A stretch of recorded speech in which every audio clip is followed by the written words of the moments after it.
are experienced enough to put pressure here. That's a penalty early and binding there, and an offside infringement. Yeah, and Samuel knew it. You could see him just look at the ref before he made that call. Yeah, Catholic taken Monks. into contact. Just 5 meters out, Samuel Luino with that ball, passing it out, going back to the same place. Takes 2 Kisumu players to bring him down. Still another penalty taken from the mark. Does he go low? Does he go all the way? Not quite yet. Inches from that try line. But we see a card coming out. Too many infringements. That's James Maranga of Kisumu Rugby being sent off for 2 minutes. Kisumu will be playing with a player down. And there you go, the replay. Just before James Maranga got that yellow card. Ready? There is no better time for the Catholic Monks to go ahead, Walter, just before the break. There is really no better time. Yes, they are 6v7, 5 meters out, and they have a set piece. Let's see what Samuel Luino and company do here.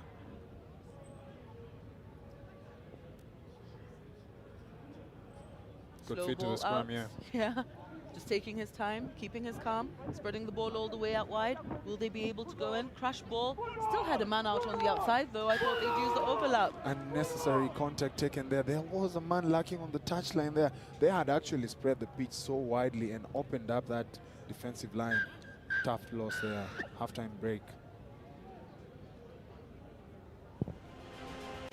Not being able to go ahead there. Catholic Monks. Scores remaining. Kisumu 0, Monks 0. Let's see who's got it in the second half.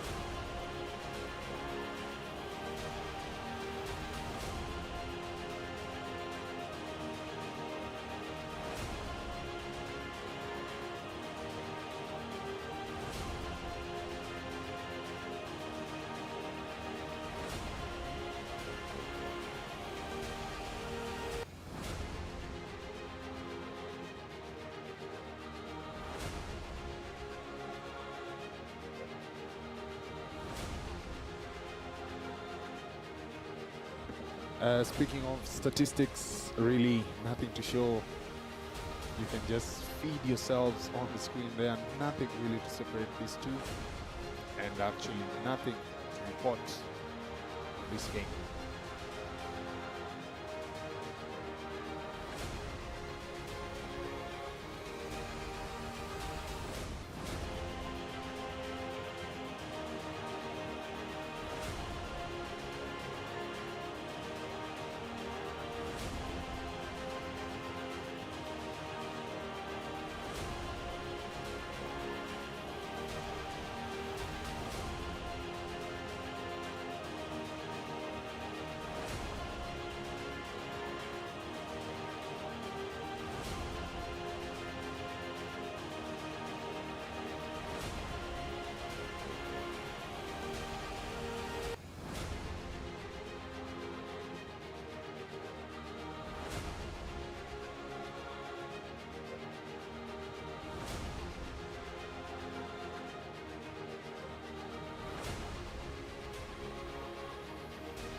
All right, many thanks to our team behind the scenes, our sports lab, Ticini. Speaking of which, Ticini gave us predictions for the pool play. Do you think they hit or missed from the earlier predictions of the pool play from yesterday? Get us your comments down in the comment section below. Remember, we love your feedback. We feed off your energy, ladies and gentlemen. And of course, we are here for you guys.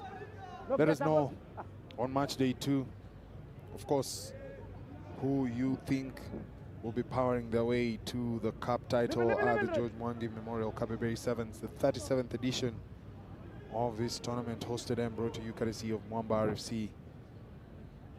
Good take there by Catholic Monks. Kubasu passing it down the channel, asking Kisumu to make the tackles. Kisumu have made the tackles. They now have possession back. No advantage. And no advantage there again. That's a scrum down there, Harrison. It's a scrum, not a penalty. They'll be packing down a scrum down. Remember, they're playing a one-man down. That yellow card coming in towards the end of that first half. Back to a full complement of 7 as James Maranga makes his way back to the field of play. Of course, the coach will be looking at Maranga to try and make up for his 2 minutes in the sin bin. Yeah, Maranga is one of those, I mean, he's really quick. You know, for a tall lad, you'd expect that, you know, he'd be a forward, maybe a jumper, but he is really quick, and you never know what he's got up his sleeve for this tournament. So yes, he's definitely going to be looking to correct his mistakes, or make up for them rather. Yeah. Maybe taking his team a step further. Lucky for him, his 2 minutes in the sin bin didn't cost his team in terms of conceding a try, but it also didn't help them in terms of scoring a try. Yeah. He denied them something either way. A kick, and it's a chase there. Lilambi tackles Dennis. Dennis is isolated, free ball there. And that is Harrison Mauve, try time, Kisumu. Kisumu finally showing proper intent in this game, going down for their first try and the first try of this game. Harrison Mauve with that try there, little fen just before he dots it down. A tricky conversion angle for them, but they are ahead in this game. Catholic Monks training with 0.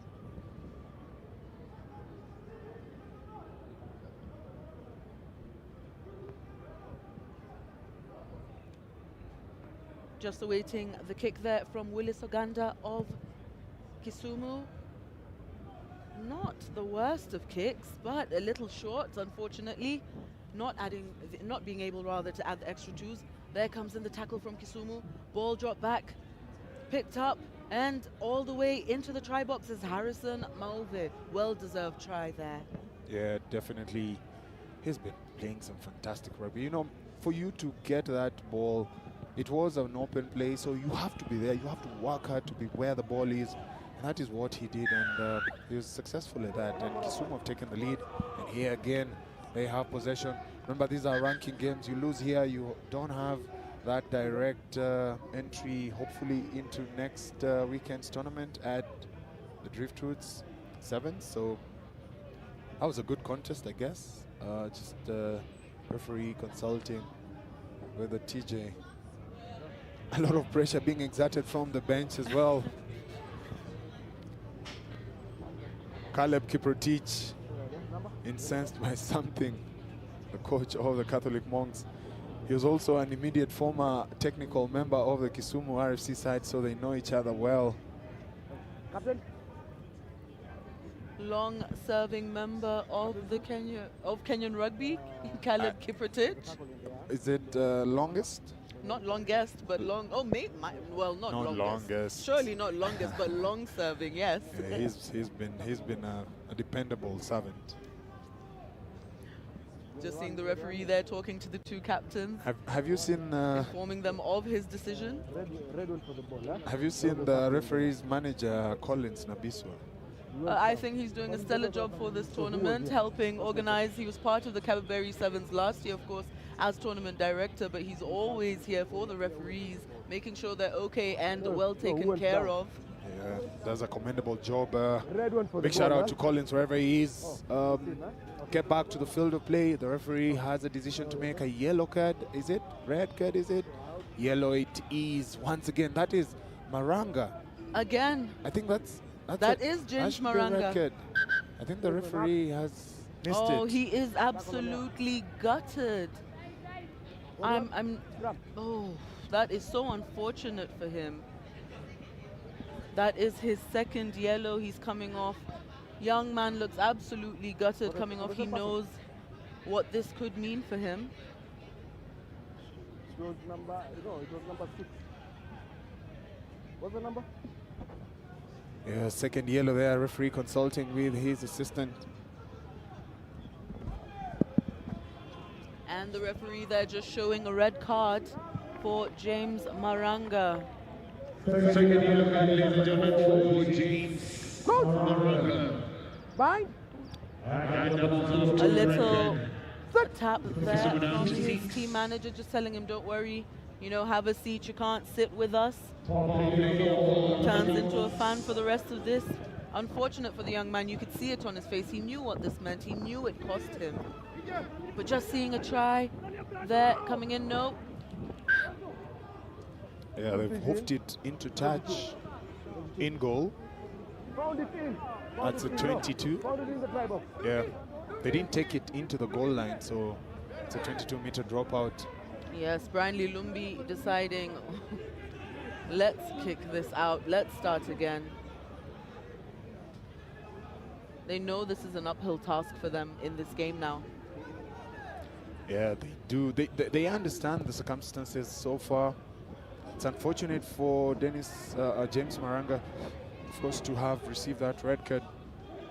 But then you can't cry over spilled milk. You're still in the lead. You just need to defend or probably attack. I did see Queens yesterday win again. There were 5 players on the field of play. Not only win, but score as well. So it is possible. And Queens, as you say, have shown us that it is. So it now depends on how bad Kisumu want it. They're actually ahead at the moment. So it's either hold tight or take your squad ahead. Yeah, speaking of that, they do have a scrum down here. They'll be wasting time. You can see how slow they're taking their time. They're just dragging these minutes, milking every bit of it. And sharp referees will always stop the clock. Yes, once they realize what's happening. Yep. Walter Ambe there. Bind. Just talking to his troops. Only got 2 people out there in the back line now, Kisumu. Ball goes in, coming out slowly, keeping their composure. Lilungi does a goosey. As Mauve stops the fast arriving defender. He knows the channel on the outside is lacking, but you have to stop the fast defense line so that you can be able to attack the outside channels. They're isolated there. They need a scrum half. They don't have a scrum. The referee comes to their reprieve. It's really, really saving them. They needed a scrum half there. R&R, referee to the rescue. Yes. Referees sometimes are blamed for not helping, but they have come through there. That was very lucky there for the Kisumu lads. Yeah, the counter-attack was coming through. That was such a counter-attack, yes, coming in from the Catholic University. There was no scrum off as well. Yeah. That was a fair play, if you do ask. Well, I mean, the lesson I think to Kisumu in this case, in as much as they were awarded the ball, is that they've got to work harder. They really do need to work harder. Going to boot. Are they going to get the? No, they're not going to get there in time. Catholic monks making sure of that. Tackler should have released the ball. The tackle was completed. Yes. The referee taking his time to make that call just to be sure about it. Yeah. Kisumu RFC with the quick tap there. Vince Ogola Kamala, will he go all the way to the try box? Yes, and that is the try sealing it. Well, could be the try that seals that for Kisumu. Try time, you can see how much determination is in his face. Just look at him. He knows what it means. They really want this game. They want to get ahead, or rather want to stay ahead. That was very well done from the young man, Vince Ogola Kamala. He has come to the rescue of this team a couple of times yesterday. In case you weren't watching, for those of you who were, you know what this man is all about. And the whistle goes. Kisumu 12, Catholic University Monks 0. Kisumu down to 5 men, just seeing there Vincent Ogola Kamala in for that try, sealing that victory for his team. It meant so much for them. Just look at them there, elated on your screen. Kisumu Monks, Kisumu 12, Monks 0 on your screen now. We've got Mombasa Sports Club Rugby against Nakuru RFC. Walter, I never thought I'd see Nakuru in purple kit. Yeah, this is their second season with this kit. Smart technologies came through for them. They have a brand new kit this season. And they're playing in that purple kit. Mombasa themselves in that blue strip. Remember, they'll be hosting us next weekend. Can't wait to be in Kisumu. The weather in Nairobi, though. We In need Mombasa a change to rather, be in yes. Mombasa. Oh man, I will welcome the warmth. I think if you're watching from Mombasa, kindly let us know in the comments, is it warm down there? Because we really need this warmth. It is such a gloomy morning here at the RFUEA Grounds It for the is. George Mwangi Kabeberi Memorial Sevens. I actually envy these followers, the guys on the live stream. Who get to sit at home under their blankets. Yep. Yes. But then it is duty here at the RFUEA Grounds, Mombasa kicking us off. They'll be playing host next weekend. Grab your tickets on www.ticohub.com. Make a date, of course, with Mombasa Sports Club. Remember, they are offering so much for the fan base. There is air tickets coming through courtesy of Safari Link. If you have a way and need to get to Kisumu, get there courtesy of Safari Link, one of the partners of Mombasa Sports Club. We are elated to be here at the RFUEA Grounds for match day 2. More rugby coming your way. Remember, we have the quarterfinals lining up nicely. August 21st to the 23rd. Mombasa Sports Club on your screen now. Scan to buy your tickets, brought to you courtesy of ticohub.com. Mombasa Sports Club in their half, looking to run it out, taking the ball into the contact. Setting up the platform, ball going out. Kelvin there. Kelvin Chege sending the ball. Backward. Referee says went back. Kelvin Chege with the ball out. Dennis Janguru there, passing the ball out to Benedict Wasonga. Wasonga goes to ground. Dennis still with the ball, setting the ball up. Platform. Mombasa Sports Club still with the ball. Fend over here, fend over there, but caught in the tackle. Kelvin Chege brings it back the same way, gets caught. Oh, gets manhandled by two. Oh, yes. Getting manhandled there by Nakuru Rugby. But Mombasa Sports Club Rugby still with the ball. Will they contest that rock? No. Keeping it neat there. Dennis Janguru passing the ball out, but straight into contact. Having to rock over as the closest man. Yeah, but they are going backwards. Nakuru applying a lot of defense pressure. That line speed working for the Wanyore. They're now back in their own 5-yard area. They, if not careful, will be driven back into the goal line, and that will result in a scrum 5 meters out. Nakuru going for that counterattack.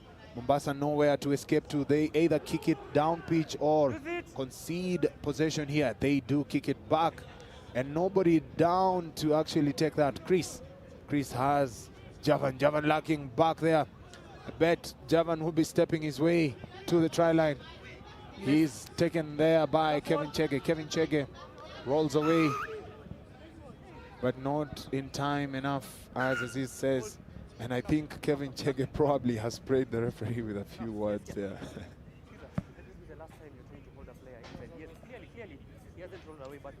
Yeah, that's Cyprian Ombaso actually. I don't think that's Javan. That's number 21 for the Wanyore, I guess. Yeah. Yes, that is Cyprian Ombasa. Walter, you are right. I love to see how the referees, explain their calls and the rules to the players, just making sure that everybody on the pitch understands exactly what he expects and what the levels are, during his refereeing. It does, of course, help with the talk back as well. Yeah, we talked about discipline yesterday on the post-match interview with Paul Murunga. There is quite a lot of talk back to the referees, and I think the referee there just laying his marker, the boundaries, and of course what he expects from the team on the field of play. Ball out all the way to the wing. James Theon there with that try, I believe. Just waiting to see the back of that jersey. My mistake, that was Graham Shimon with the try out on the wing for Nakuru. conversion to come. Cyprian Mombasa attempting a conversion but missing a conversion from outside. Cyprian Mombasa there, just missing that conversion. But Nakuru will be glad to be ahead in this game in the first half with a little under 2.5 minutes to go. Scores Nakuru 5, Mombasa Sports Club Rugby 0. Yeah, Nakuru have taken the lead. These two teams have tournaments. Nakuru were the opening side this year with the Prinsloo Sevens. And of course, Mombasa will be the next tournament.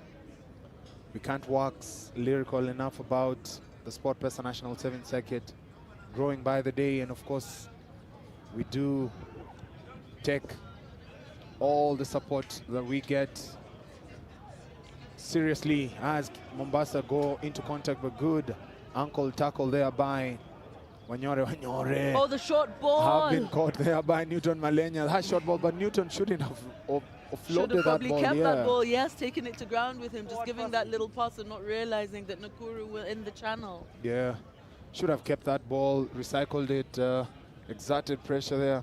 Good line there by Newton Malenya. A very good servant, as Wilson Makete there says. Thank you so much for that ball. Oh, yeah. Let me pass it backward. Here goes a scrum there for MSC. Put in by Dennis Janguru. Remember to hook the ball. Kelvin Chege waiting for that ball. Will they go to the open side? Yes, they do.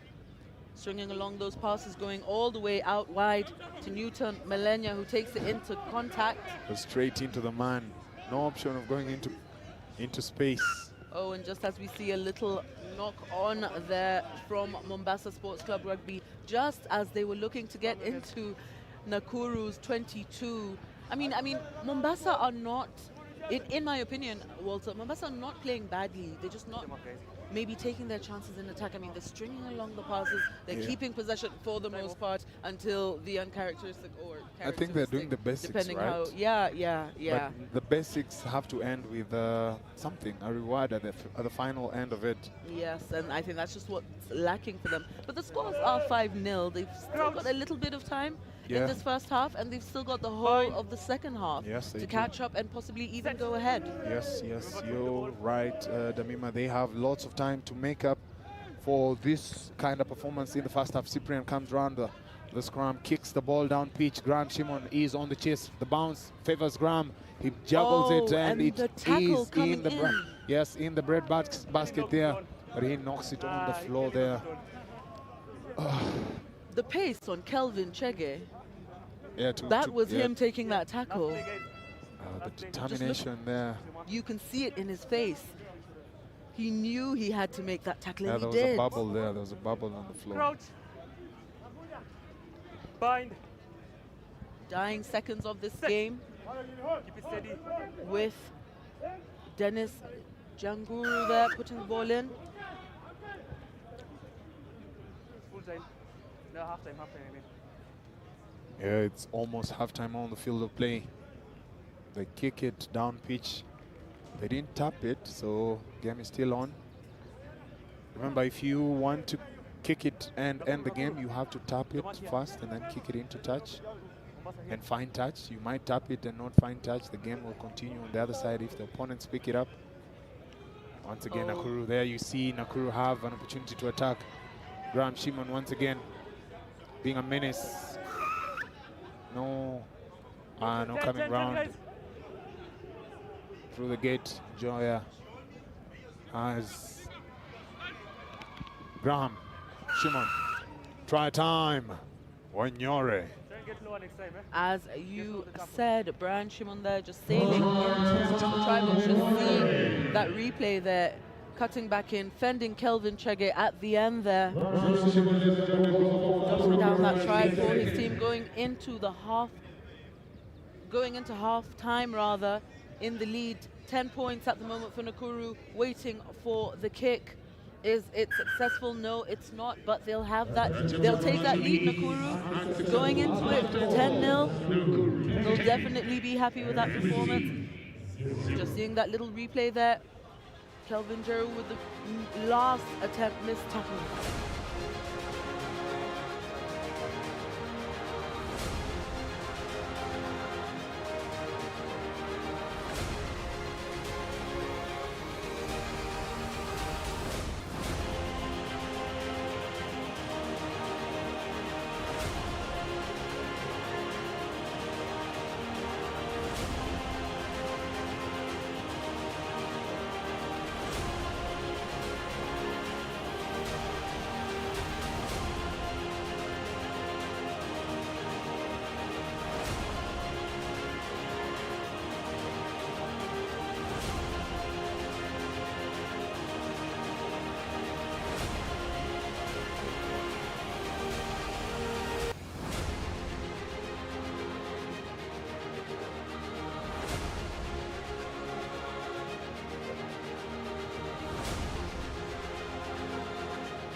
just coming back for the second half of that game where Nakuru are leading against Mombasa RFC 10-0.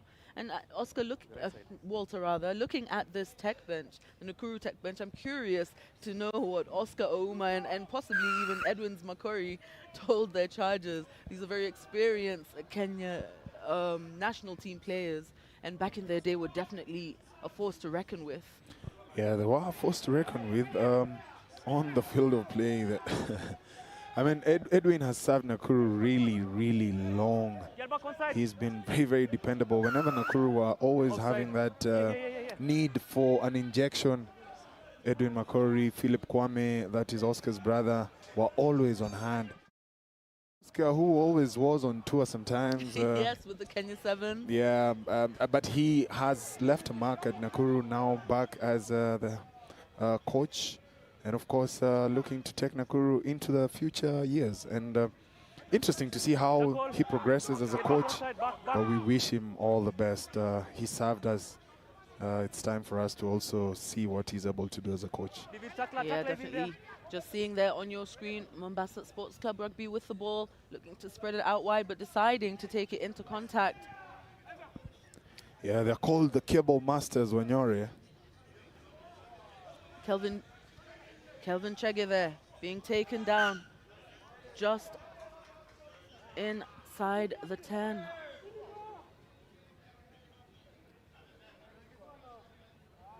(10-0) the score for this game coming up next. On your replay there, just seeing Kelvin Jero taking the ball into contact where the infringement happened. Crouch. And Kelvin Jero there again on your screen. He's been such a standout player for this Mombasa Sports Club rugby team, but just getting substituted out now. He's given his all in this game. He's made the tackles, he's made the passes, he's made the breaks. What has he not done in this game? I'm sure he's proud of his performance, and so are his coaches and his team. Just setting up the scrum there now. Nakuru RFC. Cyprian Ombasa with that ball. Yeah, why wouldn't he be? He's given literally all he had, emptied the tank on the field of play. And looking forward to next weekend. He'll be at home, and Mombasa will be giving us a show. Coming round, Cyprian. Some loop around there. Good defense there on Nakuru. Yeah, Bilal Mulako, who just came on as the substitute, resting one of the Nakuru players up there. But then the same happening on their side. Yeah, they have space to attack with. Good show, and go on that inside channel, and it's off to the races. Chris Ojuang cannot be able to cover that angle. Ezra Mumbo with that try for Mombasa Sports Club. First try for them in this game in the second half. They draw first blood, only 5 points between the two. Looking at that blistering run there, that was Ezra Mumbo from Mombasa Sports Club Rugby. Kick to go, tight angle. Bilal Mulako, the substitution,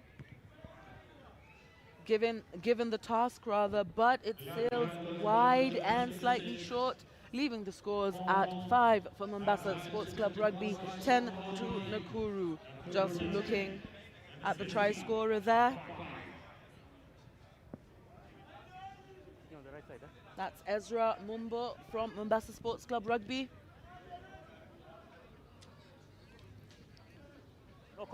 Knock-on advantage. A scrum will be played if they don't use this ball. Another good line. Referee says the ball went backwards. Advantage is also over from that knock-on. We go straight into contact. Once again, Huntington Baka. He's a big boy, knows his way around the pitch.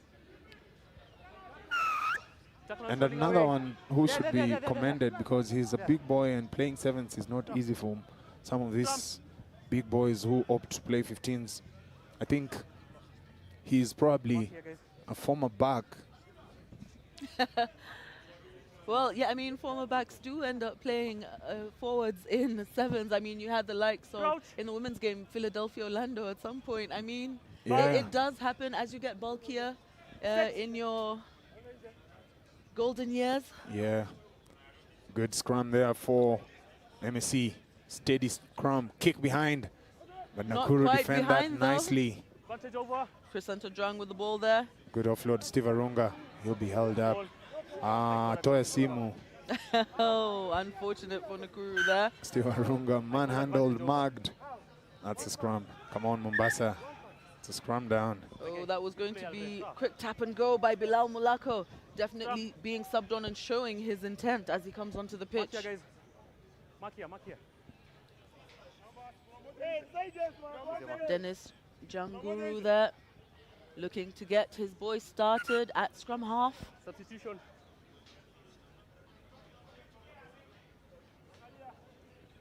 As we see a substitution. In goes Josephat Karanja. Time back on. Go 5, go 5. Crouch. Going in for that number 9 Bind. spot would be Philip, Set. beg your pardon, Joel 5, Mboya. 5. Out went Cyprian Ombaso. Good try and go. Joel Mboya defending at the touchline. Back on Lucky side. enough to have Advantage offside. stayed in the field of play. Just flirting with it I'm there. not sure how they didn't drag him Tackle into release. touch. Still playing It advantage. would have been blown up as a penalty once you're on the floor. You need to release once the player is tackled and is on the floor. This is a good battle here. Release, Remember, release. it's one Advantage over. try difference. Giving as much as they're receiving. Huntington goes straight into Tackler, Arunga's tackler. shoulders. Tackler has to roll away. Referee is playing an advantage for no roll away. Was it? Yeah, Tackler slow. rolling away. Yeah, slow in that attempt to roll away. Time back on. Come. Just seeing that little knock on there that resulted in no advantage for Mombasa Sports Language. Club. Chris Antodrang being given a yellow card, off for 2 minutes. His team Go down to 6 players in this game. Yeah. Time is still off. Time is still off. Yeah. Mombasa Sports Club Rugby playing with more intent in this half.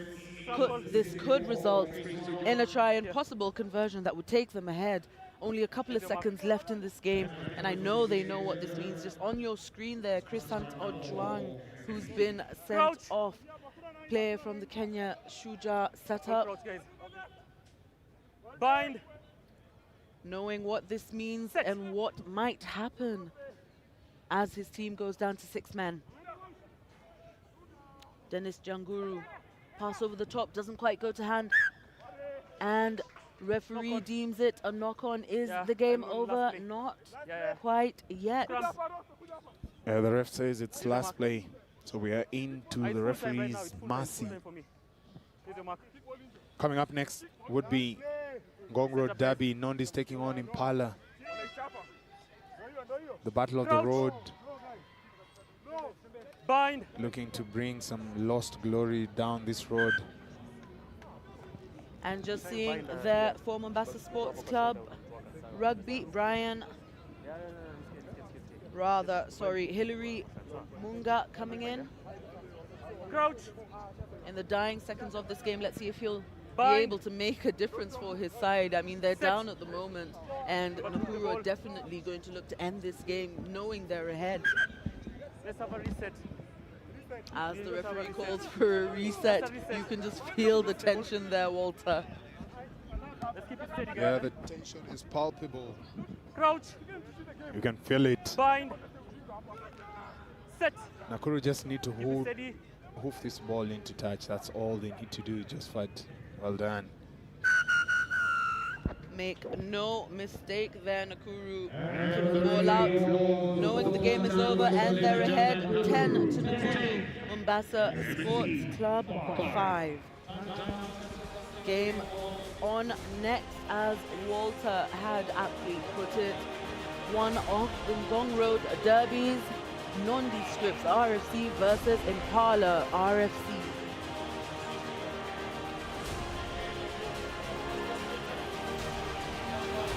Nondis here in the white and red, Impala with the black, with the white and red strips.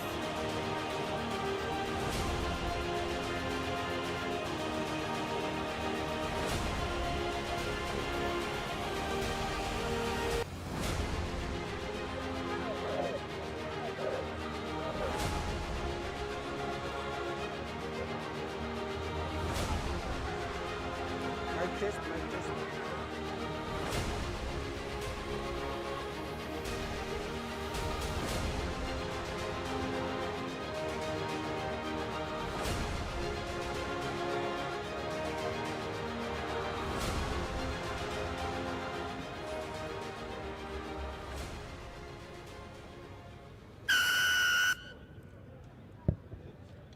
Impala there just kicking us off in Michael Kalyango's boot.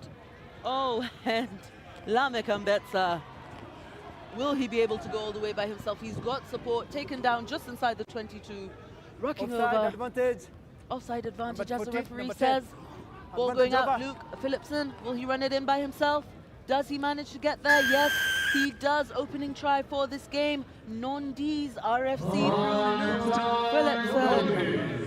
Out in the corner there, not an easy conversion, but he's the one who's going to take it. Just seeing his run there, he had a man on the outside, but decided to take it in by himself, and momentum just slid him into the try box. Just awaiting that conversion, bringing the scores up to 5 to Nondi, 0 to Impala. Conversion wide, scores remain 5-0. Luke Phillipson there on your screen, just running back to take the kickoff. Ball out from Sankara Wafula. Luke Phillipson running in for the corner try. Momentum sliding in for that try. Yeah, the momentum carrying him over. He attempted the conversion and he missed it. Now time for Impala to piece something together. Good tackle there. No clear release, hands on the floor. Tapped Kalyango, Michael. Michael has Kenyari on the inside. Kenyari earning a good line. Tackled, isolated. Ian wanted to go in for it, but decided nope, not now. Good numbers on the outside to work with. There you have Daga and company stepping back in. He's Impala looking to recycle that. Oh God, Bonfus cutting against the grain once again. Tapped backwards, referee saying it's a tackle here. An advantage being played, I guess. Now, numbers to work with. Kalyango passing it out wide. Tackle now, tackle Is now. complete. Kalyango, try time. Benjamin Madaga. Benjamin Madaga there for Impala with the pick and go.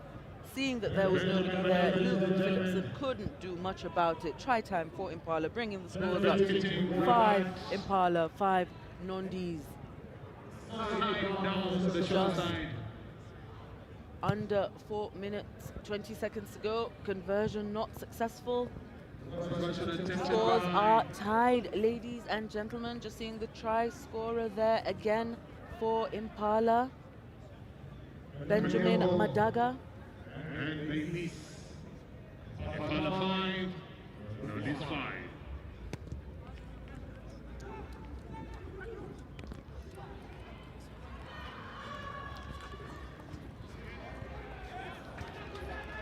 And sorry, that was Michael Kalyango there with the try.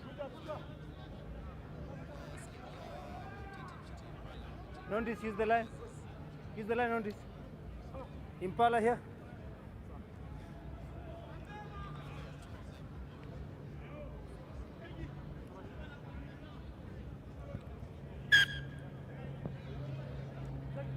Scrum.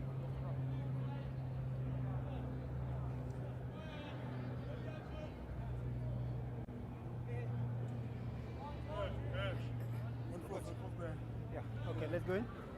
Crouch. Bind. Sit. Out.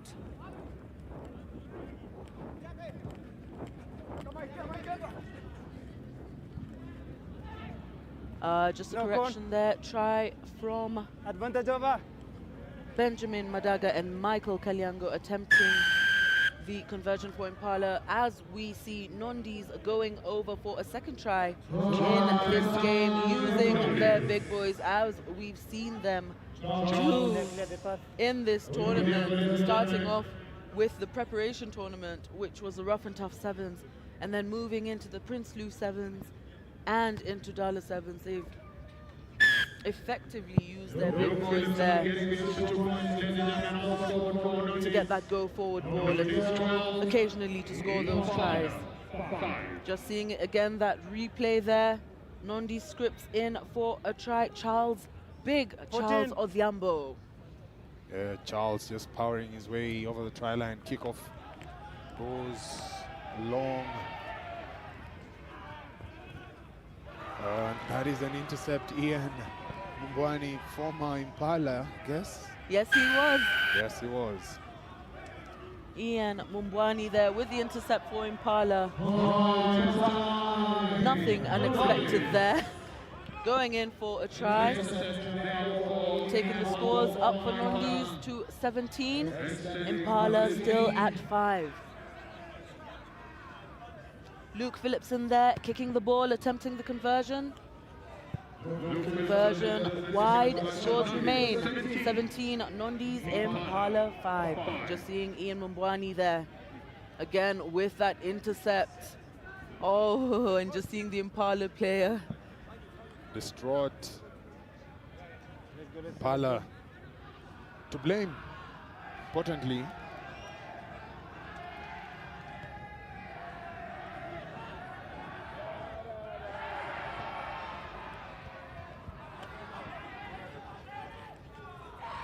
Some good interchange there, some big carries. Good switch, and now it's off to the races. Tackle suspected high, but referee says let's play on. Derek goes straight into contact, could be dragged into touch. That ball is not open. Could recycle there. Kaliango, and that's a knock on. Impala guilty once again of giving back possession to Nondis. They are really their biggest enemy in this. Yeah, I think being punished for not executing the way they should. Little knock on there as we see in the replay. And Luke Phillipson making sure that he's there for that ball so that it's not playable. Ian Mabwa.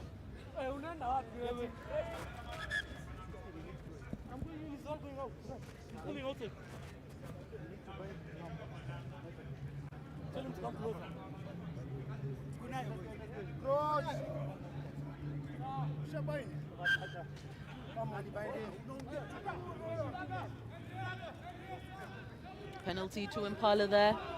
Quick tap, looking to spread that ball out wide. They've got a man on the outside doing the miss one pass, but the ball doesn't go to hand.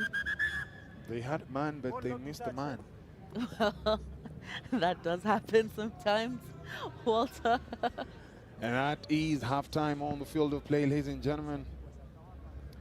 Going into the halftime break, Nondis with a comfortable 17-5 scoreline.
just coming into the second half of this game. Nondi Scripts 17, Impala trailing with a 5.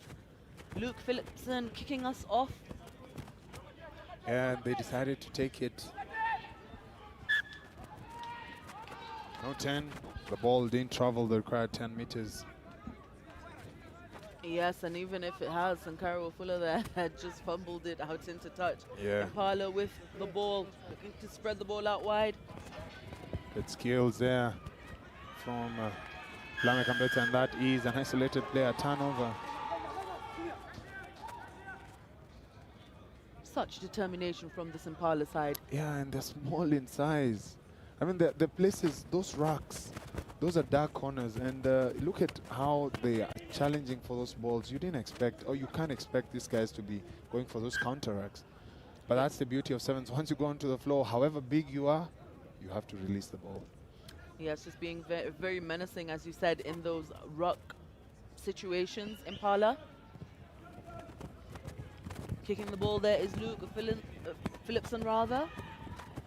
Oh, and that's a knock-on, another knock-on. 2 knock-ons. And the first knock-on, yeah. Impala really guilty once again. I thought maybe they would correct that in the first half, going into the second half, but seemingly also that ball, I think it's a little slippery, though. I mean, it is wet. Although that would be an argument maybe if it was happening on both sides. it is happening on both sides because it was a double knock-on. Nonetheless, they've just given gilt-edged opportunities to Impala. Like now, for instance, this, if Nondis use it well, they'll be taking it away, farther away from Impala. Yes, and a few changes there being made on the Nondi side. Fred Shisia coming on, and as we can see, Ian Mumbwani off and Ronnie Omondi on, hoping to bring his experience to this team. Luke Phillipson, ball going out. Lamek Mbetsa bringing it back in. Oh, look at them stringing along. Beautiful passes. Yeah. Out to Ronnie Omondi, out to Luke Phillipson. Will he use his winger? No, he chooses to come back. Fens Watnet, oh, knocks the ball on in that tackle. Yeah, just deceptively creating numbers on the outside channels, just to loop around. And if used well, that is a lethal weapon, but there Luke Phillipson tackled with the ball, and of course losing that ball forward.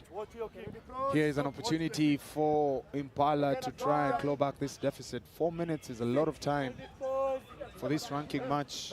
Coming up next is another ranking game. We have Zetec Oaks taking on Sinda Muliro, and that will clock the end of the ranking matches. We'll head straight into the Cup quarterfinals games. We have so much lined up. We have entertaining fixtures coming up.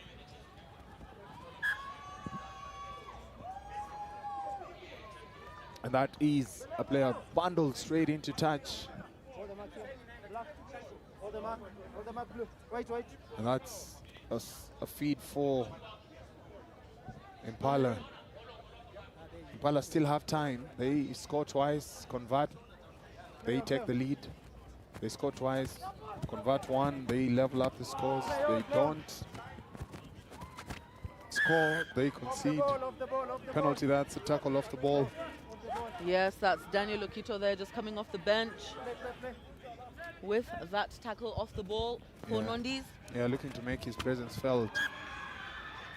Looked like a forward pass. Yes, it was, deems the referee. As you said, Impala here being their own worst enemies in this game.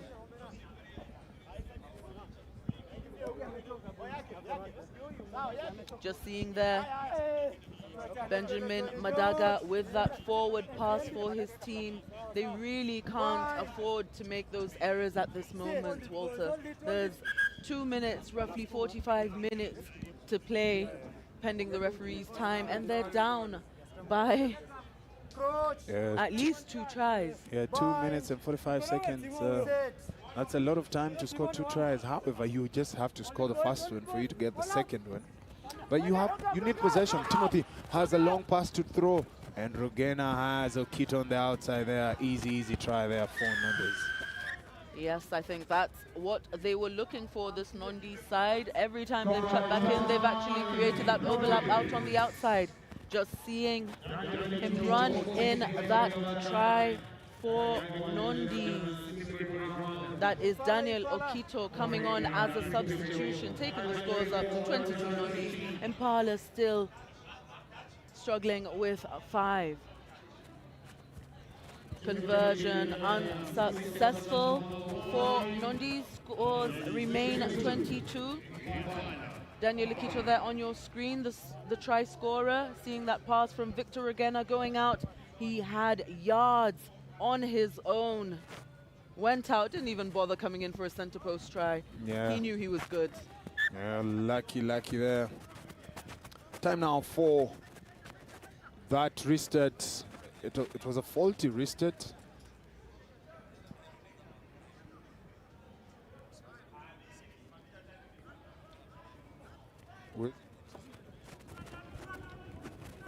Impala with the ball inside Nondescript's half. Oh, what a thumping tackle coming in there by Victor Regena. Is the ball open? No, it is not. Impala getting out lucky in that. An error from Nondis. Yeah, an error. Should be punished here, but Impala haven't done much. This is done and dusted. Nondis have bragging rights here. Yes, definitely, in my opinion, Walter being the superior team on the day. There was a time when Nondis beat Kenya Harlequins almost twice or thrice in a season. It was a 15th season. And then they edited the home of Kenya Harlequins to read the home of Nondis. So I remember that. So I guess Nondis should be editing the home of Impala to the home of Nondis. Just seeing Nondis player there, Ronnie Omondi, running out of gas but doing just enough for a try there in the corner. Such an experienced player there Nondis have in Ronnie Omondi. Just seeing the replay there, running around the outside, having enough to go all the way by himself. Running around Kuria Karanja, who's just come on from the bench though. But Ronnie Omondi, the experienced number 9. Conversion unsuccessful. As the game ends, Nondis ahead 27 points to Impala's 5.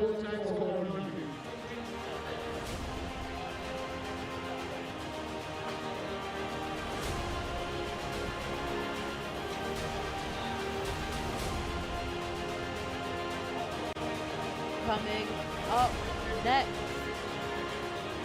we've got Z-Tech Oaks taking on Masinde Muliro University.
All right, just lined up there, getting ready for kickoff. Kicking us off, ladies and gentlemen, is Ondego Brian of the Z-Tech Oaks. Receiving Masinde Muliro. This one is an interesting one. Keep your eye on this ranking match. Last one of the 4 lined up games. Referee says play on. There was an initial knock on there. Referee Oscar Ndereva there pulling play back and awarding a scrum down to Masinde Muliro. I think one of the things that's interesting about these two teams for me, Walter, is that they're both capable of stunning any opposition. Yes, they are. They have shown that already. And this one's you lie down, they will actually take those small opportunities. This team and these two teams and that non-decide, that is Alwyn Kwemoi showing a burst of speed. But Brian Ondego just getting back there in time. Taking it himself. Counter-attack, yeah. Yes, he's got Johnson Wafula there. Show and go. Will he go all the way himself? No, running out of gas. Stepping back in, giving the ball, but oh, a tackle just as he received it. Yeah. Resulting in a knock-on by Zitek. Yeah, running out of space. They are not gas. Too early for Wafula to run out of gas. It is a scrum down for Masinde Muliro. Must fitting the scrum. Set. Coming round, Flavian Otio has Kwemoi on the outside and Tyson waits, lacking on the wing. That switch there almost being an intercept. It is an intercept. Zitek have it. Yep. Lost the ball to him. Yeah, that was a knock-on. It's a scrum. Still early days. Yes, and having Zitek with majority of possession so far in the 2 or 3 minutes that we've played. Yes, they have. Currently inside Masinde Muliro University's 22, or just on it rather. Ball going out wide, but dropped. Possession goes back to Masinde Muliro University. These two teams guilty of just giving away possession once they've received it. Nobody is willing to make use of that little bit of possession. The conditions also not assisting. Yes, definitely. I mean, it's wet ground, wet ball, misty morning. So that's definitely not helping either of the sides. Just a missed pass there, or rather missing the ball. Oh, making that breakdown messy there, Zitek University. High tackle, number 14. Good 10, go.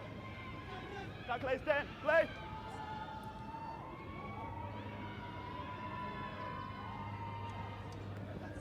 Masinde Muliro University. Walter, I've got to say that name slowly. It's a bit of a mouthful for me, and I'm not sure why. You have to. I think the likes of the Western fraternity are waiting with a bated breath for you to get that name right. For me to get it right. Makaka Ryan goes straight into contact. Most on the attack. Looking to score their opener. The opener of this game. Good recycle. Flavian. Slow pace. Goes straight into contact. But Brian Ondego there. One player over the ball. Racking that. Flavian goes to Litali. Litali has Ryan. That is ball taken into contact. Ryan Makaka once again. Good recycle. But the ball goes backwards. Almost lost it on the floor there. Alwyn Kwemoi has pace. Going to test his wing. If he evades, he's gone. Alwyn clearly released, but his knees were on the floor. Didn't stand up. Yes, he did release. There's a sequence that is used, and that is a yellow card, if you ask me. Yes, throwing away the ball. Alwyn Kwemoi to the sin bin. I think Walter, players just need to remain disciplined, whether you agree with the referee or not. And yes, as the referee says, throwing the ball away, you can't be doing that. Not here, not at this level, not at any level really. In the sin bin for the next 2 minutes. Second play.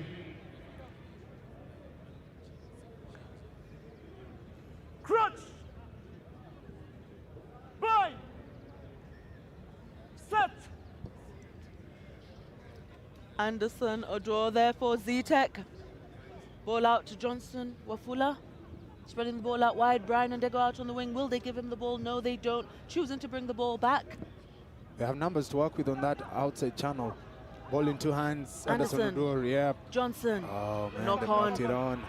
Counter. Yeah, they're paying a price for it. They're paying a price for it. Counter attack going Reinhard. all the way into the try box. Reinhard Agumba.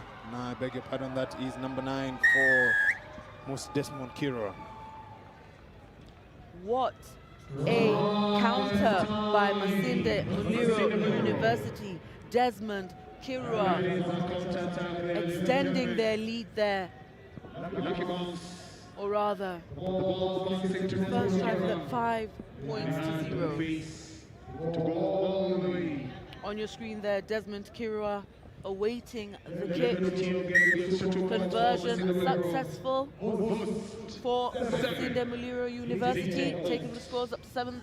Seeing that lung-busting run, little cut back in, and the little last bit of effort for that try, well deserved by the young man. Fully deserved. They stayed alive. They got it. The passes were not hitting the mark, and you're always in danger if you don't pass right. If you leave the ball open, your opponent will always make you pay, and there they paid the price. Yes, Ryan Makaka going to deck there for Masinde Muliro, and Zetec punishing them with that counter ruck. Yep. Back to the field of play for Alwyn, 7v7. I'm sure he knows not to do another cynical mistake. As the hooter goes, Zetec with possession, but trailing in this game. Anderson Odor puts that ball to boot. Will they manage to regather it? Yes, they do, as he is bundled into touch. Going into that half time with Masinde Muliro ahead. Just seeing there the tackle coming in from Masinde Muliro University's Bevan Okoth, rather. Halftime scores: Masinde Muliro University 7, Zetec Oaks 0. Close game, ladies and gentlemen.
All right, we're getting back.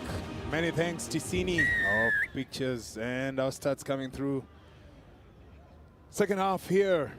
Masinde Muliro looking to set the platform this second half. They went into the halftime break in the lead. Zetec Oaks break the line. Advantage is over. It's a foot race there. And going into that foot race, knock on backwards. And that's eventually a knock on there. Scrum to Masinde Muliro.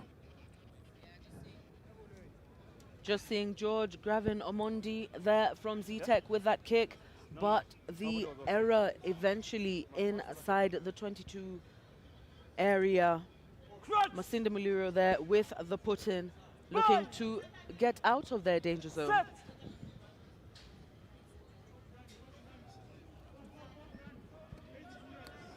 Quick ball out, they go to boot. Kicks it down, it's a foot race, Alwyn. Where does the ball bounce to? Alwyn is tackled in the air. Referee most definitely should be calling for, yeah, that's an infringement tackle in the air. Alwyn incensed. Sinbin Tackling the grabbing George Omondi sent to the bin.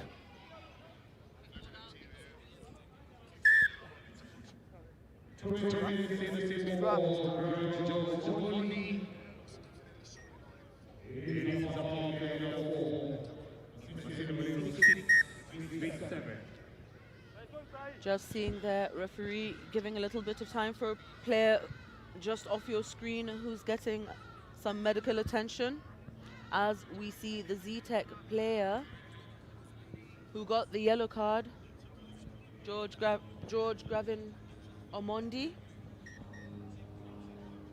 and the replay there, which resulted in that yellow card, tackling in the air. Yep.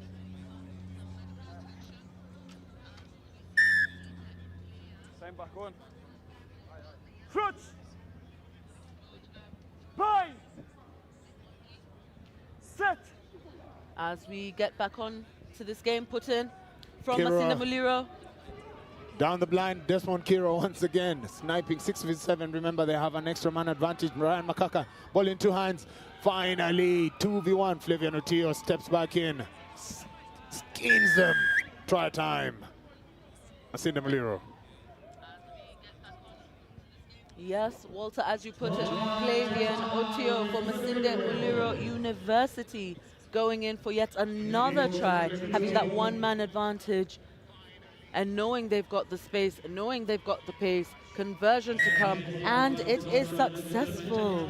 14 to Masinda Muliro University, 0 to Z-Tech. Just seeing that run again and the pass where Flavian realizes all he needed to do was cut back in. Johnson Wafula was not going to be able to do anything about it, and neither was Mavin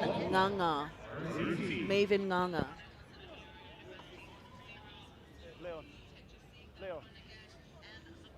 Kickoff, Masinda Muliro University. Good taken in the air there, Litali.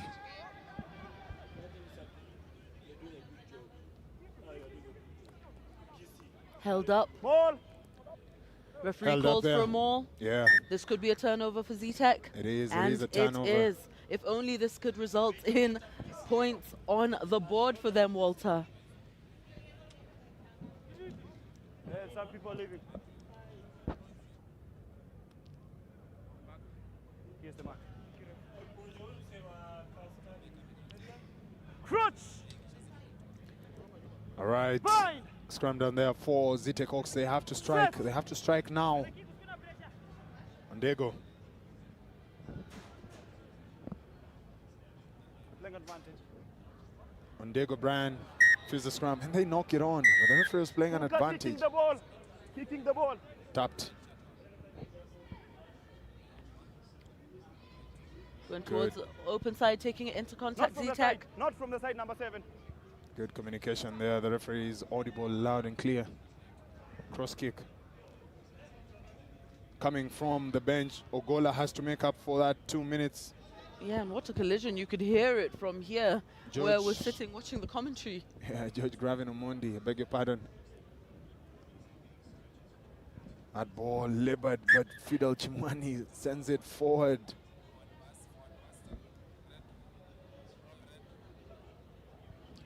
Just a replay there of that forward pass from Z-Tech. They'll be feeding the scrum once again. You kick the ball here.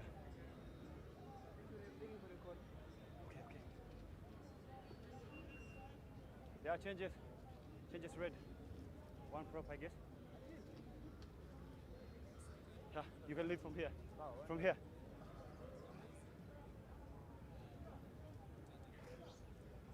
Stoppage in play there.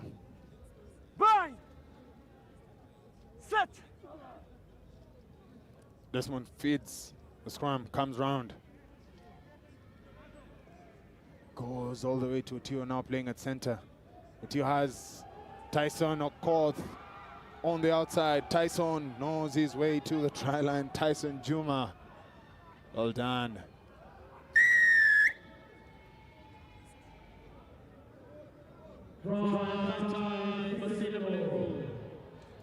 Tyson Juma there, sailing in for a try. No stranger to the try box. Kick to come for Masinde Muliro University. Just seeing the replay there. Tyson. Scores up to 19 for Masinde Muliro University, 0 to Z-Tech. And as the kick goes in, stretching that lead for Masinde Muliro.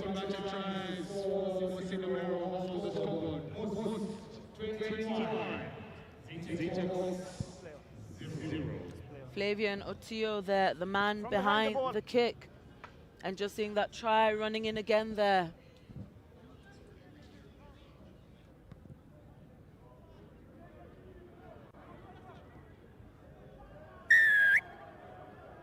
Knock on offside.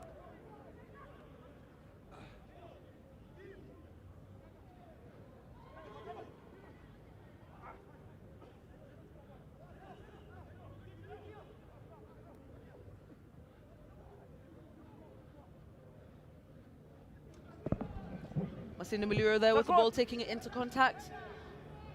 Quick ruck out. Spreading the ball out all the way to the wing, to the danger man. Cutting back in, taking it into contact. Brought down. Is there a counter ruck? No, there isn't. But bringing the ball back in the same direction. Gaining valuable inches there. Or valuable yards, rather, for Masinde Muliro University. No hands. Extremely valuable.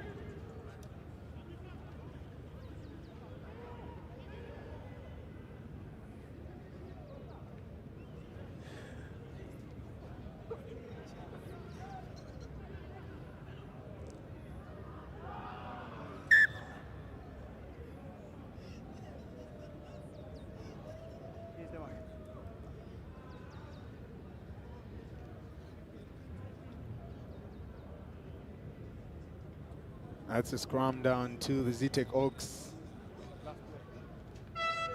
And the hooter sounds in the background there as the offload wasn't picked up.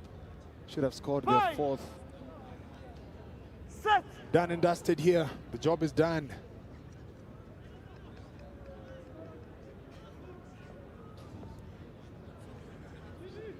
Backward. Ball goes backwards. And that, remember, the hooter had sounded. That is the end of that one.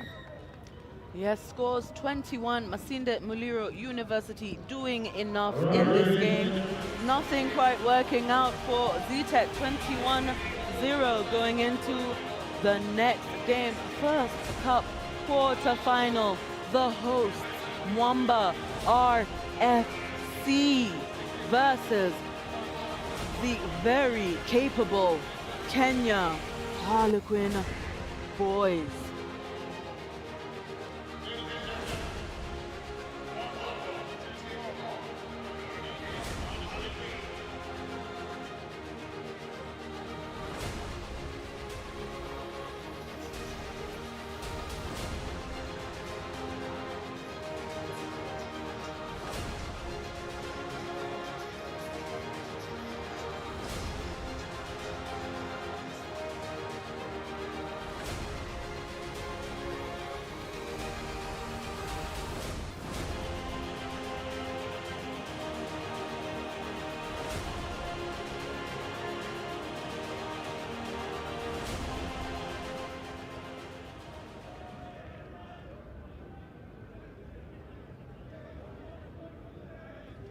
All right, time now to kick off Cup quarters. The business end, the money trail. Those ones who are left in the hunt for that title of being called the George Mwangi Memorial Kabeberi Sevens Champions, the 37th edition. First use of the ball to Mwamba. Amon Bobo goes into contact. Leon. Referee says play on. Tony Mondi cycling well. Gideon Makumi starts this game. He hasn't started this weekend. He's been coming off the bench. Preferably here, Paul Murunga has said, let me. And that is a big tackle, and that is a player who's not in the best of shapes. That's Michael Chiang there. Oh man, that was a big collision. Zulik went into contact. Oh, wrong positioning. He positioned his head in the wrong place, went high as well. I think he met Zulik's shoulder. Yes, he may have. He will have to come off. I don't think he wants to, but Gerald Amondi, the physio, is very experienced, and I didn't think he'd let him stay on. You saw Levis Kitui also from the Mwamba side rushing on just to make sure he was okay. Yeah. Fights to stay on the pitch though. Crouch! I don't think. Anyway. Bind! They know best, I guess, at this point. They are the medics. Yes, they Wait do. for the ball. Good scrum fit there. Patrick Venuedates comes round, shows and goes. He plays that game of show and go. Tony Omondi has to make the tackle on Patrick. Does make the tackle, but Bundled into touch. bundled into. I thought it was a high tackle though. I'm not sure if the referee. Let's see. As we see the replay there. No, it wasn't a No, high it wasn't tackle. a high That tackle. was a good Number tackle. 4. Yes. Bundled into Number 4, touch. please. Simultaneously grounded. Let's wait and see what the referees decide. Yeah, they have They actually have had to decided. remove Mike here. Yes. Good decision there. Tony Perfect. Omondi there. Try saving tackle for his side. Yeah, but reeling out of that last tackle that he made on Patrick Venuedates. It was all gone there, all money. They've put all money on Patrick Venuedates to just ground that ball, but bundled into touch. Actually, I think his foot may have gone out just before he grounded Yes. it. Unfortunate for the young lad, but very well done by Tony Omondi there, just showing his experience and his determination to keep his team in the game. Most definitely. I mean, it being their home tournament, I know Mwamba want to finish ahead, Yeah. The mark is here. playing for themselves, playing for their fans, playing for their families. Crouch! Yeah. Our family Buddha. Bind! Set! Wait Vivian for the ball. Makumi there with the put-in. Yeah. And going with the box kick, goes out long. Choosing not to play in their own. Here. Queens, Queens, Queens. Getting some good acreage or yardage, but not successful. Shakil Stolen Basira there. Yeah, they've stolen Clear it. release. No. Going to Queens deck. out. Mwamba with possession. Lay on. A kick and a charge down. Are we going to see the first try of the game? Yes, we. Tackle. Oh, no, we don't. Is it a try? Yeah. Hold it on. No, it's not. Patrick Venuedates denied He again. didn't release. Should have released the ball there. And it's a chase. It's a chase down the field. Ramadan Masete. Ramadan, yes, Masete there, no The slouch. bounce of the ball, he knocks it on. Knock An on to advantage, touch. yeah. Options. What a game. This is exactly what we want for a Options. Knock on to quarter-final. touch. We need to see Don't what scrum happened out in the that lineups. last run of play. Let's go for I the don't know. scrum. He was tackled. You're allowed one option to place the ball. If we could get Well, the here we are. There's the charge down. And he goes Should down. have just dived. Reynolds is Yeah, powerful. gentlemen. That Yes, upper body. he is. Yes, Tackle coming just in, dragging him yanking backwards. him back. That's a try. That's a try. Crouch. You're Try allowed, denied, second time around. Set. you're allowed that one action. Well, I'm sure the Kenya Harlequin fans, and nobody will be happy about that. But here we go. Mwamba with the ball. Tony Omondi taking it in, Tackle. going down, resetting. We've got numbers out wide, choosing to go on the open side. Dennis Diallo with the ball there. Oh, and the danger man, but will he Zulu. make it? held up. Held up. Zulu. Held up. Held up. Eventually he grounded it, but it depends. It's a discretion of the referee. Just How that many seconds marginal, does he allow yes. for you to wriggle and try and Sorry, get sorry, Zuluk sorry, Uni sorry, there in your sorry, picture? sorry, Tackled sorry, by his sorry. former teammate Held up, Lawrence held up, Dumu sorry, at sorry. Stallions.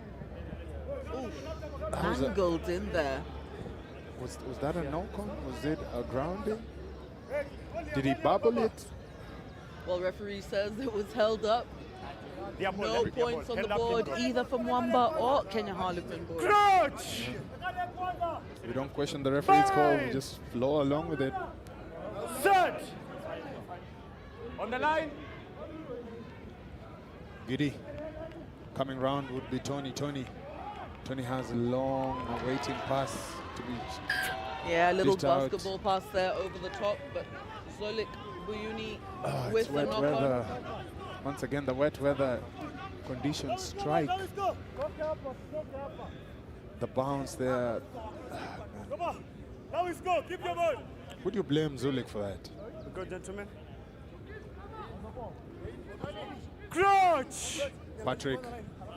Bind. Y9 there, denied 2 tries in this game. Wait for the ball.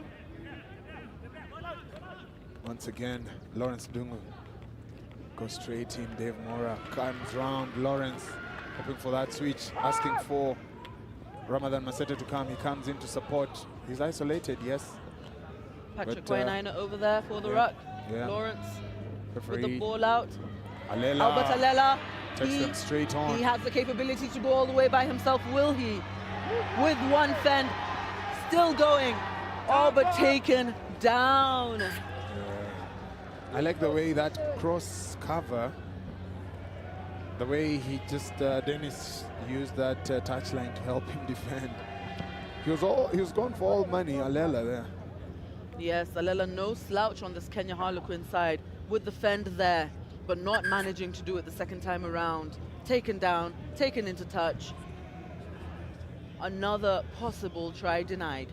Yeah. Gideon Makumi there, just talking to Shakil Basire, possibly discussing their options in the line-out. No. Time is out. We have an agenda. This resurgence of teams, you know, looking at Mwamba, looking at Kenya Harlequins, looking at Nondis, looking at Impala. I love what I'm seeing. I love seeing all these young boys coming into the fold and playing some impressive rugby, Walter. Let's go. Yeah, It's okay. most of these teams are actually rebuilding. Lost Glory. Most of these sides was good sevens teams in the last couple of years. And as such, this is unfamiliar territory for most of them, but playing in the cup quarters, a good welcome return for them this weekend. Yes, just seeing a knock-on there on your have like 1 screen minute as to the play game for. progresses. We have a minute An to play error that we are sure Kenya Harlequin boys are not too happy about. You're attacking in your opponent's half and knocking on the ball. Wait for the ball.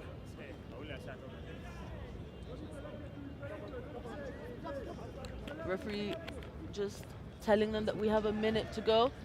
Play Ball on, play going on, to play on, deck. play on. It went back, play on. Referee says ball went back. Eamon Bombok there. Tackle, release, release.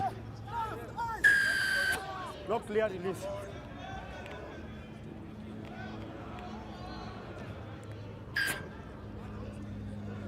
Knock on to touch.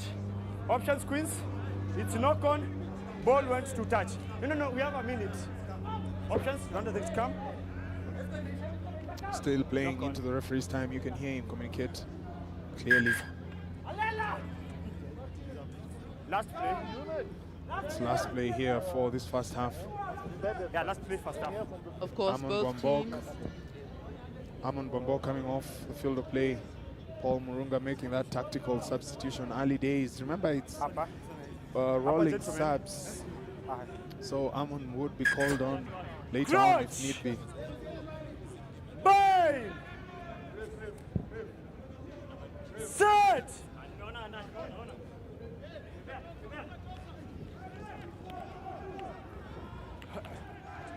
Dave Mora.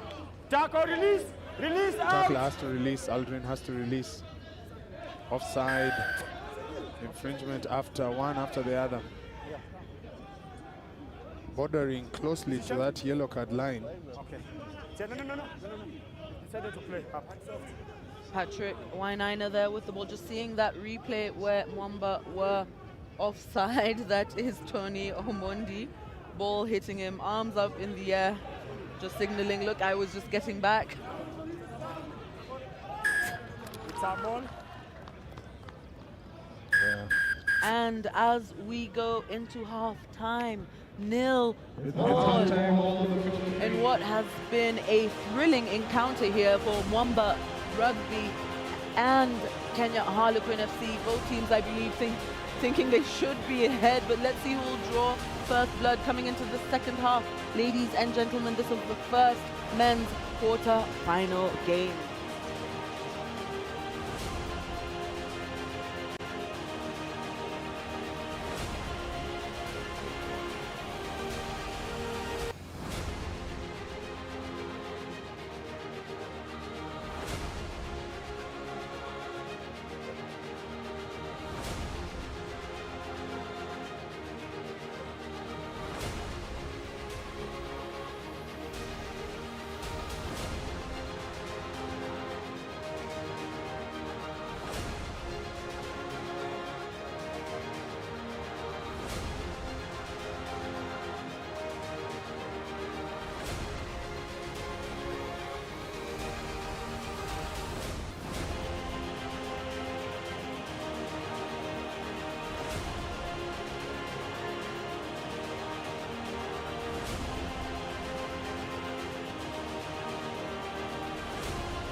And we are back for the second half of this main cup men's quarter-final match. Tony Omondi there of Mwamba RFC kicking us off. Scores are 0 to Kenya Harlequin, 0 to Mwamba. Great take there by the Kenya Harlequin boys. Shakil Basira putting in that tackle there against Lawrence. Open ball, says the referee. Tony Omondi taking it into contact. Mwamba looking for the quick ball, looking to recycle. They've got numbers out on the outside. A kick and chase. Will the chase be as good as the kick? No, it is not. Patrick Wainaina on the end of that ball. He's got support. Takes the ball down. These Kenya Harlequin boys do well to get back. And the quick tap. No clear release, says the referee. Spreading that ball. They've got numbers out on the outside. With the switch there.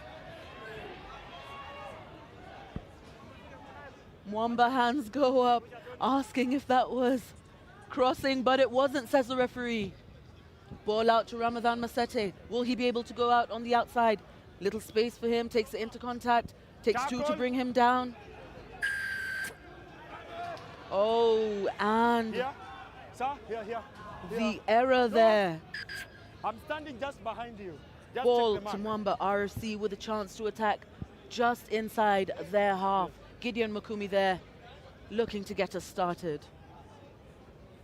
Okay. Gideon Makumi choosing to give it to Tony Omondi, but as we see the replay there, that resulted in the ball being given to Mwamba. Mwamba choosing to go for the distance, Walter. Harlequins. Yeah, Mwamba looking to take it the whole length of the field. Just wait. We have shots coming in. Someone is going out in This Mwamba. is a line out for Mwamba RFC. The mark is here. Queens is here. Queens is here.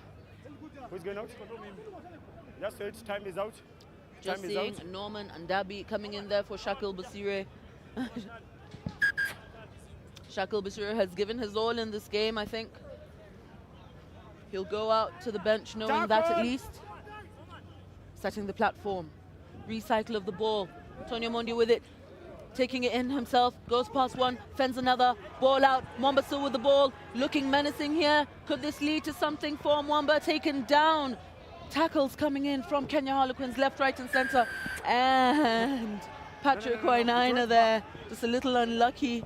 I believe Quins were offside, but he had done well to tap that ball out of the hand of the Mwamba player. Just there, seeing it in the replay. Tackle Queens release. Thank you. Mwamba still with the ball, still edging forward slowly. Tony Omondi taken down by one. Referee gets hit by the ball. That's it. Captain Queens. Captain Queens. Too many penalties coming from Harlequins, more so at the breakdown. That is the last warning. This is the last warning I'm giving you. Any other call coming from the breakdown, someone is going to go out. Just seeing the referee there, advising Kenya Harlequin that if there are any more fouls, someone will be taken out. That was a bolstering run there by Mwamba in for their first try of this game, taking the scores up to 5 for Mwamba, 0 for Kenya Harlequins. That's Dennis Dayala going in for a try there off a ball from Tony Omondi. Kick to come from Tony. That's Dennis Dayala on your screen, ladies and gentlemen. One of the younger players to watch on the side. Conversion sailing wide. Scores remain Mwamba 5, Kenya Harlequins. There you see it again. Making no mistake. He knew he was over the line and just dotting that ball down for a try. This is the second half of the first quarter final of the men's games in the George Mwangi Memorial Kabeberi Sevens. No. You can see Tony Omondi there just talking to the lads, telling him, I'm going to go deep. We've got to chase this ball, but it goes into the try box. Knocked back by a Kenya Harlequin player. Scrum 5 meters out. Oh, that is unfortunate for them. That's not what you want to happen, especially when you've got the ball in your red zone. It's here. But the chase was good, the kick was good. Seeing Eugene Ojambo there on screen, just coming in for Gideon Makumi, who's coming off. Also seeing some substitutions there for the Kenya Harlequin boys. Clutch! Bind! Set! Eugene Ojambo Wait for feeding ball. the scrum. Wait, Queens 3. Coming round, Eugene stutters, stops, but handled, went straight into the Kenya Harlequins defensive line. Held up is the call. Yes, coming in, hoping to create an impact, but unfortunately just being held up. I think Eugene needs to remember he's not the biggest of players, and it's not hard to keep him up. Just seeing there Eugene going in with that ball, but being held up there by Collins Bett of Kenya Harlequins. Clutch! And coming off for Kenya Harlequins there, as we were saying, a few substitutions were made, is Charles Kinyanjui. Hey guys, you decide whether you want to scrummage or not. You are forwards. Keep the standards. Referee getting a little frustrated there with the players. Bind! But I mean, you've got to be firm with them. And what Wait if for the they ball. answer him and say, we don't want? Well, I think it's more of an answer in action rather than in words, Walter. All right, off to the races. Mwamba with a slim 5-point edge over Kenya Harlequins, but Queens are chasing it down. That's a knock-on. Yeah, they say a kick is as good as the chase. Davis Otundo there with that chase. Unfortunate, but it was a good chase. I mean, they gained some valuable meters there, Walter. Yes, they did. They Let's go, did, gents. and now they have possession once again. Sir, the mark is It's here. more than just Same possession. standard. They have Sharp possession straight, sharp straight. in a good position. They can Clutch! strike, convert, and win it. So it's all to play for. Yep, and just seeing another substitution there for Mwamba just off the screen. Tony Omondi coming off, and Joseph Odoyo coming on, another one of the standout young players. Seeing Kenya Harlequin with the ball. Patrick Wainaina cutting back in. Oh, and we're going to see a try for the Kenya Harlequin boys. That is Brighton Omondi. Just look at them there on the ground, so elated after that try. And I mean, you can completely understand that. It's now 5-5. Kick to come, center post, Walter. Yeah, center post to win it.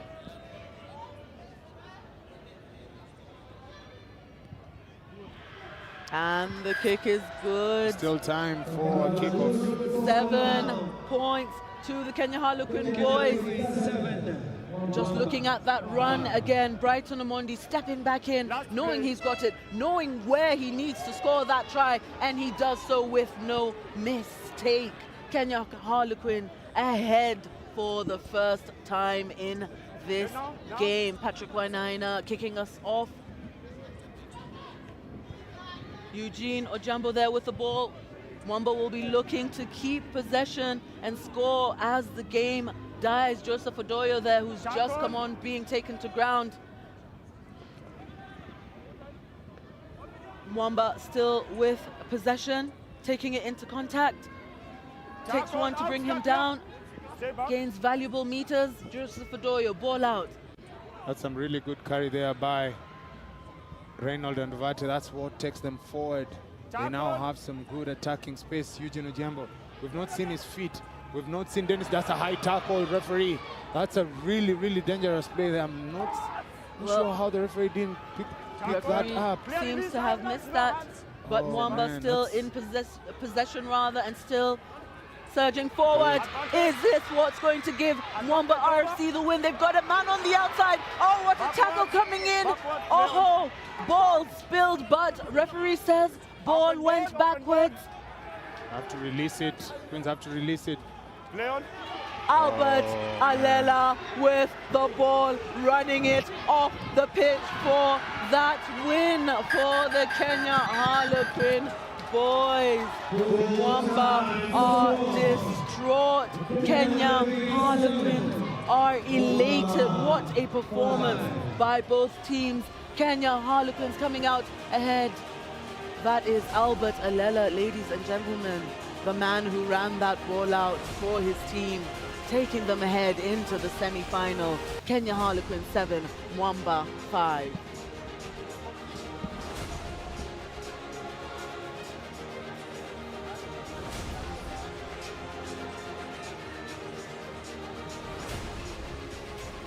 And coming onto the pitch for the second main cup quarter-final, we've got Kenyatta University's Black Blood and KCB Rugby.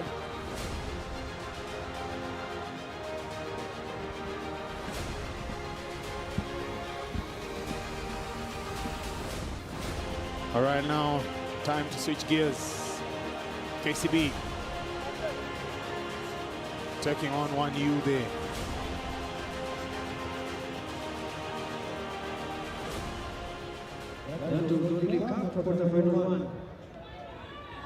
This is Cup quarterfinals 2. KCB is taking on. Kicking us off would be KCB. Manuel Opondo stationed himself halfway. Not meeting the required 10 meters. That's a free kick to 1U there. Let's go on, Derek Masese. Looking to tap. Tap slows. Decides he's going for that grabber. It's a charge down, yes, but you're offside. It's a charge down, but you're offside. It was a charge down, but the player was offside. Yeah, but he was offside. It's a charge down, yes, but he's offside. Charge down, but it was an offside offense. Yeah, for you. Black Blood now have the ball to use. Referee just making sure that the players understand the decision that has been made. They can play, but the team that played last. Derek Masese here looking to feed the scrum. Good! Boy! Blood. Stay in. Masese feeds. Has Benjamin lacking on the open side. Benjamin and Kwesa Arcadius. Long pass to Kwesa. Kwesa goes back in. Kwesa versus Floyd. Good pass. Bryson. That's a high tackle. Offside. Big play there by the referee. Penalty awarded to Blood. There you have Blood with Obert and company exchanging passes. Masese breaks the first line of defense. Benjamin Ruger cuts back against the grain. Obert knocks it on. Japs looking to take full advantage, but there was another knock-on involved in that. It's a knock-on. Just seeing those errors, Walter, that come in from a high-pressure game there. Yeah, high-pressure game, this one. Boy! Black side, black in. Kipruto there with the put-in. Ball going out to Floyd. Floyd doesn't have much room. Will they bundle him out to touch? Yes, they do. Kenyatta University, Black Blood. Ball from the line out. You're here. Black here, green here.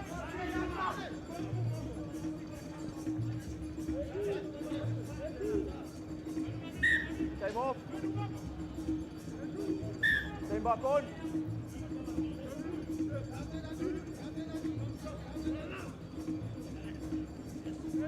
Tackled before the ball there, but the referee didn't pick that up. Knock on fast. Knock on here. Referee says the initial one was a knock-on. Knock on. Before the ball went there. Knock on. Here.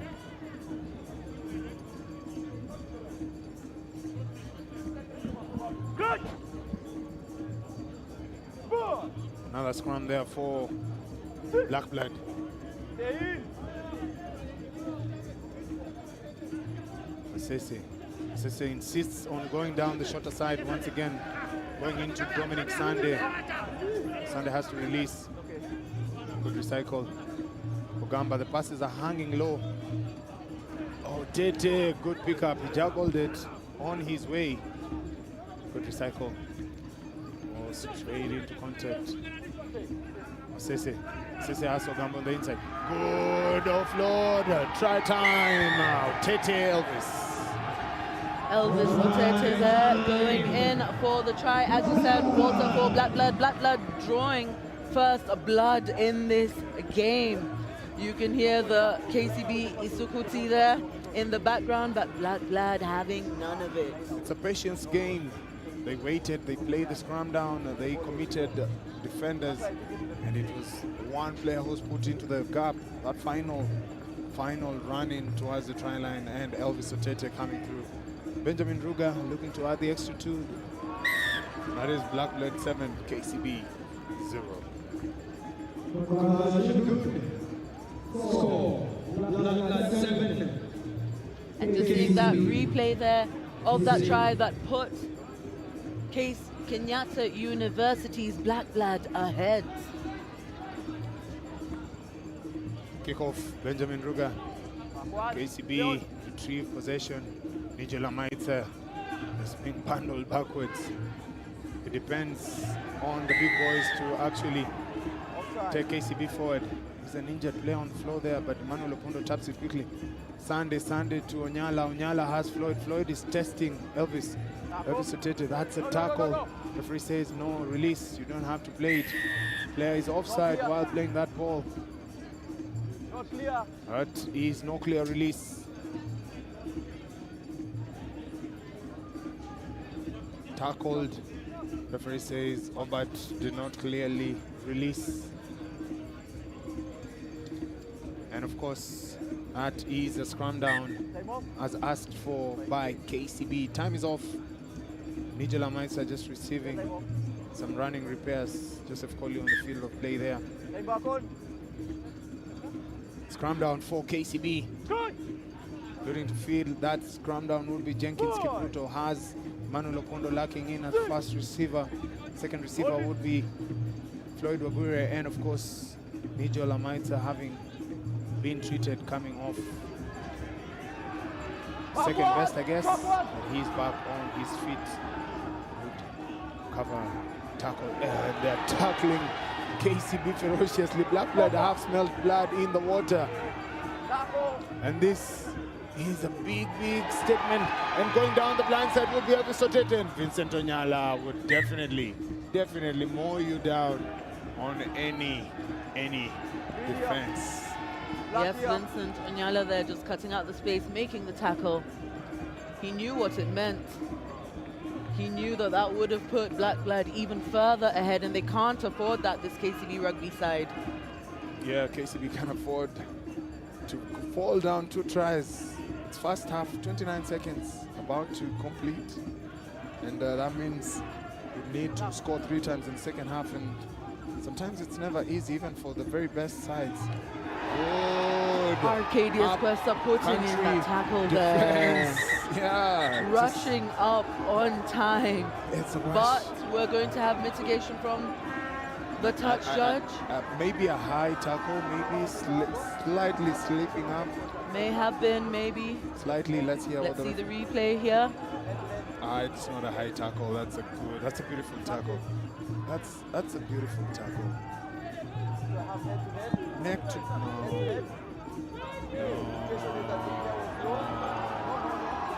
I don't think we caught this right. We actually have a replay on the big screen here. I hope producer can actually do it again and give us that replay. Kenyatta University down to 6 players. Fans don't like it. Walter doesn't seem to like it, but it is what it is. That's not a high tackle any day. It's not a high tackle. Well, Kenyatta University's Black Blood being punished there. KCB deciding to go to boots.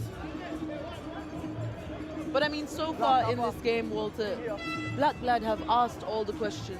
They've knocked on the right doors. They've been awarded with a try. I would say so far, they are the team in this game. KCB have not had possession. They've not been able to put any meaningful possession together. So that's why they're struggling here. All Blood are doing are just taking their tackles and asking the right questions. Not straight once again there. And that gives them a reprieve. With the Hota having sounded, I think this probably is the last play in this bit of action. Yes, it is. And just seeing off the screen there, KCB are looking to sub on Brian Wahinya, hoping that he will be able to work some magic there. But Kenyatta University's Black Blood team have all to offer in this game. They've been playing very well, and I mean, that's 7 points ahead, deservedly so. Yeah, it's deservedly. Let's see what they do here. I hope to go straight into touch. There you have it. It's halftime on the field of play. Black Blood with a half-time lead. Blood 7, KCB 0.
Right, second half, it's all to do here for KCB. Trailing by that one single try. Kickoff. Let's see, Sunday knocks it on, straight on from kickoff. Advantage over. Referee says advantage is over. Black Blood isolated. Tackle is complete. Sunday just trying to come in and make amends for knocking on that ball. Yes, Henry Juma there from Kenyatta University's Black Blood taking the ball into contact. KCB with possession. Onyala with the ball, giving it lead to Sunday, who needs to. He seems to have a case of the butterfingers today. It's still the weather. Onyala floated it rightfully, but I think they were working within those tight spaces. Yeah. Didn't look like he was ready for that ball. A little frustrating, or very frustrating rather, for this KCB side. But Kenyatta University, Black Blood, applying the pressure, and it's all working out for them. Derek Masasa there with the put-in. And they're back to 7. So 7-7. Good scrum there. Good platform laid by Benjamin Ruga with the ball, taking it in himself. Going And past Dominic Sande, going past George Oro, passing the ball out. Oh, and knocking it on just as he receives it there again. High. Mark. take it at the mark. High. It's a high tackle. Yeah. This is a nerve-wrecking game, this one.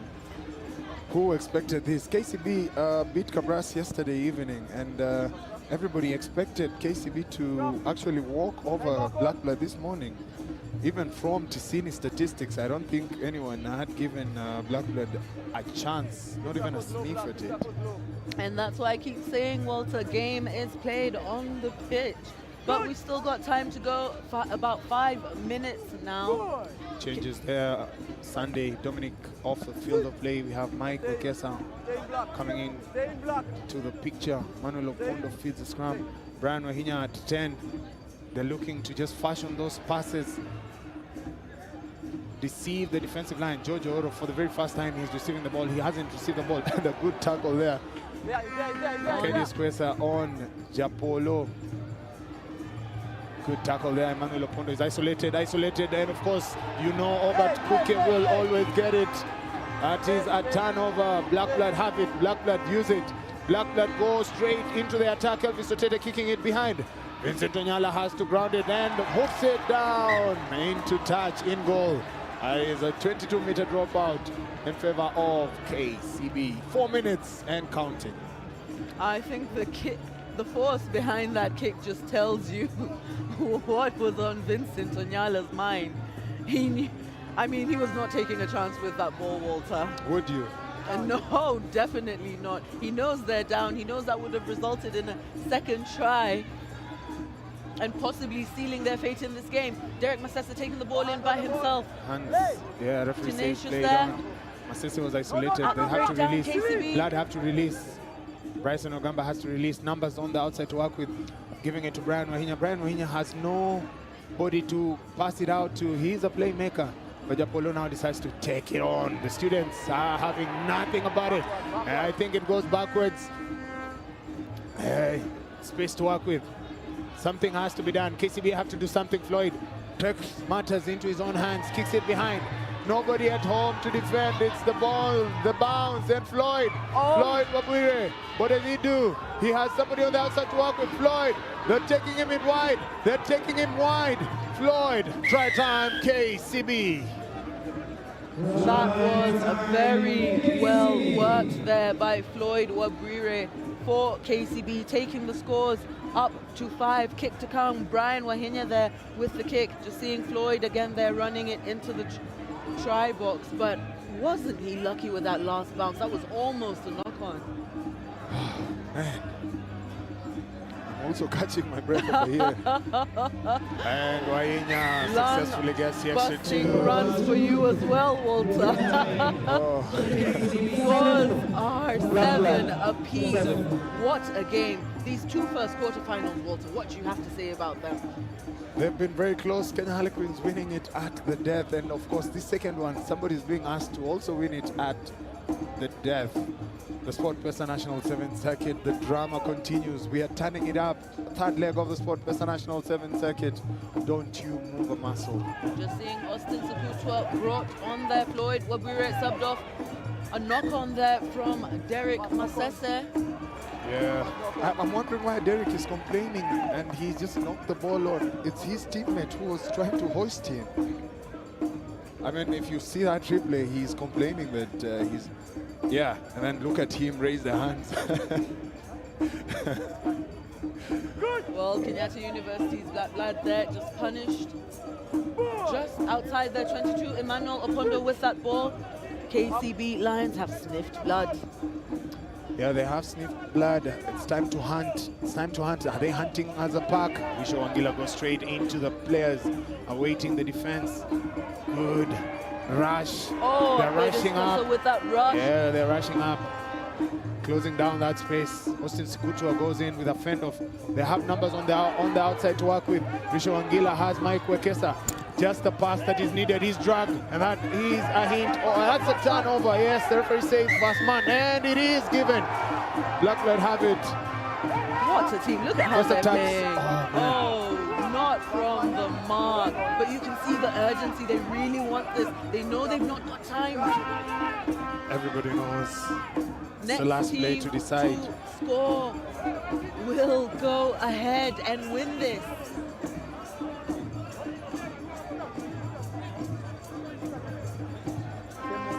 What a game, Walter, what a game. Yeah, they've done something here. They've brought in Wakungila Victor, and they've also brought in Shwaibu Songa now, parking the pace and also looking for that fast receiver, that flyer position to try and create something out of this. It's time to see here what Blackbird do. Walter, this is where you're tested. This is where your talent is tested. This is where your systems are tested. This is where all those hours in training are tested. Arcadius Questa going past 1, going past 2, brought down by Brian Wahinya. Counter ruck, is it successful? KCB have won it. Yes, they've won it on the yes, phone. they have. They've got numbers out wide to the right. They have to take it at the mark. They didn't take it at the mark. Just that impatience from Brian Wahinya not taking that ball from the mark. But still, it's a final play. It's a power play for KCB. They'll have the scrum. They've taken a penalty, so they'll go for conversion. They'll either take the 3 or they park the scrum, but this is where you go for the post to win it. I mean, it's And former post. black blood Wahinya Brian looking to put that knife in his former side. Oh man. Anchoring that dagger, possibly in Kenyatta University Black Blood's chest, and it goes in. Nail on the coffin. As you said, by former Black Blood player Brian Wahinya, winning that for KCB, 10 points to 7.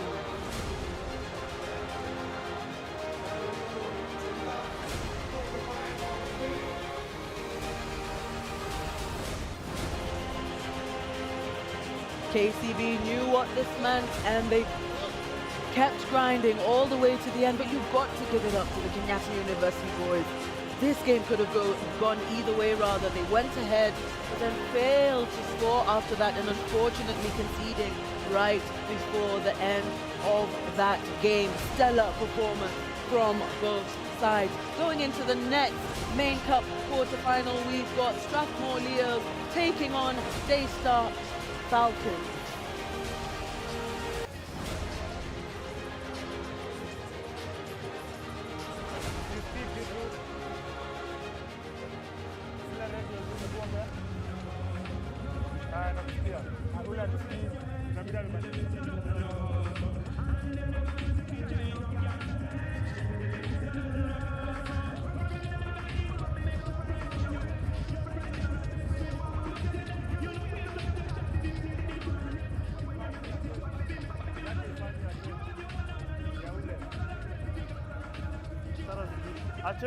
Oscar.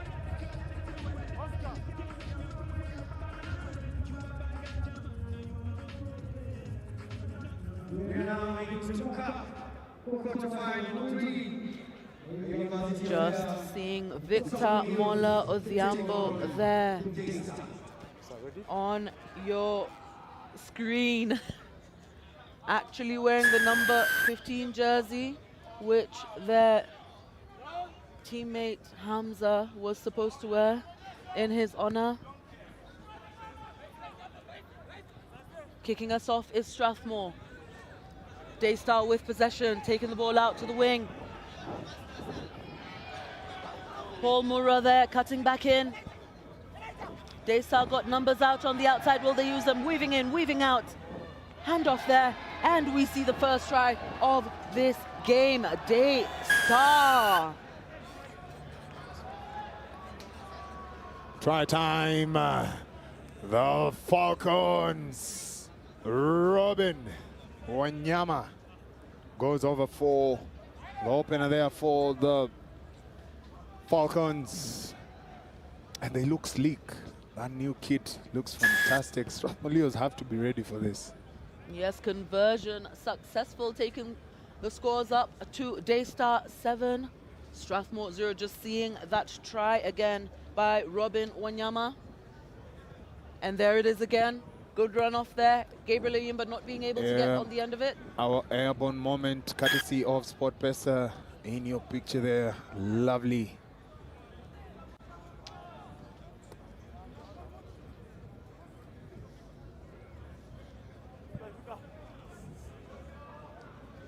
Strathmore rewarded position there after that kickoff.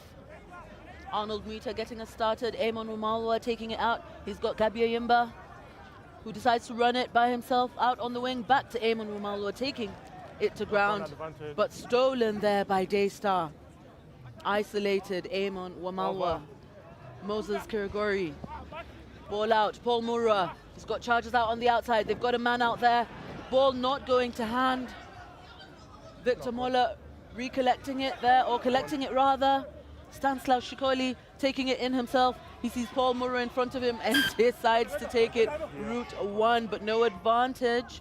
The referee bringing it back for Strathmore University, now getting an opportunity, Walter, to attack. Yeah, they have to settle down. They haven't settled so far. It's it's been a tough one out here for these sides Two Cup quarterfinals have been nail-biting. All to the wire, down to the wire, ladies and gentlemen. And as such, we're looking forward to this one. Daystar are in the lead, 7-0. Looking at the balance of play, these two sides, I think Strath are rattled here. They have to settle down. And this is a good balance in terms of these two sides. This is the best Falcon side, except they don't have the services of Patrick Odongo. Just wondering. Picking up an injury yesterday. Yeah, off the play. I don't know what happened to him yesterday. Hopefully he's okay. But nonetheless, they have a good field. They can replace Patrick with Chris Obuya, who is also a flyer. They have Robin Wenyama. They have Paul Murwa. They have... You can play Augustine. You can play Clinton on the wing. You can play whoever you want to play. You can play them. Yes, got a plethora of good quality players there. Yeah, on and this, that side. yeah, and these are the two varsity sides that have the best of the best in terms of quality talent coming through from high schools. Daystar have invested heavily in that scholarship program, just like Strathmore have. And slowly they keep on churning out and also giving a platform for players to also further their studies post high school. So this is a good game. These are boys who know each other. These are peers, if you might add. Gabi has received his running repairs, seems to be okay. Arnold. Schofield looking to feed. Crouch. Fast receiver Amon Omalwa. Bind. Aware of that cheeky kick behind. He always has that in his arsenal. Ali Shav. Quick tap, Arnold Muta, Amon Mumalwa looking out. Victor Mola going around on his own. Will he be able to? No, he slows it down just a little, but still going forward. Taken down just outside of the 22. Quick recycle by the Strathmore Leos. They've got numbers. Are they going to use them? Who's out on the outside? Stanislaus keeping his feet. Such Good a powerful contact. player he is. Good contact there. You can hear the tackles. Good. Amon steps, cuts against the grain. Amon has the speed. Did Amon get to the try line? No, he didn't. Just one pass needed out. Back, Numbers back. on their feet. Strath just have to move this ball, swing it out wide, commit, pass, and try time. Strathmore Leos, Stanislaus Shikoli goes over. Yes, I mean, that was coming. They were sucking in the defenders, and you could just see even from that breakdown there in the ruck, Arnold Muita just ordering or barking instructions at his team, telling them take it out wide, and that did work for them, resulting in a try for the Strathmore Leos. Kick to come, Amon Wamalwa on that. Stanislaus Shikoli there on your screen, the try scorer out wide. Kick just sails wide. Scores remain 7 to Daystar, 5 to Strathmore Leos. Just seeing that cutout pass there for the Strathmore Leos, resulting in their first try of this game. Arnold Wheater there, getting us underway again. Yep, they've responded. Time to see what Daystar do themselves. Clinton went up. Double blast, I'm not sure it's an offense. Let's just see what happens. Just the injury maybe might have occurred, but Clinton is a hard boy. Yeah, I think maybe just not expecting that. The landing. That collision, yes, landing. and landing awkwardly. Yeah, they all went for the Seeing the ball. You replay can here. see, they all went for the ball. He tapped it right. That's not a foul play. That's not any mistake on Gabi or anyone. So it's clear. Yeah, just getting flipped there.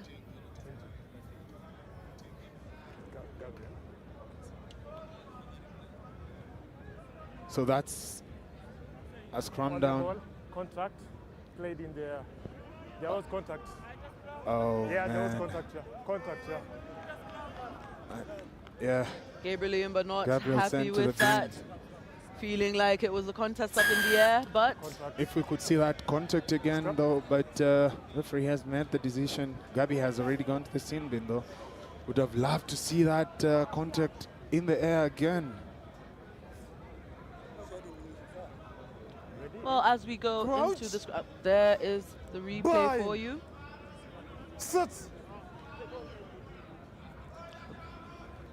But going into the scrum, Moses Karagori taking that ball in, signaling for the switch.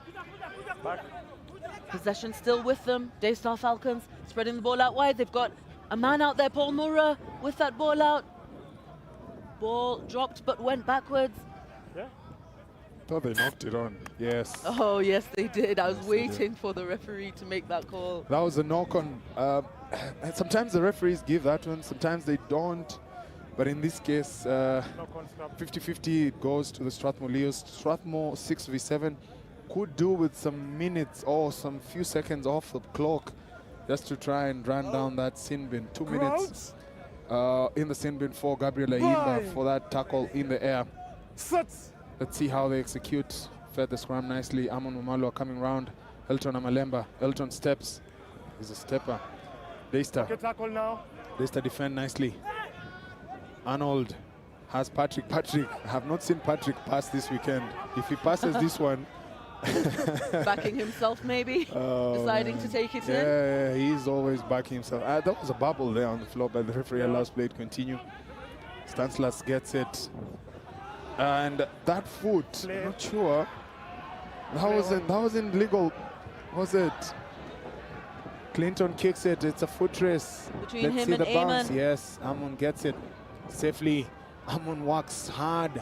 He's back at home to make sure that Strathmore Leos have the ball. He's kicked it down and kicked it straight into touch. Oh, man. Well, he made the effort to get back. Got the ball in as much as he kicked it straight out. He did well with that chase, Walter. Yeah, he did very well with that chase. He was coming back. He was already in. Yeah.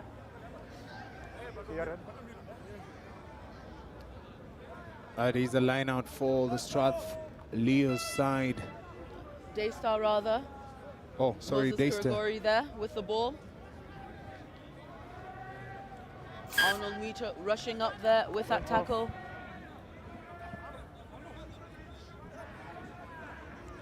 He's got Gabi Ayimba out on the outside. Will Gabi go all the way? He seems to have it. No, he doesn't.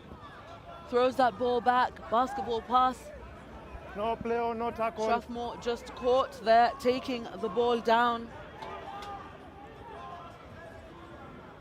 Advantage. Yeah, and I'm still waiting for Patrick to pass. Over. Mola goes straight into the defense, the teeth of the defense. Elton, quick recycle needed for Strathmore Leos. Leos, there's a number on the outside. Come on, Amon. Steps last. That last defense. Amon gifting Victor Diambumola try time.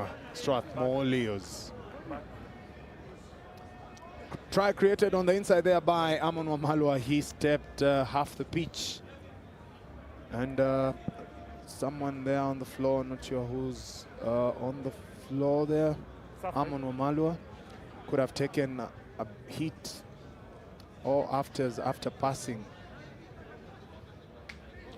Just seeing on your screen there, Victor Odhiambo Mola He went off the 50. for that try in the corner for the Kenya Harlequins. He was outside the 50.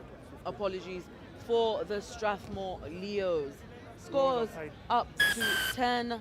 Arnold Mwita misses that conversion. Daystar 7. Eamon Wamalwa there. Just seeing him swerving in, out. Walter. Yeah, they've done well. They conceded fast. They've been the last team to score this first half. Strathmore Leos going into the halftime break. Strath 10. Daystar 7.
sawa, as long as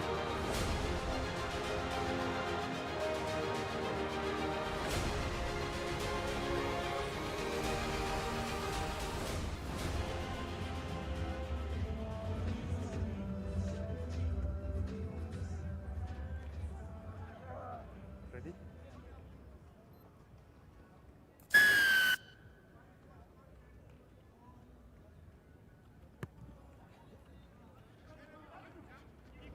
Getting us underway is Moses Kirigori there with the kick for Daystar. Possession with Strathmore coming in ahead in the second half, 10-7. Holding on. Quick tap there from Daystar. Gabi misses that tackle. Leicester attacking. Mulwa has one man on the outside. Try time. That's a try. Robin Wanyama, easy. Easy. Try time. Leicester Falcons. The Falcons powering over for their second. Remember, this is the third cup quarters. After this, we'll play the last one, which is the Menengai Oilers versus Cabras. That one is a big one. That's no love lost between those two sides. Trust me, you, believe me, you, that is gonna be a match. Definitely a match to watch, as you say, Walter. Conversion just sailing wide rather. Daystar ahead at the moment, 12 points to Strathmore's 10. Yep. Let's see what the wristed brings. I thought this was a balanced quarterfinal match. Really balanced. On paper, you couldn't really separate the two.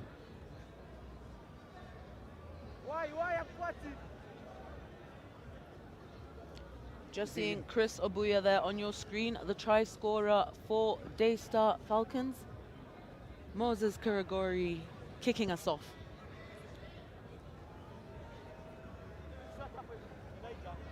Just under 6 minutes.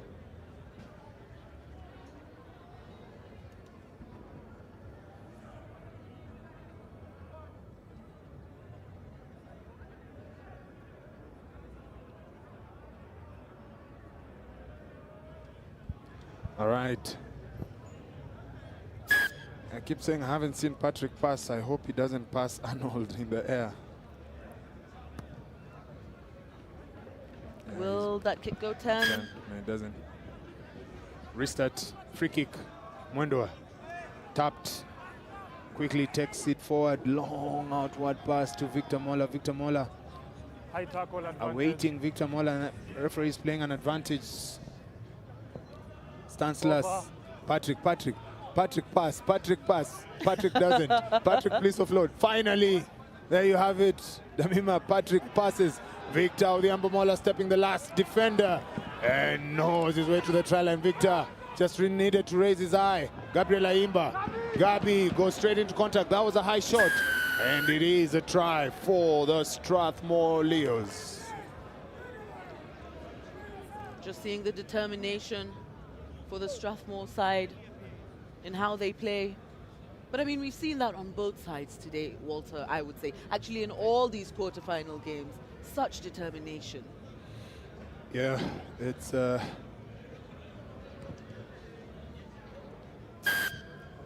conversion that sails through the posts. Strath 17, Daystar 12. Time is on. Offloaded there. Patrick, he's done 2 passes in this game, by the way, and that's very commendable. Clivert has Gabi there. Gestures to the referee. They tackled me high. Ref says, you've scored. Let's continue with the match. Tucked backwards. Referee is saying an advantage for a knock-on. Kick behind. Referee said it was over, but it wasn't. Double. Fast, then a knock-on. Up next, folks. Menengai Oilers taking on Cabras. Good. Don't you move a muscle. If you haven't grabbed your morning coffee, If you're joining us from across the globe, different time zones, wherever you are, don't you move a muscle. Fourth Cup quarterfinal match. Menengai Oilers taking on league leaders, Kabeberi Sugar. Sit. Scrum feed. Successful there, Eddie. Hoops the ball down pitch. Mwendwa opts to allow the ball to bounce. That bounce favoring Strathmore this time round, but a risky allowance there. You don't allow that ball to bounce on the field of play. However, I think Mwendwa was far away from that ball. Him and Elton and Malemba lucky to have that ball. First just down. Second attempt to get the ball. No. You can see that tapped. They lost it eventually forward. Yeah, Eddie. Elton battled but went to the floor, and the advantage hadn't been gained. Coach Basire and of course Coach Foxy animated. It's Navi times. This is where they earn their bread. This is where they show the reasons as to why they should be able to have that scholarship program funded more and more. And Mola, come on Mola, Victor, no. No, Victor. Try time. Try time. I would say, Walter, that his teammates say yes, Victor, yes, Mola. No, Victor, no. Weaving in and out for that brilliant effort and try. For the highlights reel, come on, Mola, Victor. This young man has been a revelation for Strathmore Leos. He did those, I mean, he's done those two defenders dirty. He's done them bad. But I mean, you've got to use your talents. If that's what he's good at, that's what he's going to be using. Conversion seemingly short. Yeah, he's talented, but Mola. Victor, no, Victor. Victor, stop it. Victor, stop it. Victor. Arnold went. I don't know where Arnold Ogonda was going to. Victor, no, come on. That other step, come on. Murwa. Speed kills. Run can kill a man. One of the most agile players there that we've got in Victor Mola. Elton Amalemba taking it in. Brought down by 2. Strathmore here playing for Hamza, remember. It is a good performance so far. He'd be proud if he was here of his Charges Cup quarterfinal time. Good tackle there. Mwendwa tackle. And the referee says it's an advantage being played there. And most importantly, Collins Minor taking the ball down there. Has he been isolated? Strathmore still with the ball. Try out in the corner for Shem Okola. Yeah, Shem Okola, big boy Shem Okola going over for that try. In your picture there, just bundled over Arnold Ogonda, and he landed that try for the Strathmore Leos. Remember, this is the third cup quarters. Next up, as the Hooter Sounds, the Menengai Oilers coming up against Kabeberi Sugar RFC. Game looking tight at some point, but Strathmore just stamping their dominance and going into that semi-final, winning that game 27 to Daystars 12. Yeah, and there you have it. It's over on the field of play. Full-time score. Full-time score. Strathmore 27. Strathmore Leos 27. Daystar 14. Daystar Falcons 12. I think that was one of the most straightforward Cup quarterfinals. As we go head on to Cup quarterfinal 4.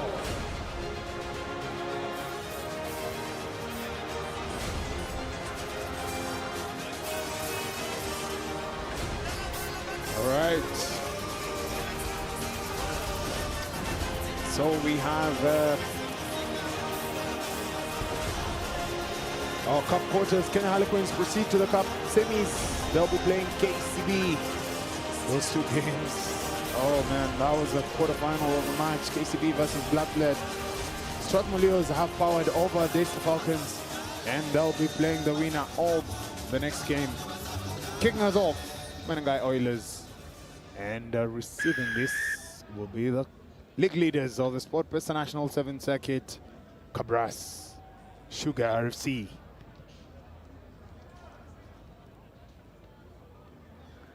Taken backwards, Brian Tanga. And Shiundu exchanging passes. Kwesa adding gears. Tackle now, he was on the floor. Tackler not held. Derek Shiundu passing it out wide to Mutua. Then you have Osimbo. Osimbo takes contact. Remember, this was a repeat of the final of last event of the SportPesa National Sevens Circuit. It was a narrow victory there for Kabras in the final of the Dala Sevens. Time to see if Oilers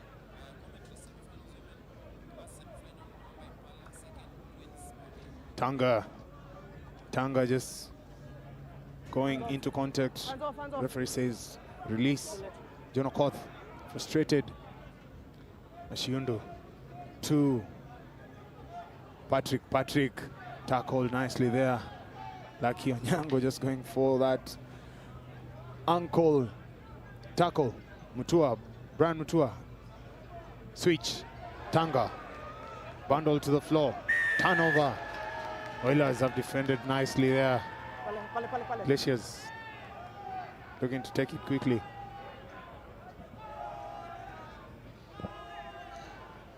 Another one that's definitely looking like it's going to be a tight match, Walter. Yeah, it looks like it's going to be a tight match. They were looking for touch. They didn't find touch. It's hoofed back again. John Okoth allows the ball to go into touch. There's no 50-22 in sevens, so it will be a restart to the Menengai Oilers. It is the bounce of the ball. I don't think John Okoth had anything to do with that ball going into touch, and couldn't do anything seemingly to try and gather that possession.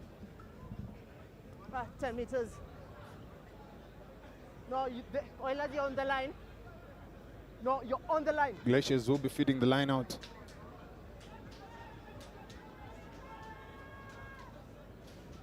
Good take.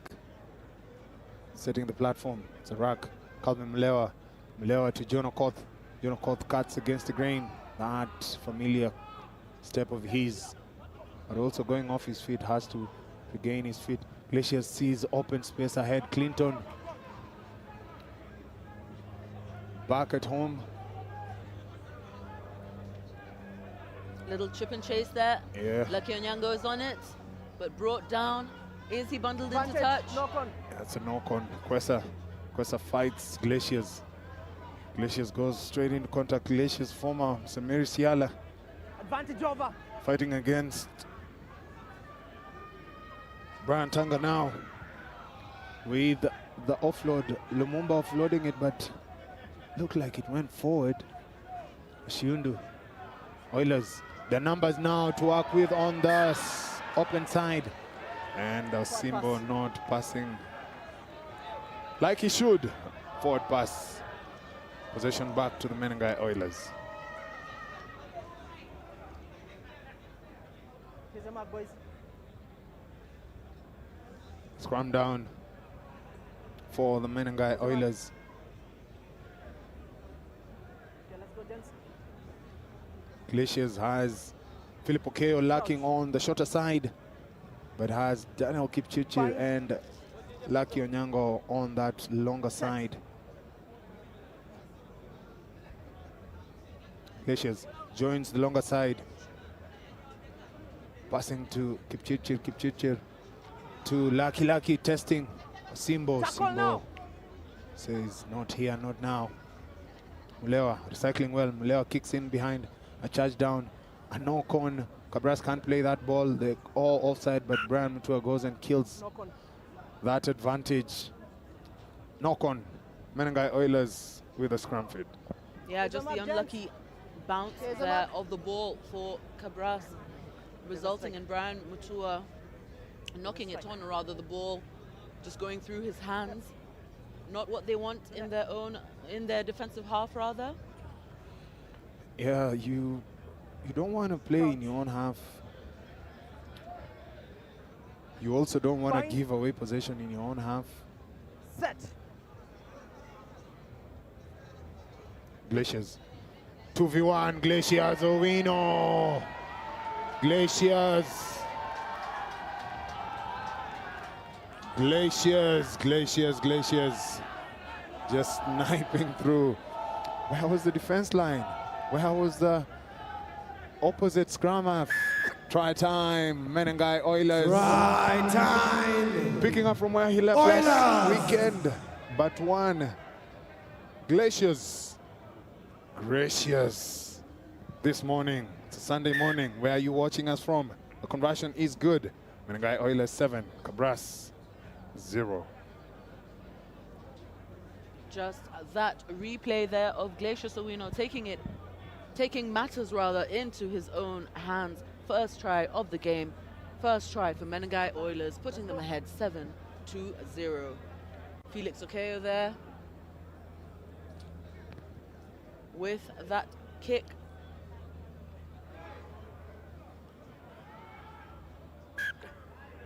This side. That's a knock-on, is it? Yes, referee says it's a knock-on. Possession back with Cabras looking to get out of their half. I mean, they spent quite a little bit of time in here, Walter. Yeah, they've not been able to play in the Menengai Oilers half for a larger part of this half. However, they did have a few opening attempts. Bind. Nonetheless, Yes, let's now see. and then things seemed to sort of simmer down for them. Yeah. Ah, no. No. There's always Matthias with the ball, he's Never got separation. one man out wide. Will this make a difference? Lucky Onyanga with the tackle. backward. Backward. Went back, referee says. Felix Okeo with the ball.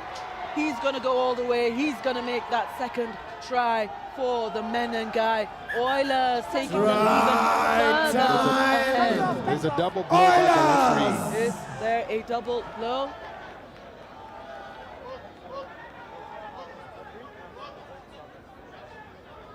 Goes backwards. Just waiting to see what the referees decide. Yeah, the ball always goes backwards to me. So try stands. Yeah. Try stands Yeah, the try stands. for the Menengai Oilers. Felix Okeo there will be happy with that after that run, bringing the scores up to 12 for Menengai Oilers, 0 for Cabras. This is still the first half, just about to go into half time.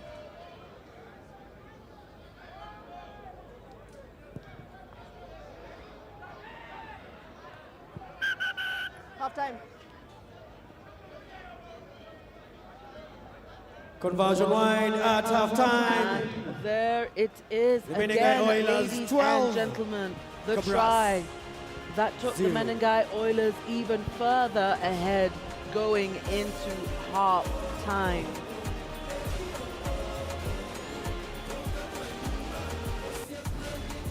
Scores Menengai Oilers 12, Cabras 0.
Just coming back from half-time of this last main cup men's quarter-final.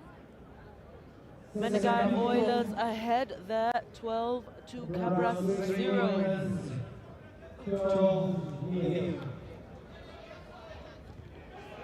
Cabras being the series leaders at this point, but Menengai Oilers not caring about that. John Akubu there coming High in tackle. after half-time. Yeah, that's a high tackle there by the Menengai Oilers. Kevin Wekesa has come onto the field of play and he wants to put a statement. You can see that kickoff. I wish we could have that replay of that instant. He rose high, tapped it backwards. They have possession. They need to score fast this second half. And it's Navi once again. That's a high tackle there by Lucky Onyango. He's not lucky there. He's been caught. Crouch. One occasion where he doesn't want to be called lucky. Set. Roy Maruti changes Tanga and company off the field of play. Kwesa goes straight into contact. Philip Oke attempting the counter. Cabras have numbers to work with. Mutua rushing defense. John Ekubu steps. John Ekubu has to do it all. Cabras have to do it all this morning. Cabras have to score now. Cabras score now. Try time, Cabras. Try time. John Ekubu coming off the bench.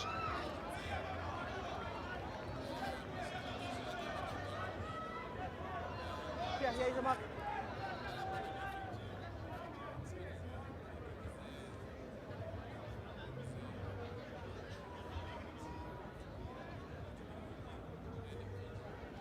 Eric Cantona there with the kick for Cabras, making no mistake to add the extra 2 points on.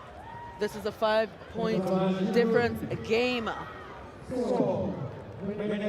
Just seeing John Ekubu there, taking matters into his own hands, coming off the bench, kicking it through, chasing, and finally scoring there for Cabras, bringing them back into this game.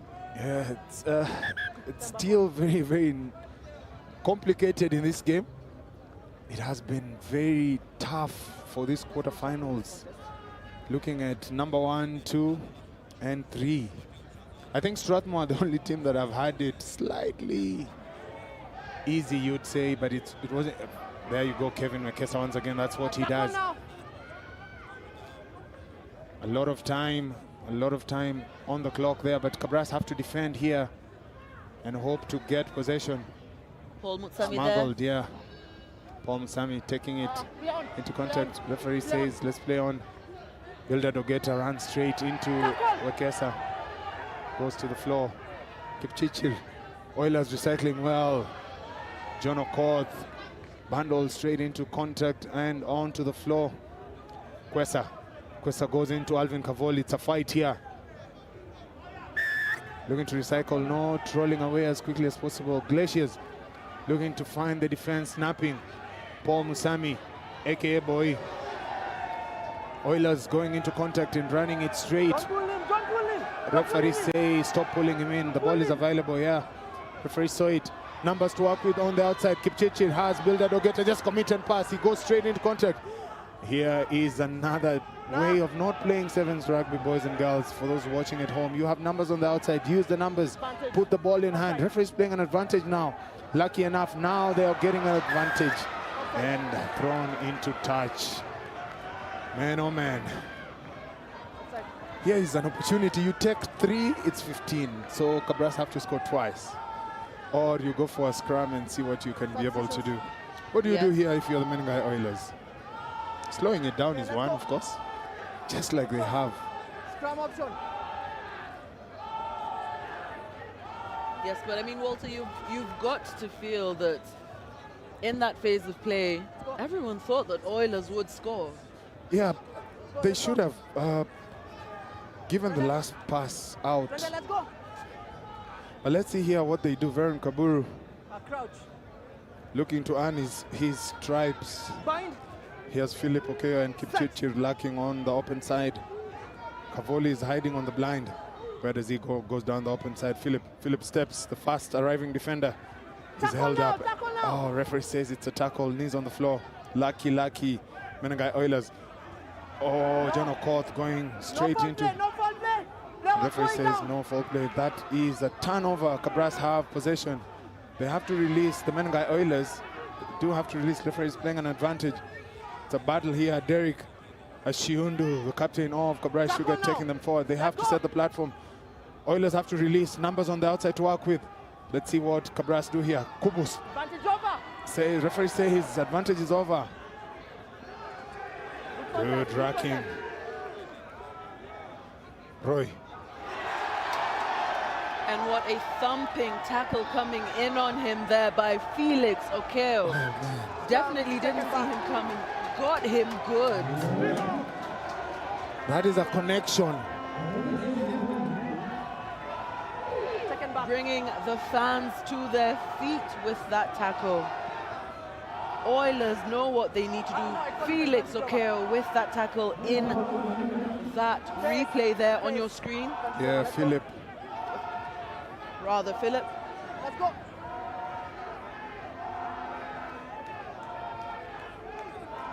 Crouch.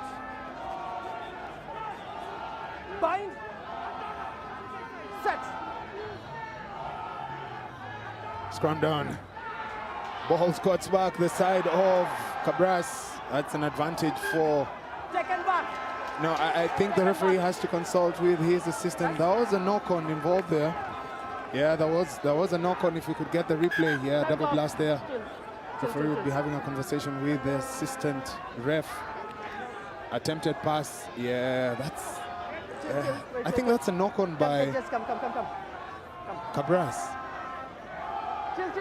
Give me Maybe space, there give me space. the referee is consulting his touch judge. We're going to get to know I can't see on in the a other couple of side. seconds. That is, cancel the to other me, side. is a knock-on by Eric Cantona. There wasn't a knock-on by So the scrum the tackle. other side. Not knock on of the tackle. The ball hit a purple player, went into in goal, then grounded by Cantona. So purple player took the ball. Tackle, so it's 22. Okay.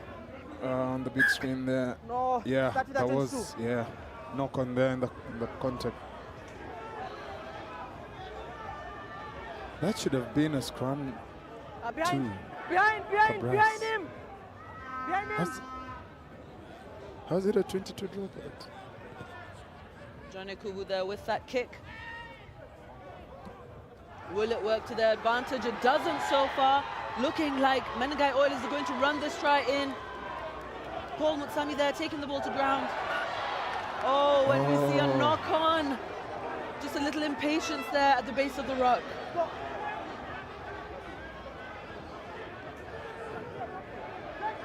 I don't like what rugby does to us this morning, especially on day 2. And as we see the replay there, that knock on by Menengai Oilers, they know they need to score. Well, they are ahead, but they'd like to score and finish off this game. And Cabras would be happy if they got 7 points on the board right now. That would take them ahead. They need anything except 3 points. Advantage. They need at least a try, at most a converted try. Referee was playing an advantage. They're attacking from deep. It was an offside advantage.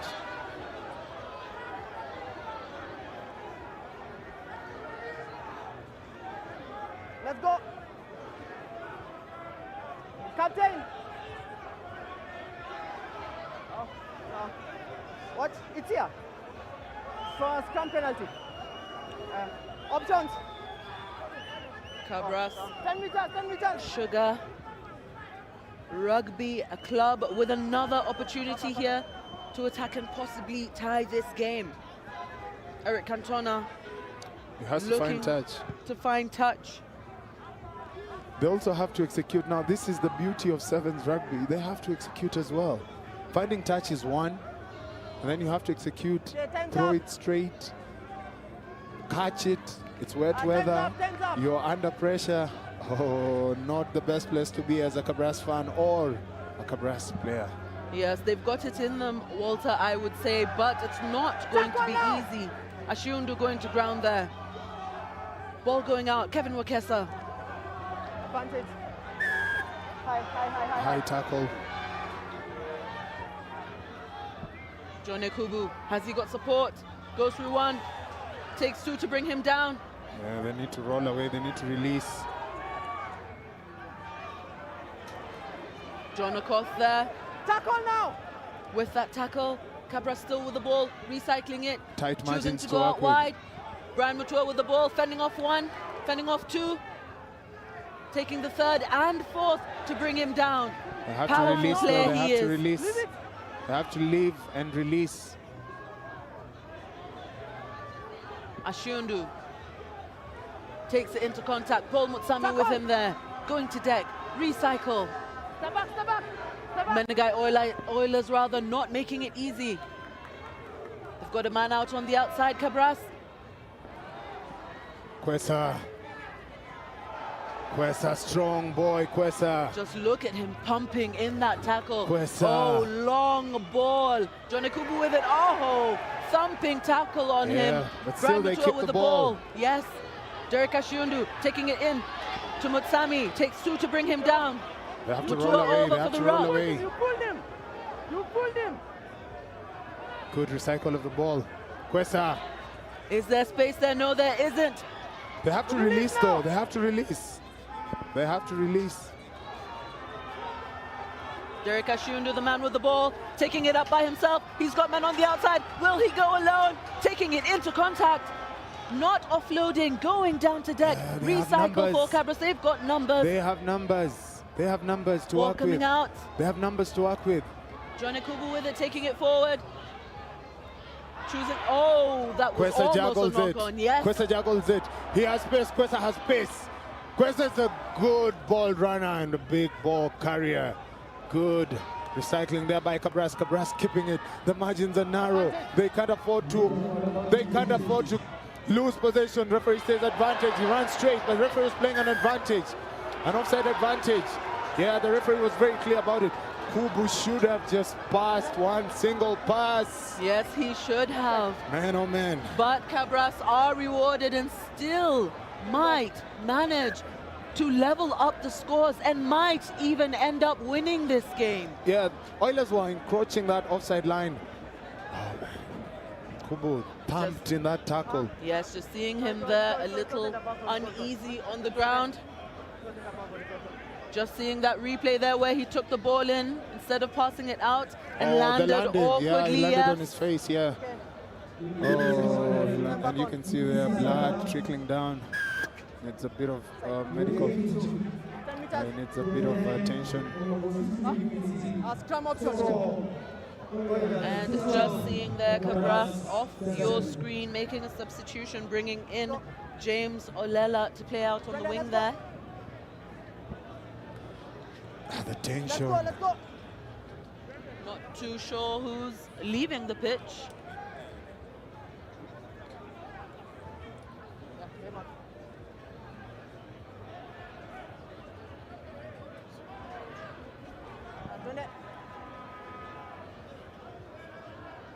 One last defensive effort asked of the Menengai Oilers. One last attacking opportunity offered to Cabras.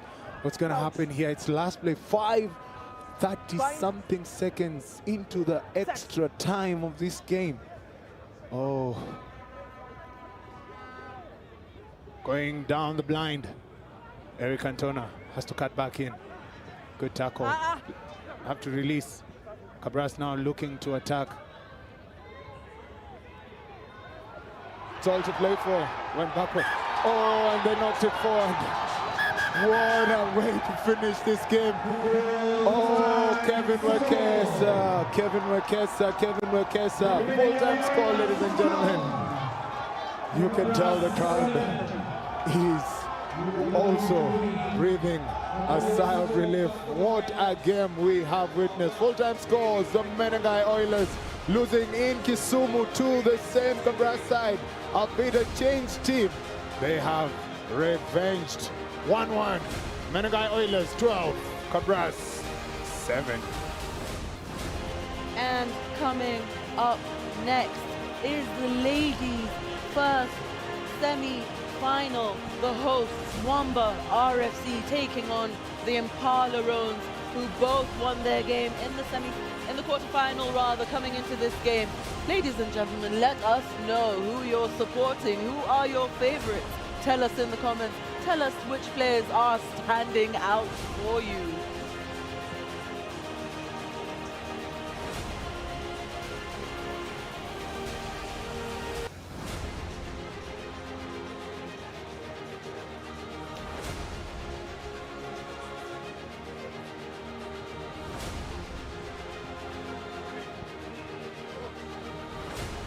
And I thank you so so much, Ladies and gentlemen, they've got all by Paul Mutami of Menengai Oilers. A tough game, Paul.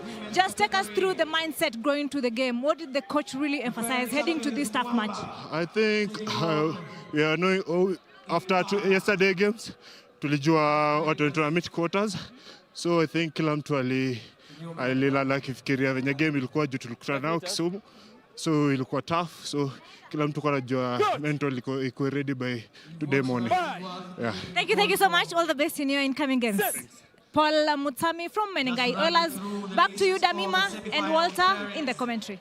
All right, thank you for that, Rick. Just seeing Snyder Nyachio there with a little grubber kick through, but Impala deciding they're having none of it, kicking the ball out over the dead ball line, rather.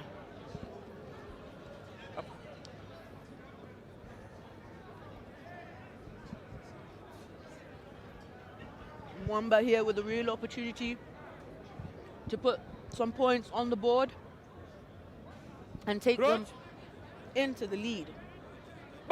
Just on the 5-meter line there, Edith Nariaka with the ball for Mwamba.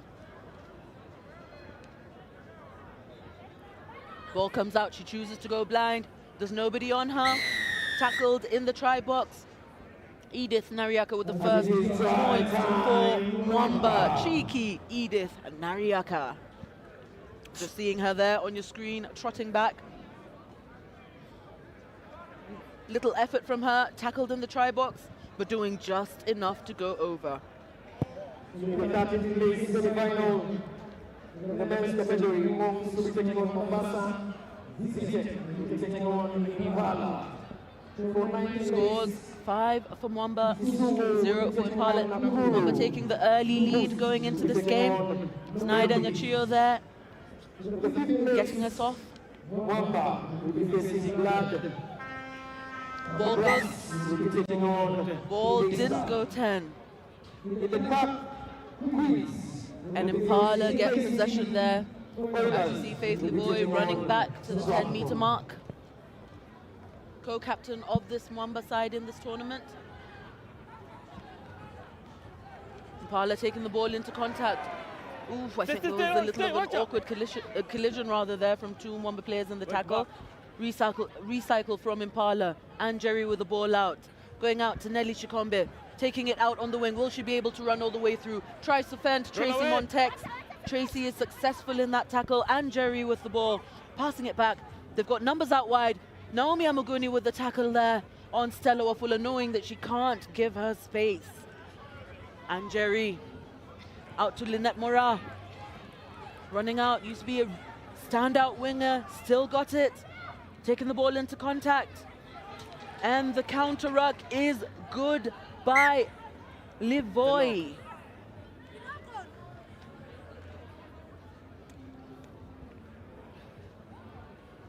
Knock on by Impala there.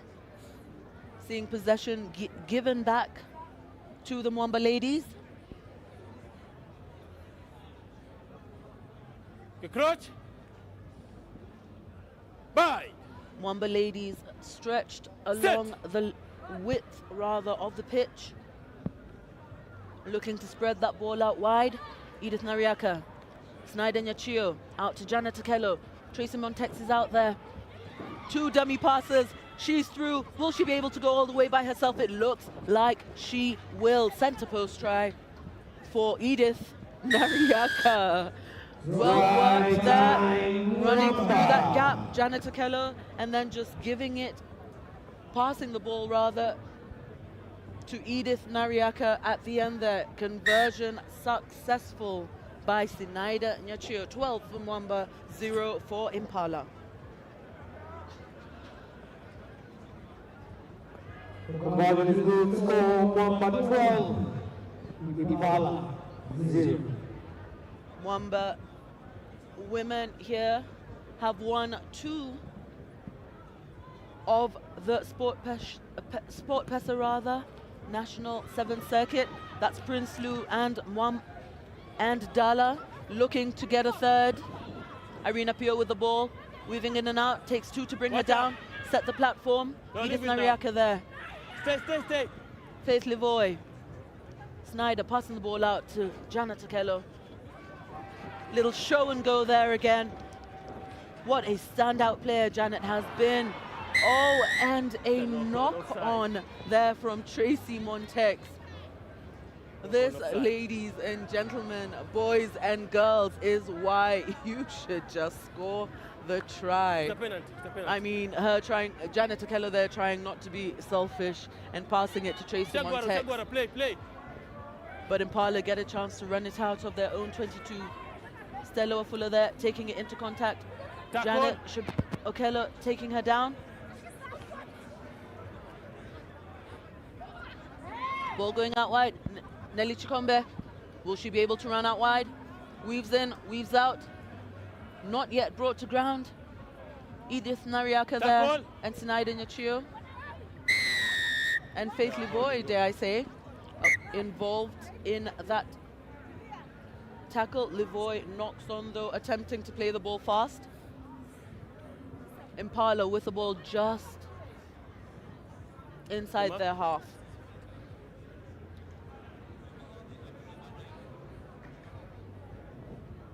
As you see the replay there, Faith Livoy with the jackal and then with the knock on.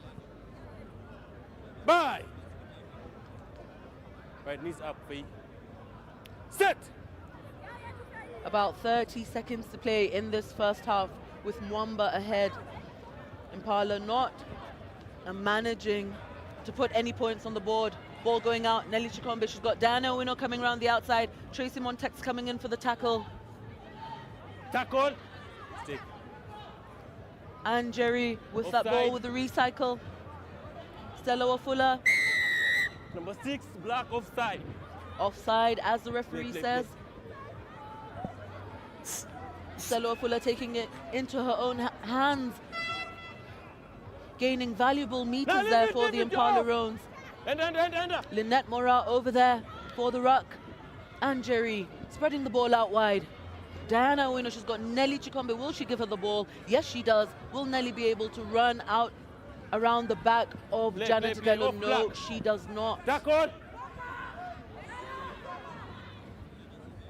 Janet Okello with the ball out. Naomi Amuguni with a floating pass that doesn't go to hand, but Mwamba still managed to retain it. Irene Apio there going to ground. Yeah, roll away. Not rolling away, the referee says. Quick tap by Naomi Amuguni. She's capable of going all the way by herself, but gets caught there by Anjeri. Tracy Montex out to Edith Nariaka, back to Naomi Amuguni. They've got space out on this side. Janet Okello deciding, nope, let's go the other way. Taking the ball into contact. Diana Owino bringing her down. Now. Unfortunately losing that ball there. Or being penalized rather. Faith Livoy with the ball, taking it by herself, quick tap all the way. She's going to make it by herself. Co-captain of this team, Faith Livoy, extending that lead for the Mwamba ladies with the post. Half time. Mwamba RFC ladies team dominating this semi-final in the ladies version of the game. Going into halftime, Mwamba are ahead.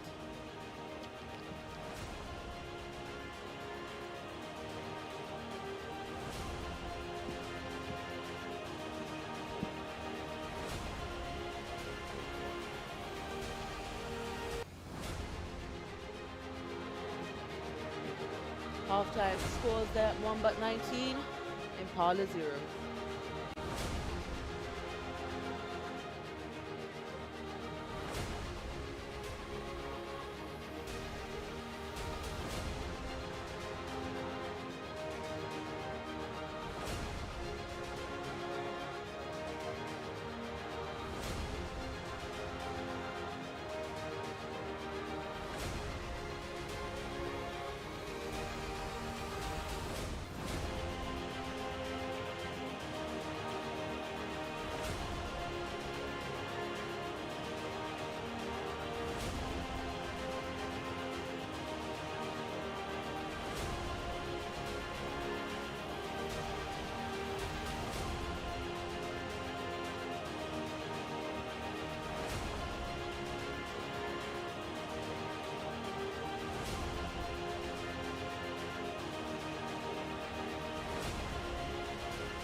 And we are back for the second half of this first ladies semi-final match. Impala Roans taking on the host Mwamba RFC ladies.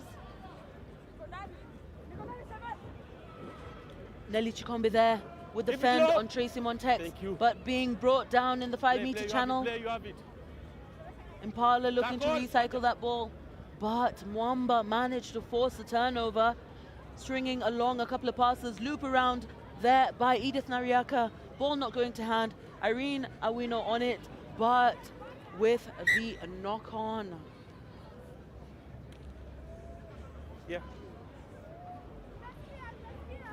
This is the mark.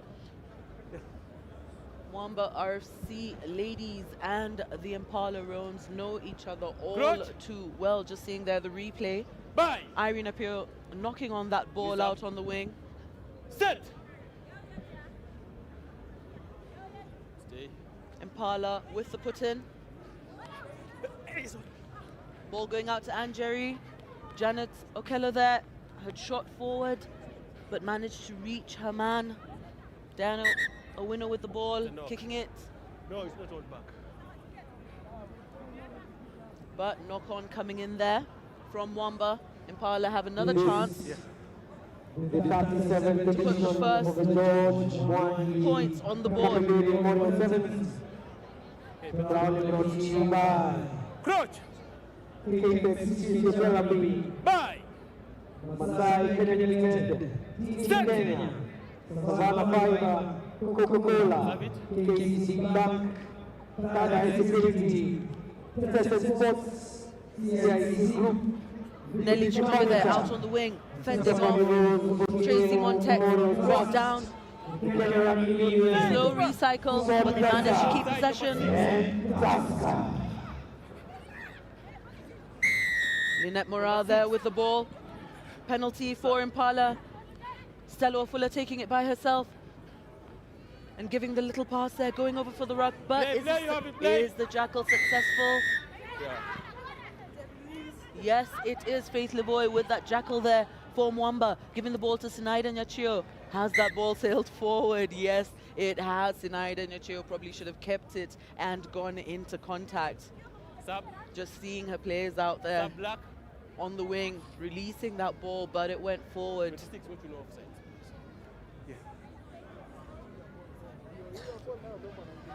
Seeing a substitution there for the Mwamba ladies. Off your screen, Naomi Amuguni coming off rather. And Maureen Chebet joining the forwards. Loop around pass. Players out on the wing. That's Nelly Chikombe chasing. Will she manage to get to it?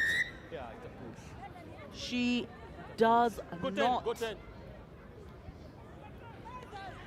Mwamba with the ball. Looping around as she does, Edith Nariaka. Maureen Chebet, who's just joined the team off the bench right now. Irina Pio with the ball. Will she be able to go around Lynette Morat? But Lynette Morat is such a ferocious tackler, taking her down there. Black. Double blow by the referee though. Let's wait to hear what penalty only. Thank he you. says. Him leading elbow. Elbow. Penalty only for a leading elbow by Irina Pio. Lynette Morat, such a tough cookie. Scrum.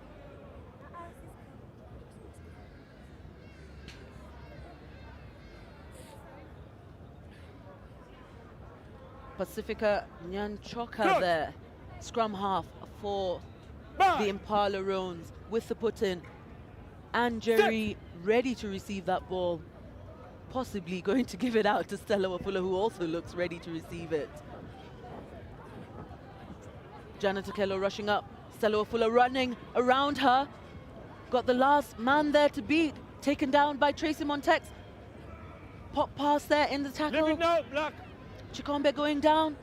Stella Wafula with it again, being brought down. Does she have support? Yeah, I had the ball. Oh, unfortunate for the Impala Roans. Quick tap there by Mwamba. Maureen Chebet deciding to take it by herself. Going out, running out on the wing, but Nelly Chikombe saying, no, we're not going to have any of that. No, play. Recycled ball. Janet Takello passing it out. Diana Omoso, Beatrice Asimbo, cutting out that pass are Impala, but Faith Livoy is on it, giving it out to the danger woman, Irene Apio. Will she? Yes, she is going to go all the way. Diana Awino there with a chase, but not having enough gas to keep up with Irene Awino. It's been coming for her. She's knocked on once, but we've seen her score tries for her team time and time again. Irene Awino, ladies and gentlemen, converting her own try, bringing the scores up to 26 for Mwamba, Impala 0. That is Irene Awino. Faith Livoy there with that run, passing it out to Irene. Just seeing that replay, and she makes no mistake this time. Try Irene Apio.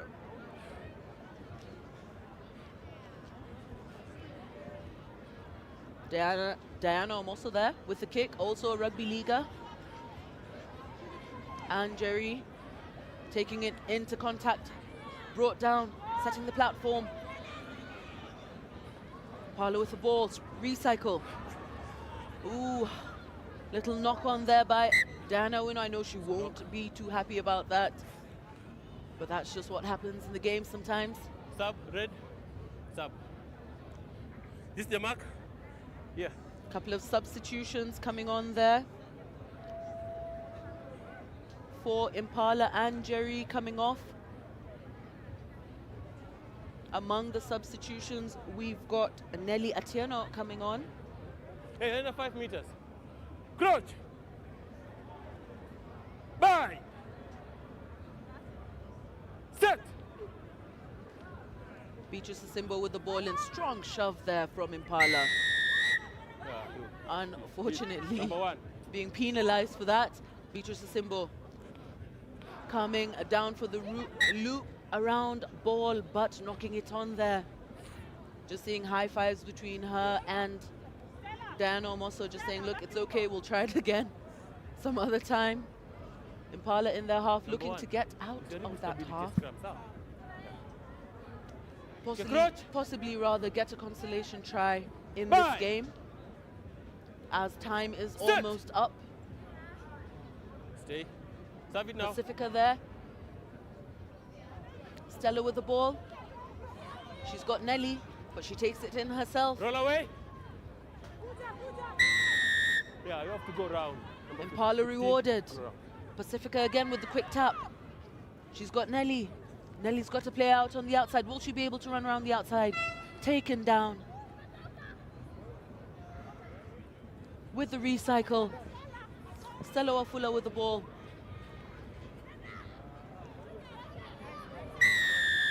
Yeah, Mwamba regain possession in Maureen Chibet, co-captain for this side. Popping that ball out in the tackle. Mwamba still with possession. Beatrice Asimbo there taking it into contact. As they say, it's not the size of the dog in the fight. It's the size of the fight in the dog, and she offloads to Irene Apio, who scores the last try, I believe, as full time. Referee's time still on though. No, time imeisha. Well, as he says, time imeisha, meaning time is over. Mwamba looking to add the extra twos, possibly finish at 33, but they did more than enough to get into the finals of their own tournament. Full-time scores, Mwamba ladies, 29 Impala, 0.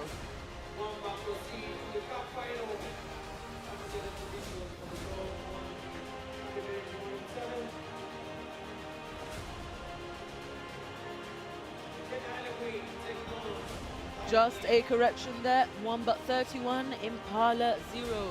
Second semi-final in the ladies category, ladies and gents, is the Kenya Harlequin Queens versus the young ladies of Pioneer. Kenya Harlequin Queens have been an outstanding side, even from last year's circuit. Definitely looking to get into that final. Denied that by Kiamba ladies in Nakuru, but making no mistake and getting into that final in Dala and narrowly losing that. I know they're back to make a statement, and they're definitely going to want to get one up on the Pioneer ladies.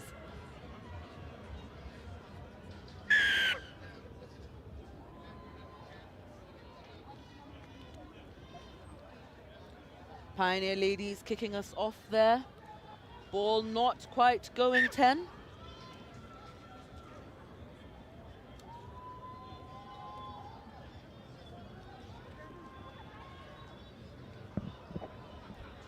Marvel Oswago there with the ball, taking it in. Such a powerful runner she is.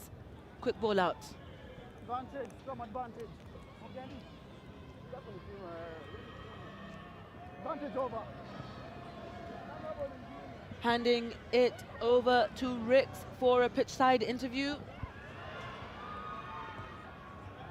Thank you, Damima. I'm joined by Faith Livoy of Mwamba. Faith, congratulations, a good game. Just take us through the mindset. Mkienda game, coach aliwaambia nini? Rudia question. Nasema mkienda game, coach aliwaambia nini? Just take us through the pre-game thoughts. Coach aliwaambia nini ahead of the game? Obvious, first of all, sisi tunachezanga as team. Like, hata ukiangalia outside field, tumegel, like, tuko friends, tuko my best friends. So ina start from there na ina start from coach. Coach ni best friend yetu sisi wote, and allow each and every person kuji express the way na strength ako nayo, na that's a good thing from coach. Yes. Thank you so much, Livoy. All the best in your incoming matches. That is Faith Livoy, the captain of Mwamba RFC. Back to you, Damima, for the commentary. Thank you there, Ricks.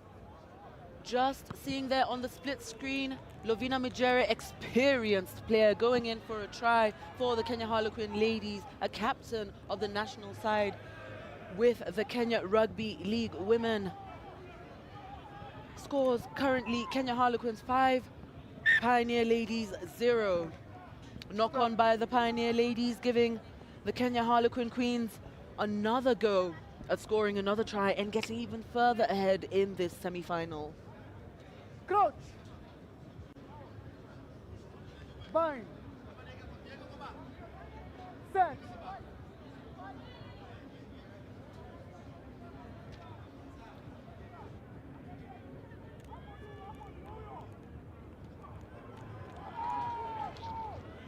Kenya. Scrum advantage.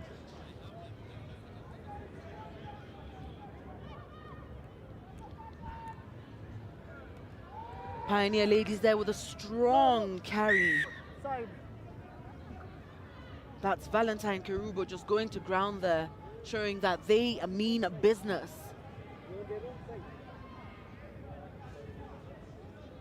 Just inside their halfway line there, only trailing by 5 points. Can definitely make a difference. They go to boot and they chase. But the Kenya Harlequin ladies are all over it, taking the ball, the little Fen there, taking it into contact.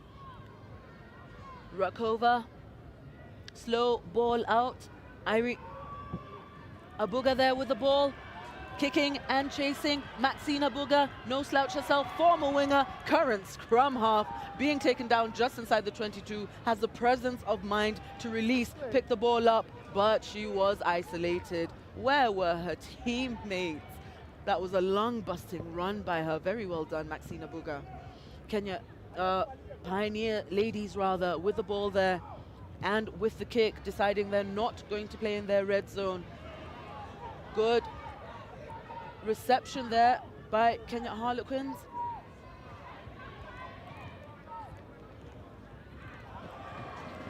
And there we see another try running for the Kenya Harlequin ladies. Right time, Queens. That is Dillon Indombo. A new player on the side, only her second sevens season, but proving to be very valuable in every encounter that is from the Kenya Cup. women's competition to the sevens women's competition. Conversion attempt there by Marvel Oswago. If you follow her on social media, she's got the best reels and the best videos just showing the life of a female rugby player. Just seeing there on your screen, Dylan Ndombo taking in that ball for the try. She was a top try scorers, or at least among the top try scorers for the Kenya Cup women's competition. Marvel Oswago there with the kick, kicking it deep into the Pioneer ladies half. Oh, a lot of oomph behind that ball, bringing the lady down.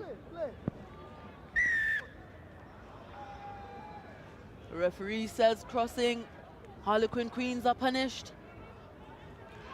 Little ball out there, not going to hand. Pioneer ladies still with the ball, taking it forward. But someone seems to be injured. Referee has stopped time. We're hoping that the young lady is okay.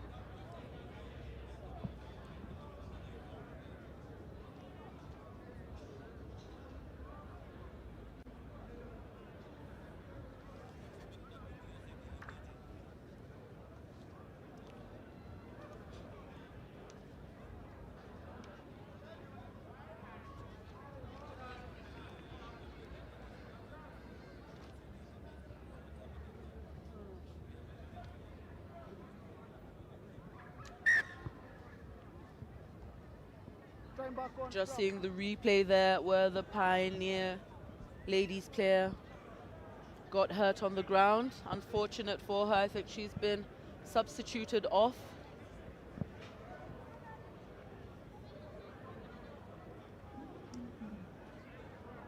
Crouch. Bind. Set. A Pioneer put in, we see here on your screen, just in their half. They decide to kick it to the blind side. There's no one at the back, but Maxine Abuga might get there in time, and she does. Passing the ball back there. Kenya Harlequin ladies still with the ball. Back here, offside. Head. Referee bringing it back for an offside. No advantage to the Kenya Harlequin Queens. And they get back into the Pioneer ladies half. Maxine Abuga with that ball. Marvel Oswago. Lovina Mujeri taking it into contact. Such a deceptively powerful lady she is, bringing leadership onto this pitch. Maxine Abuga with the quick pick and go. Going in for a try. Center post try, bringing the scores up to 15 for the Kenya Harlequin Queens, 0-2 Pioneer. Give Maxine Abuga an inch and she'll take a mile, and you're not going to catch her. Marvelous Oswago there with the kick, going into the break, 17 to the Kenya Harlequin Queens, 0-2 Pioneer. Just seeing there on your screen, Maxine Abuga with the quick pick and go. There was no stopping her.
coming back into the second semi-final of the ladies competition in the 37th edition of the George Mwangi Kabeberi Memorial Sevens. Marvel Oswago kicking us off.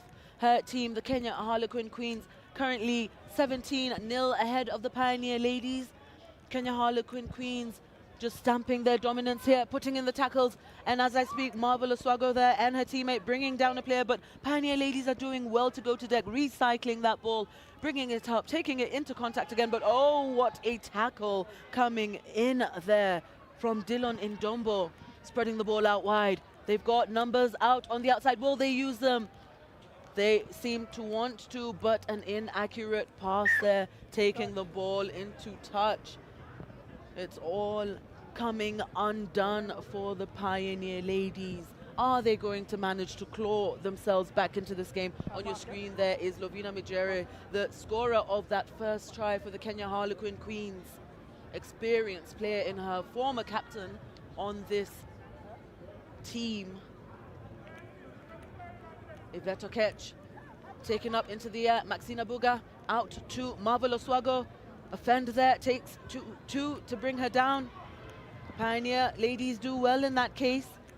Lovina Mijere there for the wraparound. Harlequin Queens have space on the outside, but do they have the pace? Ball coming back into Lovina, taking it down. On the deck, recycle. Yvette Okech with the ball, taking it in herself. Good recycling by the Kenya Harlequin Queens. And just as we see there, a Pioneer player being sent to the sin bin. Pioneer ladies down to 6 players, which no doubt will be an advantage to this Kenya Harlequin Queens team.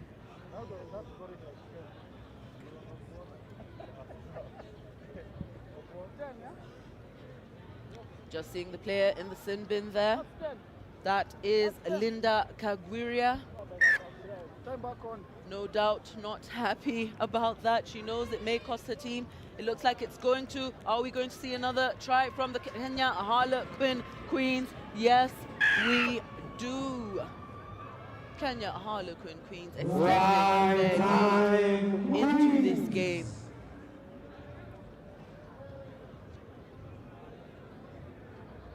And just seeing that try again, fending one, cutting back in, beating another defender, and the try there.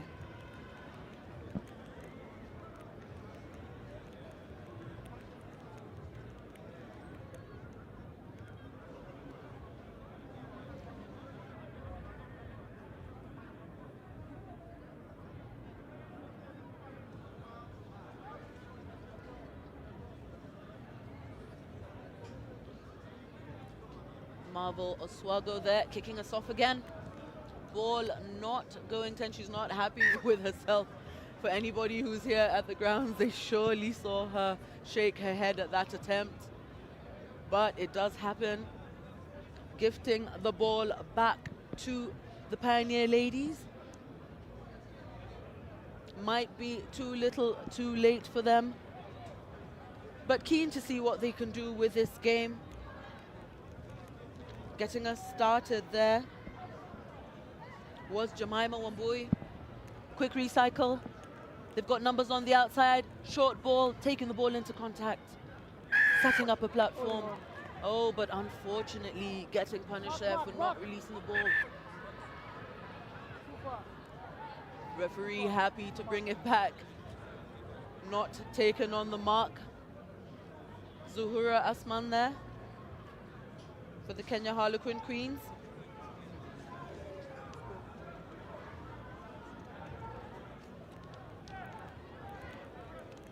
Naomi Muhanji there, one of the leading players in this team, former player at the Impala Roans, for the Impala Roans rather. Recycling of the ball by Kenya Harlequins, they do well. And a little fend there, taking the ball to ground. Making sure to place the ball. Dillon Ndombo with the ball out. Naomi Muhanji just spilling it, but it went backwards. Kenya Harlequin Queens still with the ball. There's a race to the try box and an offload. Oh, this Kenya Harlequin Queens team sailing into the final, no doubt. Stringing along some beautiful passes. Bringing the scores up to Kenya Harlequin Queens 27, Pioneer Ladies 0.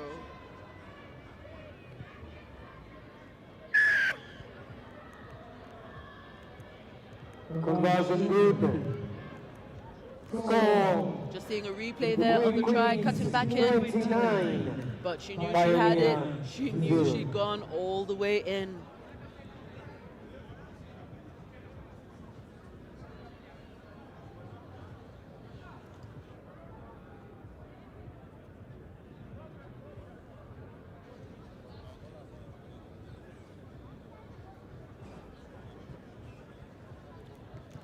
Just kick off again there.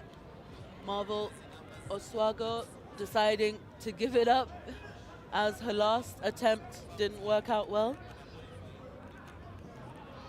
Thumping tackle there by Dylan Ndombo, taking the Pioneer lady into touch. What a player she is. She can tackle, she can run, she can pass, and now she's been subbed off. She's given her all in that game for the Kenya Harlequin Queens.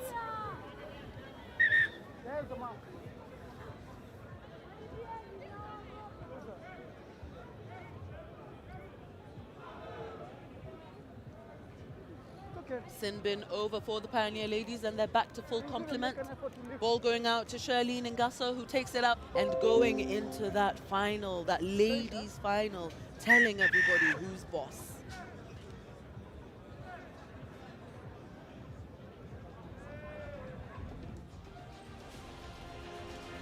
And as we see there, just a replay from the Kenya Harlequin Queens, resulting in that try in the dying seconds of the game. Scores.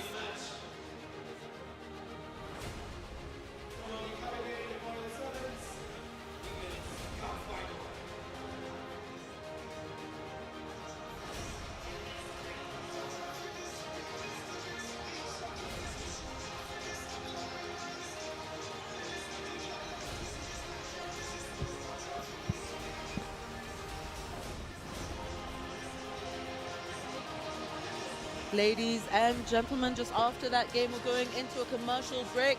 But before we do that, we will hand it over to Rix. They're doing interviews.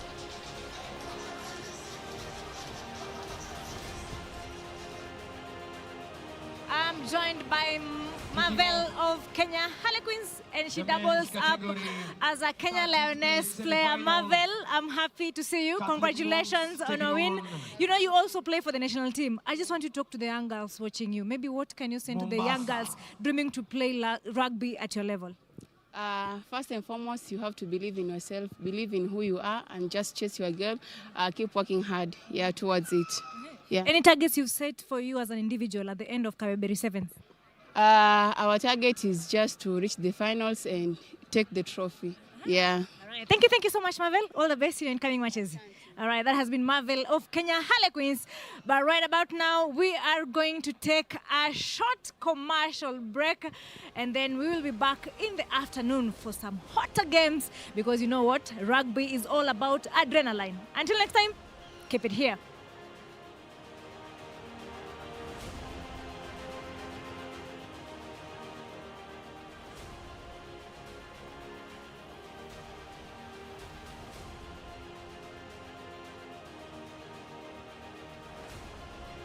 Guys, tuko vipi watu wangu, once again the SportPesa National Sevens Circuit is upon us. Na tunafanya nini? Tuna turn up the music. Turn it up, turn it up. Turn it up, turn it up.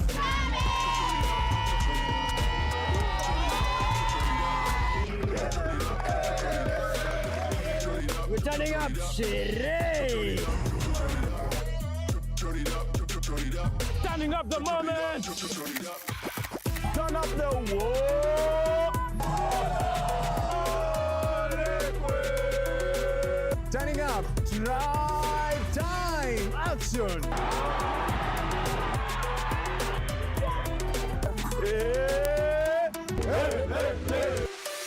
Notice are we ready? Wanyore Kebo!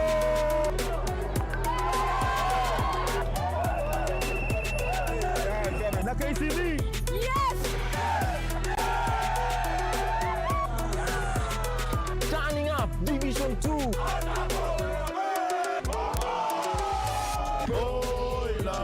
Oilers.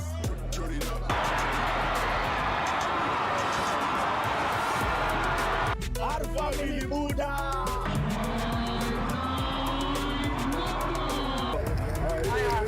Turning up the Tang Tang family. SportPesa National Sevens Circuit. Turn it up!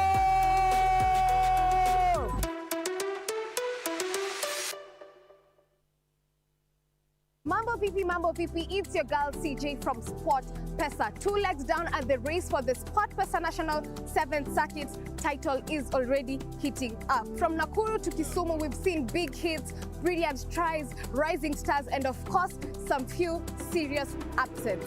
This time, it's Mwamba RFC's turn to host the action as Kabeberi Sevens takes the center stage. The fans are ready, the teams are ready, and the Rising Stars are ready to cause some more trouble.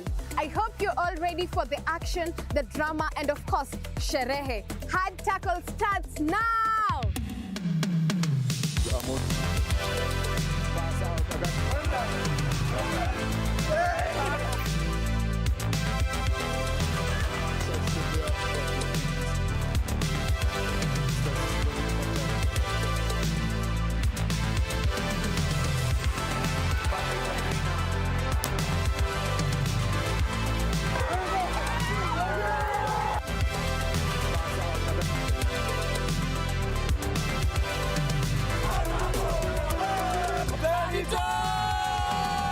Did you know that the Kabeberi Sevens is named after George Mwangi Kabeberi, a former Mwamba RFC player who passed away on 10th July 1986? The tournament was established in his memory and has gone on to become an important part of Kenya Rugby Sevens tradition. Now you know. And after 2 exciting legs of the SportPesa National Sevens Circuit, the standings are getting very interesting. After a thrilling Dala Sevens, Kabras Sugar sit at the top of the leg with 41 points. Hot on their heels are KCB Rugby with 35 points.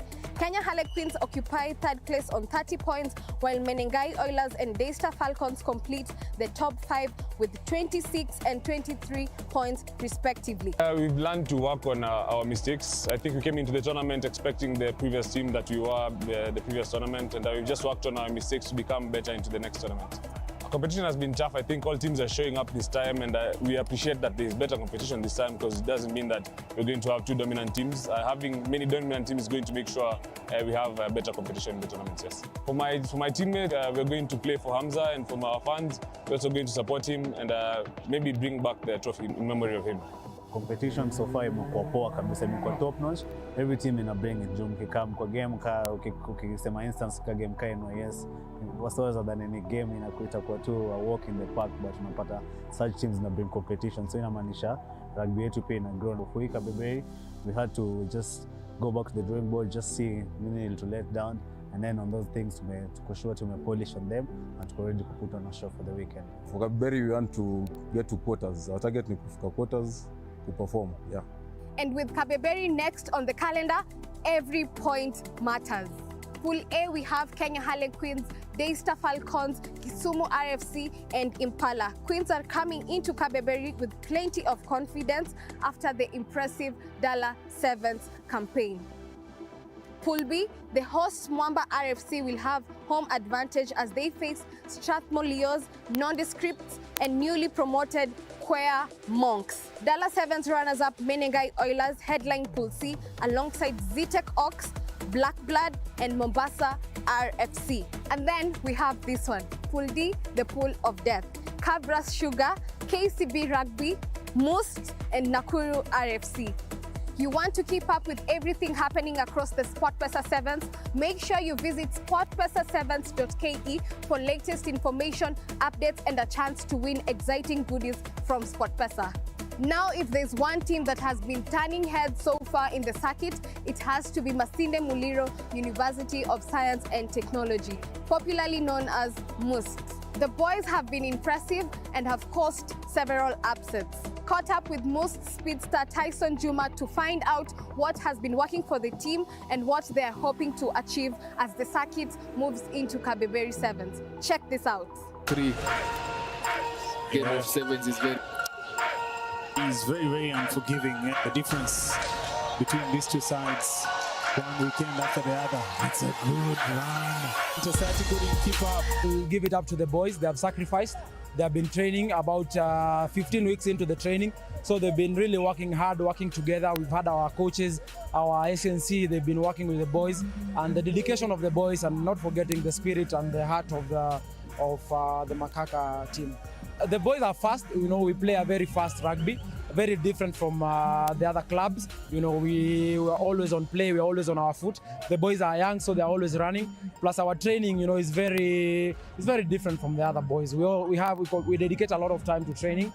Since they're university guys, so we always have good time and efficient time to train and recover. The spirit behind most rugby is the Makaka, the spirit of brotherhood, the willingness to fight for each other in the pitch, the willingness to carry the team in and out of the pitch. It really gives us a heads up. We don't only play in the pitch, we look and take care of each other outside the pitch. So that's our stronghold, yeah. So we always work on our defense, knowing that if we deny you the ball, we are certain of victory. So that's our main goal and value when we play.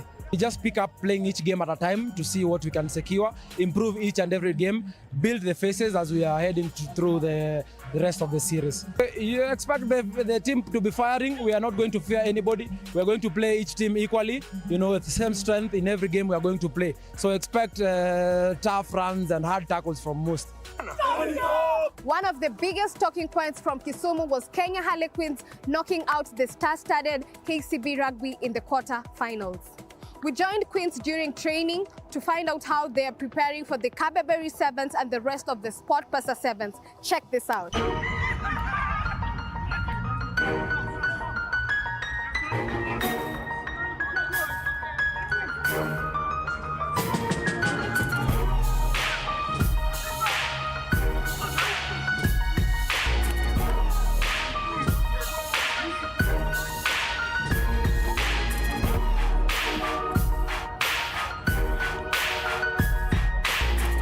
SportPesa Sevens Circuit has been actually good for us. We've prepared really well. Now it's just fine-tuning and trying to keep the boys as fresh as possible for the last 4 legs. We try to have a squad that actually can play, and we have good depth at the moment. We have, I think it's 18 boys who can they're competing all the time. So anybody who makes the squad to go to actually represent Kenya Harlequins is actually ready to play. The only thing we said is we're just going to take it one game at a time and just have fun. Like, no pressure, because you prepare well, most of the time you get lucky sometimes. Yeah. I mean, like I said, we're going to take it one game at a time, but we're here to compete. We're not going to just participate. We're here to compete because we actually really prepared really well. I think it was 16 weeks and the boys committed to it. So you work hard, you expect something in return. So yeah, we're just going to take it one game at a time and one tournament at a time. To our fans, come and enjoy some good rugby in the SportPesa Sevens Circuit.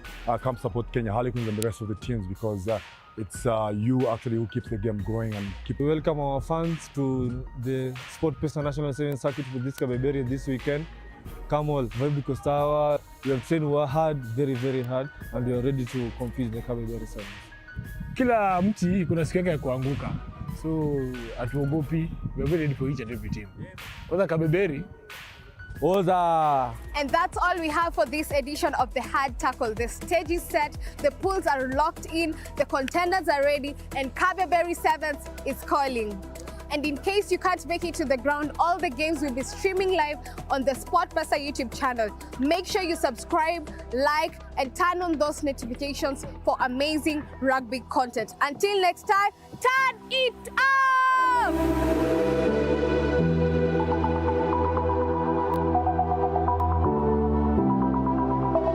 Mambo vipi?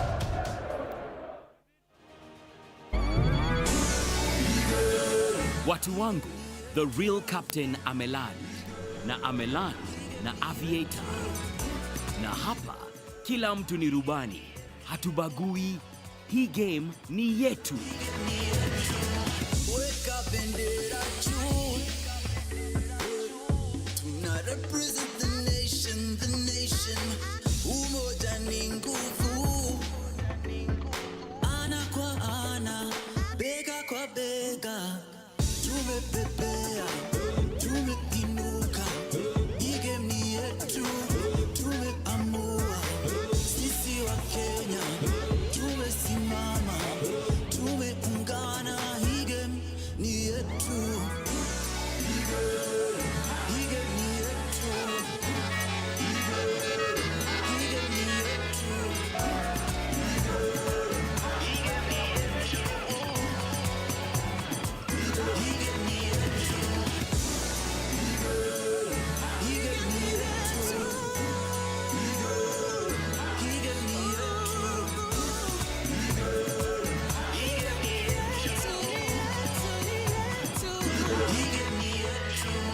Karibu SportPesa Air. Cheza aviator. Hapa kila mtu ni rubani. When you start small, a choice becomes a habit, and a habit becomes a value. Teach them to save, they grow to spend with sense. Because tomorrow won't wait, start now.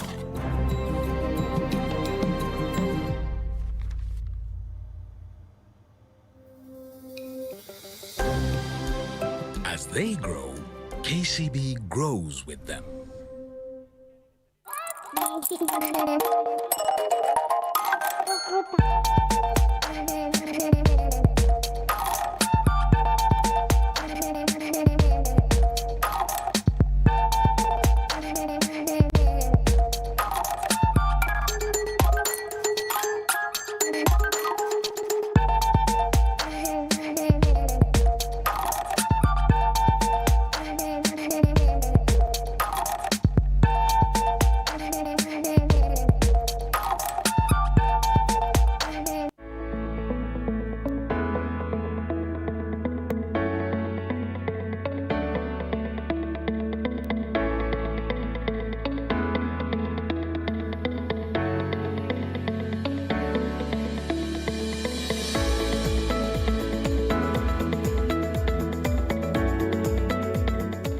When you start small, a choice becomes a habit, and a habit becomes a value. Teach them to save, they grow to spend with sense. Because tomorrow won't wait, start now.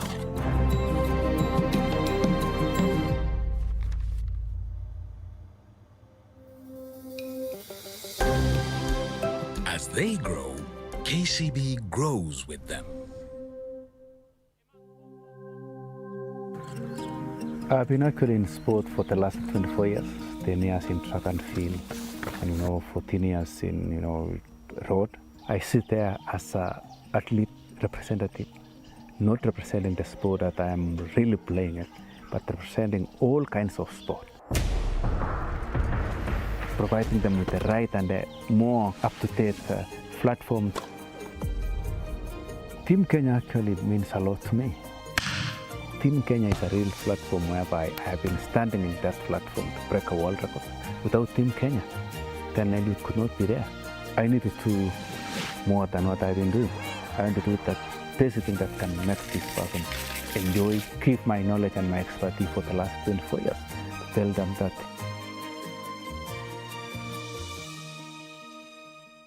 Magais tuko! Magais tuko! Vipi watu wangu, once again the SportPesa National Sevens Circuit is upon us. Na tunafanya nini? Tuna turn up the music! Turn it up, turn it up. Turn it up, turn it up.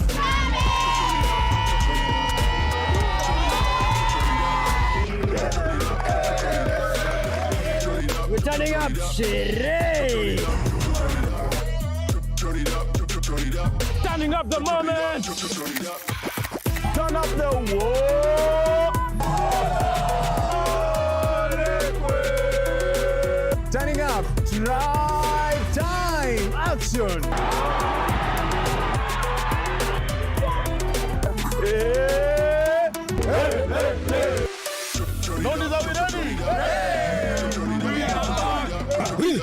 Wanyore Kebo!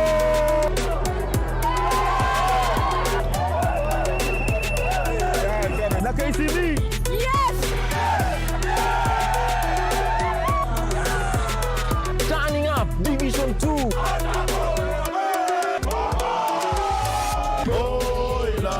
Oilers!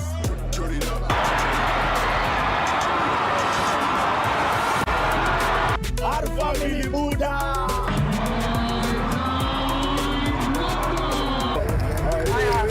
Turning up the Tang Tang family. SportPesa National Sevens Circuit! Turn it up!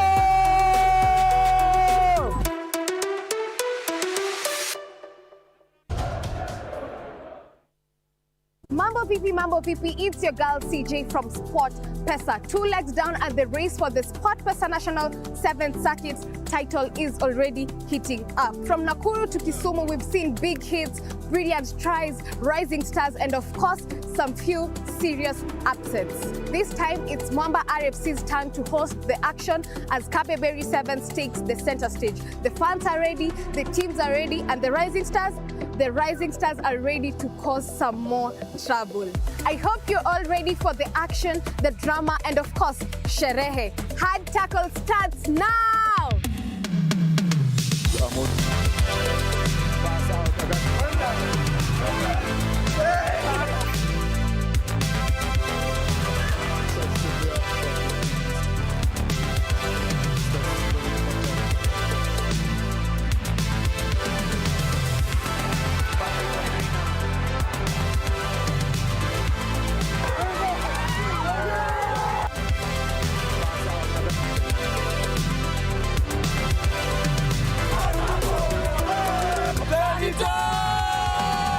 Did you know that the Kabeberi Sevens is named after George Mwangi Kabeberi, a former Mwamba RFC player who passed away on 10th July 1986? The tournament was established in his memory and has gone on to become an important part of Kenya Rugby Sevens tradition. Now you know. And after 2 exciting legs of the SportPesa National Sevens Circuit, the standings are getting very interesting. After a thrilling Dala Sevens, Kabras Sugar sit at the top of the leg with 41 points. Hot on their heels are KCB Rugby with 35 points.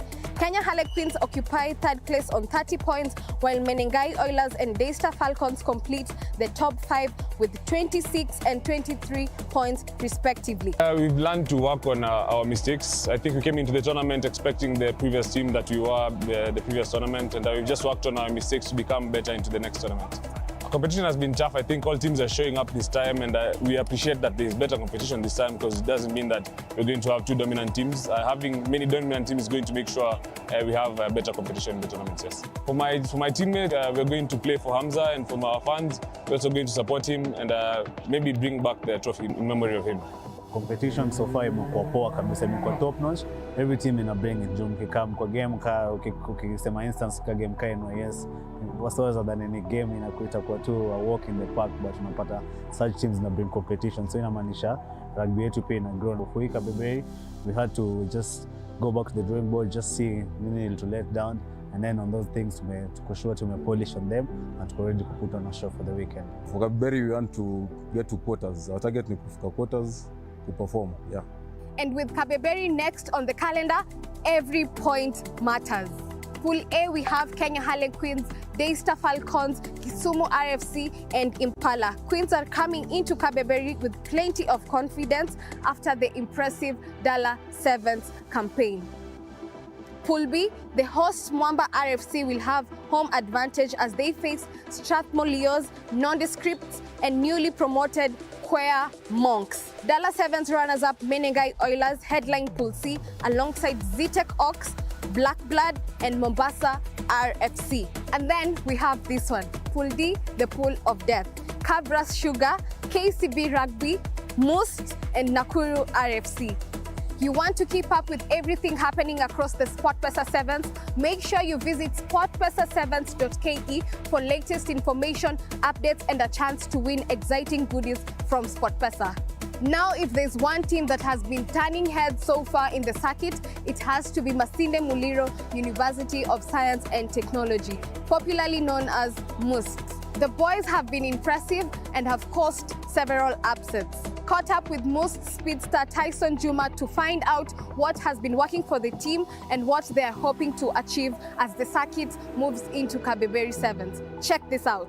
3 game of sevens is very unforgiving. The difference between these two sides, one weekend after the other, it's a good run. Society couldn't keep up. We'll give it up to the boys. They have sacrificed. They have been training about 15 weeks into the training. So they've been really working hard, working together. We've had our coaches, our SNC, they've been working with the boys. And the dedication of the boys, and not forgetting the spirit and the heart of the Makaka team. The boys are fast. We play a very fast rugby, very different from the other clubs. We are always on play, we're always on our foot. The boys are young, so they're always running. Plus our training, is very different from the other boys. We dedicate a lot of time to training. Since they're university guys, so we always have good time and efficient time to train and recover. The spirit behind most rugby is the Makaka, the spirit of brotherhood, the willingness to fight for each other in the pitch, the willingness to carry the team in and out of the pitch. It really gives us a heads up. We don't only play in the pitch, we look and take care of each other outside the pitch. So that's our stronghold, yeah. So we always work on our defense, knowing that if we deny you the ball, we are certain of victory. So that's our main goal and value when we play. We just pick up playing each game at a time to see what we can secure, improve each and every game, build the faces as we are heading through the rest of the series. You expect the team to be firing. We are not going to fear anybody. We are going to play each team equally, with the same strength in every game we are going to play. So expect tough runs and hard tackles from most. One of the biggest talking points from Kisumu was Kenya Harlequins knocking out the star-studded KCB Rugby in the quarter-finals. We joined Queens during training to find out how they are preparing for the Kabeberi Sevens and the rest of the SportPesa Sevens. Check this out.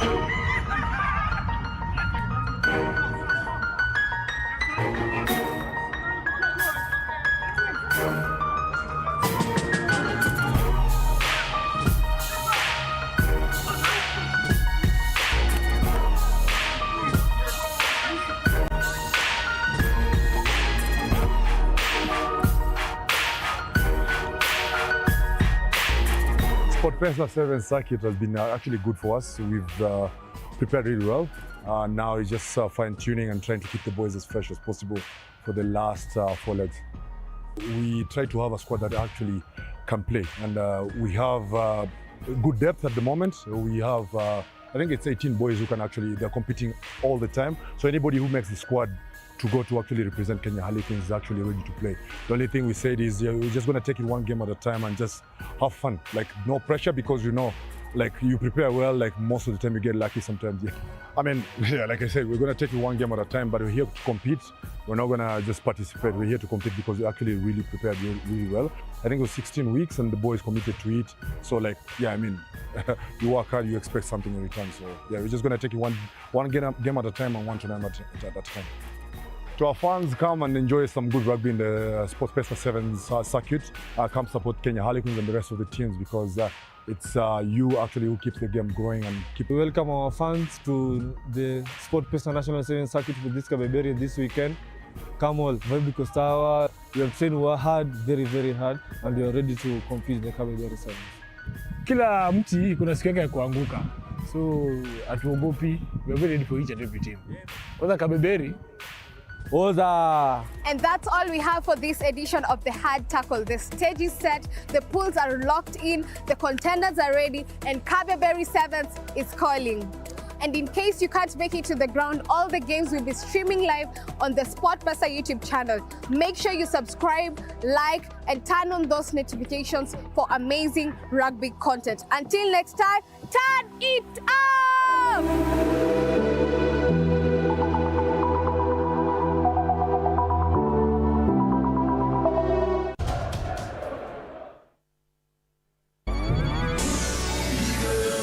Watu wangu, the real captain ameland na aviator.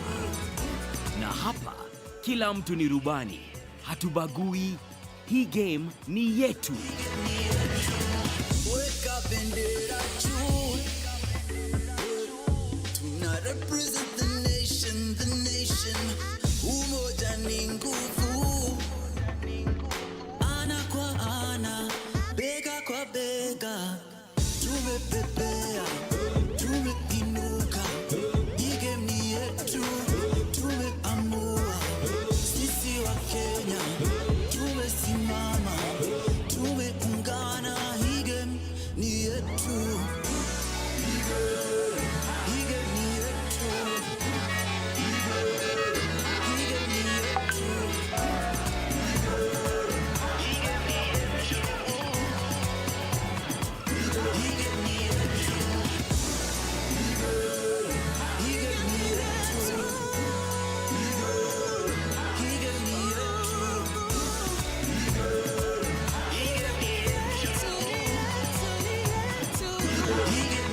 Karibu SportPesa Air.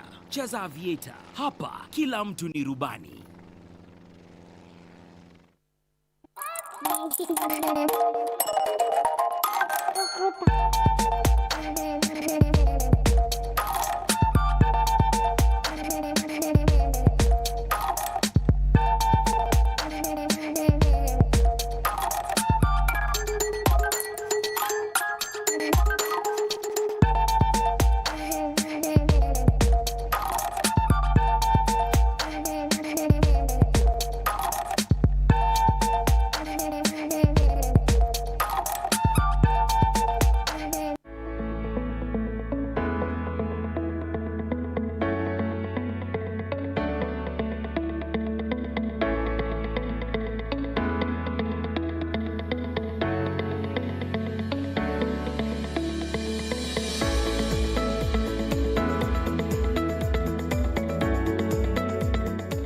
When you start small, a choice becomes a habit, and a habit becomes a value. Teach them to save, they grow to spend with sense. Because tomorrow won't wait, start now.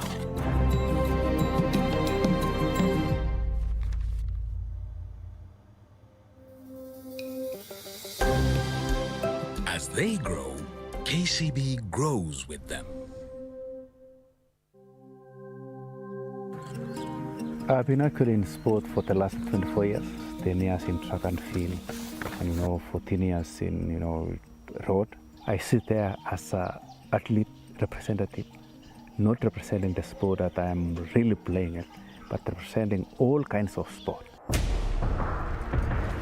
Providing them with the right and the more up-to-date platforms. Team Kenya actually means a lot to me. Team Kenya is a real platform whereby I have been standing in that platform to break a world record. Without Team Kenya, then I could not be there. I need to do more than what I've been doing. I want to do that basic thing that can make this person enjoy, keep my knowledge and my expertise for the last 24 years. To tell them that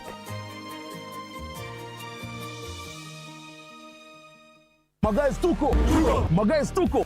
Vipi vipi watu wangu, once again the SportPesa National Sevens Circuit is upon us. Na tunafanya nini? Tuna turn up the music! Turn it up, turn it up. Turn it up, turn it up.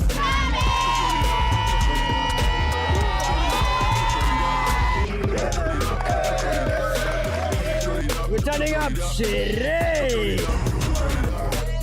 Turn it up, turn it up. Turning up the moment!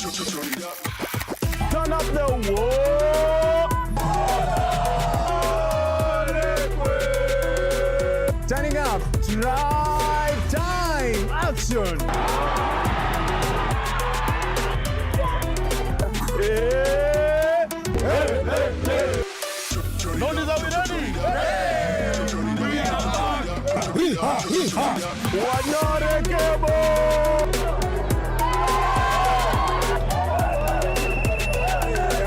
Na KCB! Yes! Turning up Division 2! Oilers!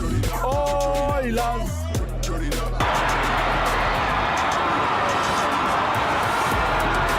Our family Buddha!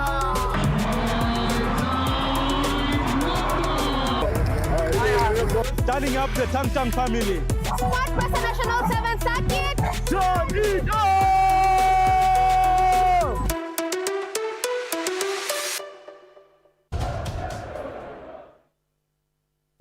Mambo Pipi, it's your girl CJ from SportPesa. 2 legs down at the race for the SportPesa National Sevens Circuit. Title is already heating up. From Nakuru to Kisumu, we've seen big hits, brilliant tries, rising stars, and of course, some few serious upsets. This time, it's Mwamba RFC's turn to host the action as Kabeberi Sevens takes the center stage. The fans are ready, the teams are ready, and the rising stars are ready to cause some more trouble. I hope you're all ready for the action, the drama, and of course, sherehe. Hard tackle starts now!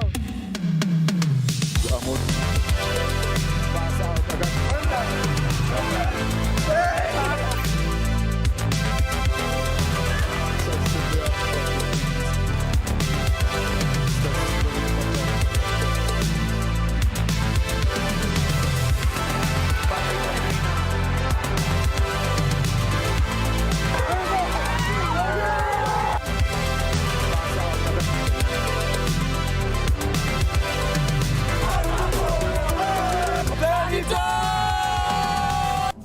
know that the Kabeberi Sevens is named after George Mwangi Kabeberi, a former Mwamba RFC player who passed away on 10th July, 41 points. Hot on their heels are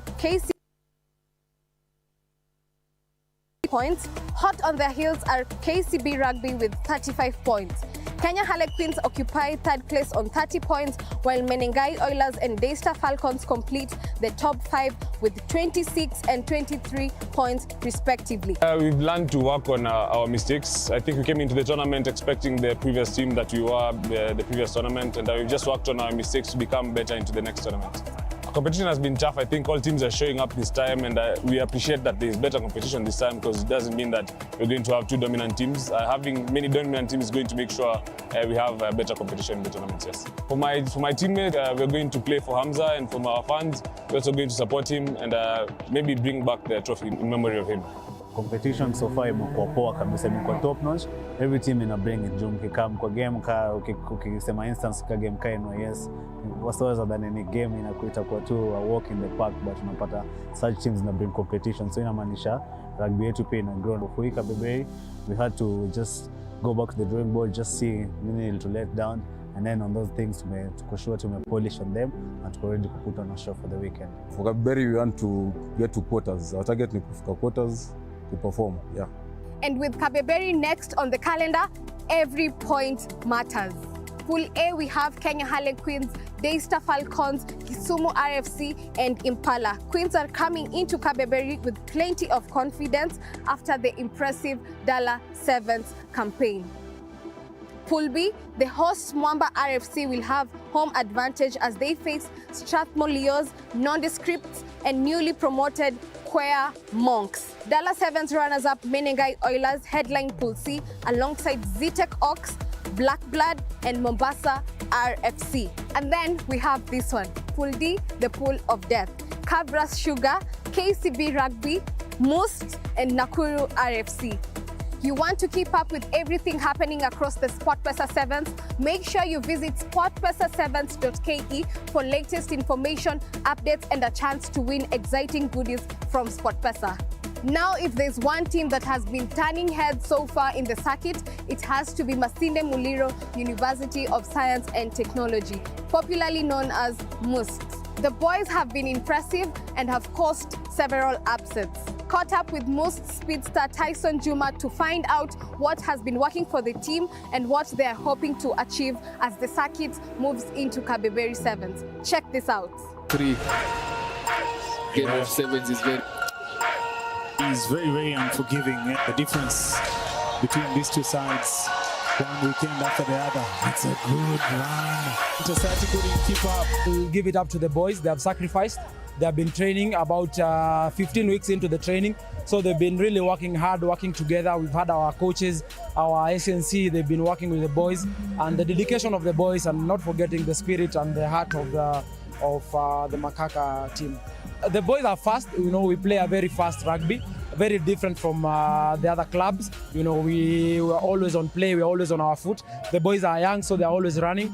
Plus our training, you know, is very different from the other boys. We dedicate a lot of time to training since they're university guys, so we always have good time and efficient time to train and recover. The spirit behind most rugby is the Makaka, the spirit of brotherhood, the willingness to fight for each other in the pitch, the willingness to carry the team in and out of the pitch. You know, it really gives us a heads up. We don't only play in the pitch, we look and take care of each other outside the pitch. So that's our stronghold, yeah. So we always work on our defense, knowing that if we deny you the ball, we are certain of victory. So that's our main goal and value when we play. We just pick up playing each game at a time to see what we can secure, improve each and every game, build the faces as we are heading through the rest of the series. You expect the team to be firing. We are not going to fear anybody. We are going to play each team equally, you know, with the same strength in every game we are going to play. So expect tough runs and hard tackles from most. One of the biggest talking points from Kisumu was Kenya Harlequins knocking out the star-studded KCB Rugby in the quarter-finals. We joined Queens during training to find out how they are preparing for the Kabeberi Sevens and the rest of the SportPesa Sevens. Check this out.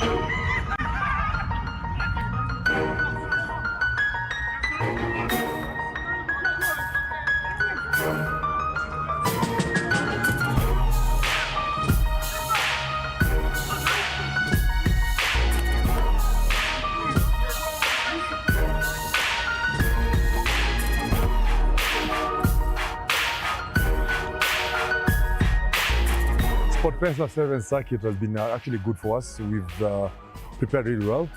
Now it's just fine-tuning and trying to keep the boys as fresh as possible for the last 4 legs. We try to have a squad that actually can play, and we have good depth at the moment. We have, I think it's 18 boys who can actually, they're competing all the time. So anybody who makes the squad to go to actually represent Kenya Harlequins is actually ready to play. The only thing we said is we're just going to take it one game at a time and just have fun. Like, no pressure, because you know, like, you prepare well, like most of the time you get lucky sometimes. Yeah. I mean, yeah, like I said, we're going to take it one game at a time, but we're here to compete. We're not going to just participate. We're here to compete because we actually really prepared really well. I think it was 16 weeks and the boys committed to it. So, like, yeah, I mean, you work hard, you expect something in return. So, yeah, we're just going to take it one game at a time and one tournament at a time. To our fans, come and enjoy some good rugby in the SportPesa Sevens Circuit. Come support Kenya Harlequins and the rest of the teams, because it's you actually who keeps the game growing and keep. We welcome our fans to the SportPesa National Sevens Circuit with this Kabeberi this weekend. Come all, because we have trained hard, very, very hard, and we are ready to compete in the Kabeberi Sevens. Kila mti kuna siku yake ya kuanguka. So hatuogopi. We are very ready for each and every team. Kwanza Kabeberi. Oza. And that's all we have for this edition of the Hard Tackle. The stage is set, the pools are locked in, the contenders are ready, and Kabeberi Sevens is calling. And in case you can't make it to the ground, all the games will be streaming live on the SportPesa YouTube channel. Make sure you subscribe, like, and turn on those notifications for amazing rugby content. Until next time, turn it up!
When you start small, a choice becomes a habit, and a habit becomes a value. Teach them to save, they grow to spend with sense. Because tomorrow won't wait, start now.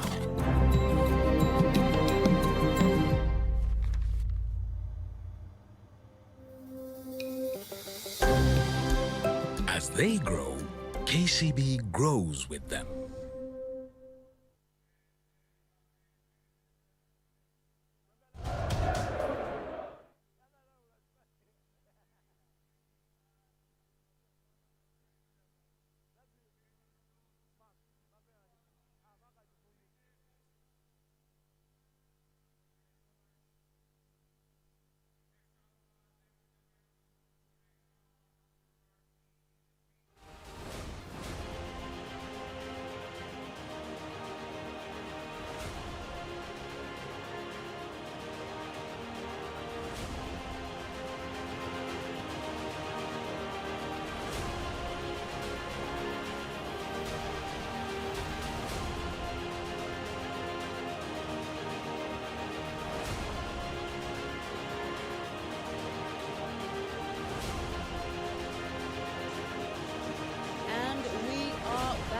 After the break for the ninth place semi-final. We are on, ladies and gentlemen, for the ninth place semi-final here. Kisumu RFC taking on Nakuru RFC. Kickoff by Kisumu, showing intent there. Ball retained by Nakuru. Spreading it out, looking to run it out of there. 22, little switch there, but the unforced error coming in. Ball to Kisumu, let's see what they've got for us. Only 30 seconds into this game, first error on the Nakuru side. Ready? Good! Bind! Sit! Hold it, stability fast. Scrum put in there for Kisumu, RFC. Through Walter Ambe. Here's the mark, here's the mark. Here's the mark, here's the mark. No.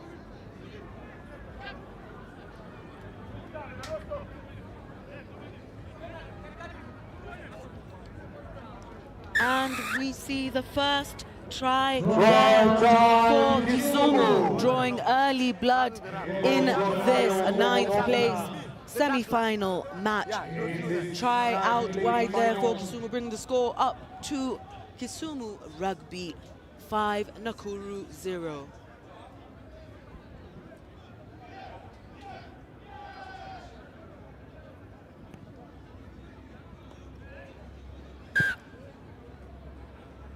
Conversion unsuccessful. Conversion successful rather, bringing the scores up to Kisumu 7, Nakuru 0.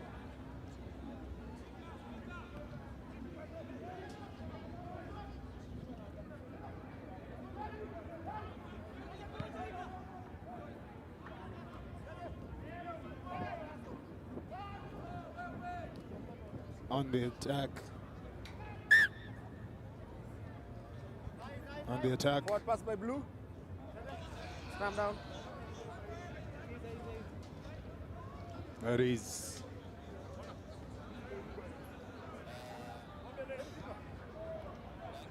Here's my mark, huh? Here's my mark.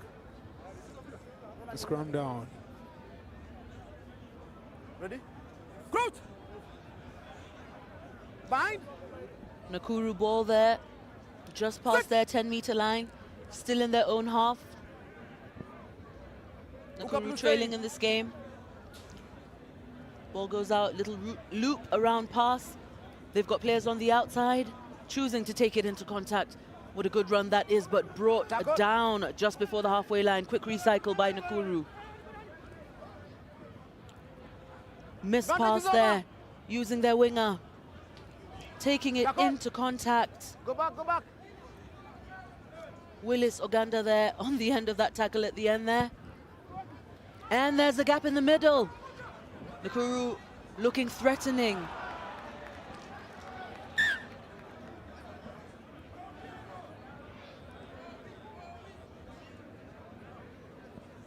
Yeah, they look threatening, but they have passed that ball into touch. It's the afternoon session. If you're just joining us, welcome once again. We're back on air. Took a commercial break. Sab already. The SportPesa National Sevens Circuit, third leg. After here, we head all the way to Mombasa for 21. the inaugural Driftwood Sevens. And yeah, we're excited today. It was drama in the morning. The cup quarters were nothing short of, I mean, adrenaline pumping. I'm still shivering though. I mean, with the cold in Nairobi, I think. Yeah, Walter, is it the cold or is it the game? It's the game. It's a game, actually. Yo. No, those games were definitely something else. The young ladies and...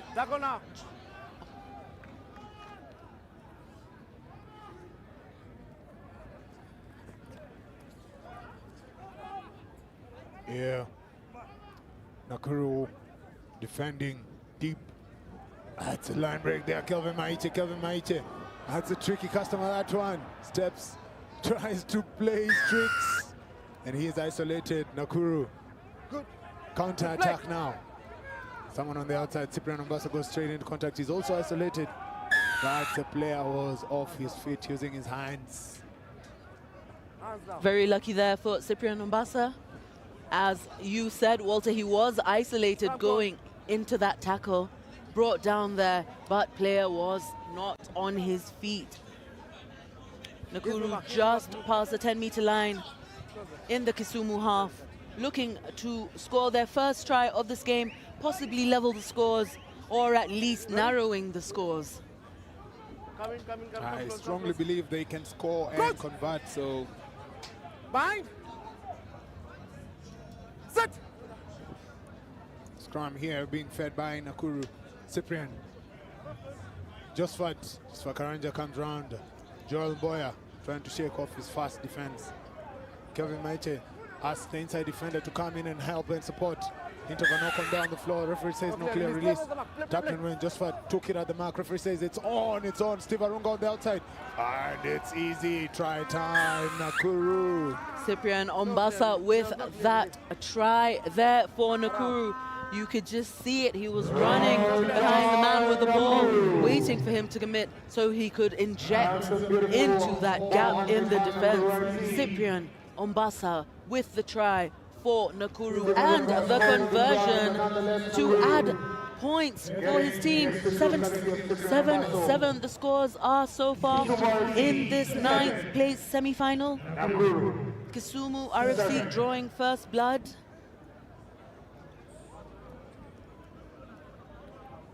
But Nakuru RFC coming on to equalize.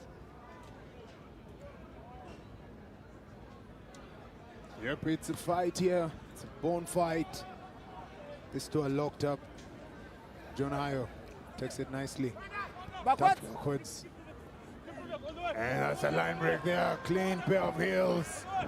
There is nobody catching him. Nobody will bring him down. Derek Ladies and gentlemen, Acheng. Derek Acheng. Just taking his time there to score that try. Putting them back in the lead for Kisumu. That is Derek Acheng with a try in between the posts. Kick to come. Walter Ambe there getting the honors. Just on your screens, the try scorer, Derek Acheng.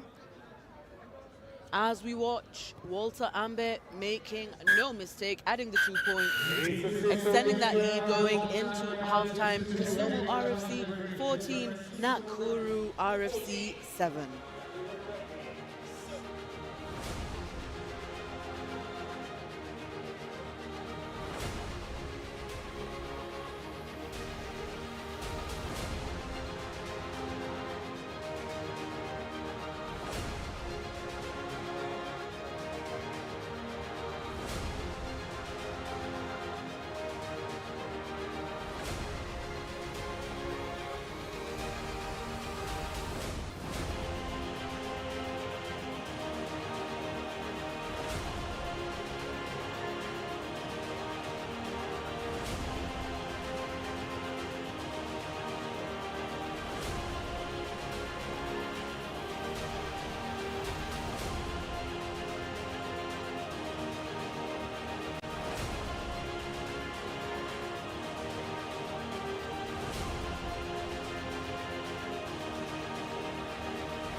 just coming back in for the second half of this 9th place semi-final where Kisumu take on Nakuru.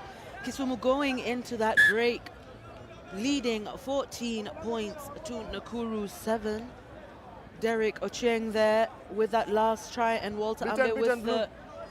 That last tackle there, that was a good support tackle by Steve Arunga, a strong one. And Derek Ochieng has been bundled straight into touch. Tackle now. This second half is all about Kisumu breaking the first line of defense. Boya trying to defend. Hayo's run. Try time, I guess. Is it? Not sure. Probably knocked it on. Oh, tried flooding. That ball bounced into touch. And I have to point that Kisumu have really improved. I'll keep talking about Kisumu because they've done so well. Watching Kisumu, I mean, in the comment sections on match day 1 in Nakuru, Kisumu got a beating. And thank God it came out nicely that they've gone back. And this is now progression. And I really love it that Kisumu are enjoying their rugby. Yes, I mean, the best games you're going to play are the games that you'll enjoy, I believe. Nakuru there choosing to go to boot, deciding not to run the ball out of their danger zone. Beaten now, beaten, Papa. Mark Coco. White. Walter Ambe there with the ball. James Maranga going up, but referee just calling him back to where he's supposed to be. I think he, crept forward a little there. Yeah, so James Maranga has served his 2-game ban and he's back. Looking to repay his fans. Here's the mark.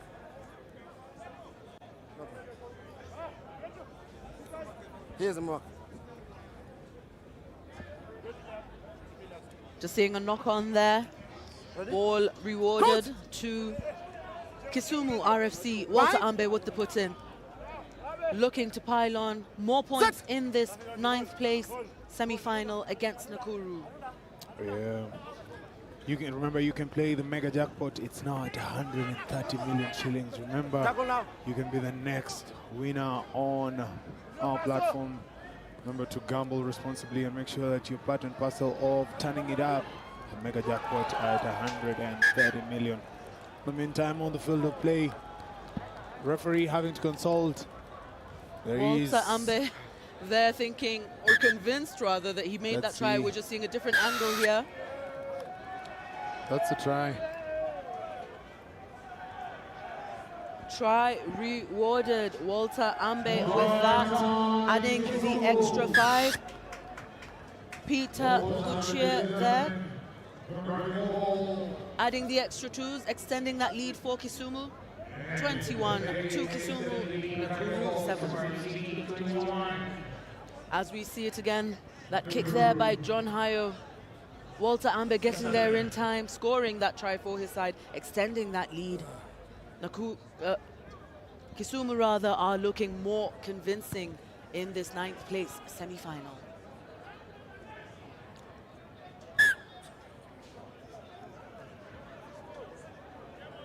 Ball goes 10, but ball also goes out. Blue 10. Out of bounds.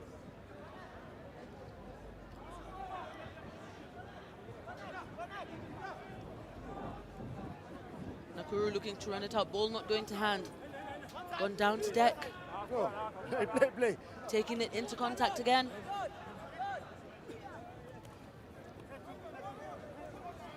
Running out of options and choosing to take it in again.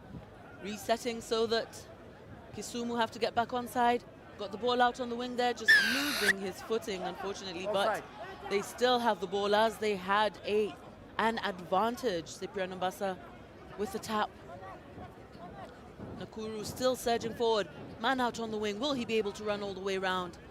Doesn't look like he will. Is he bundled into touch? Referee's flag is up, or rather, judge's flag was up. Referee says it was offside. We're going to see a try here from Cyprian Ombasa for Nakuru. Number 21. Just narrowing that try there, Cyprian Ombasa, but a yellow card being given to Kisumu. Cyprian Ombasa there adding the extra twos. Kisumu down to 6 men. Maybe Nakuru can keep capitalizing on this. Just seeing there what resulted in the try, but also resulted in the yellow card to Nakuru. Cyprian Ombasa there, ladies and gentlemen, on your screen with his try in the middle of the sticks.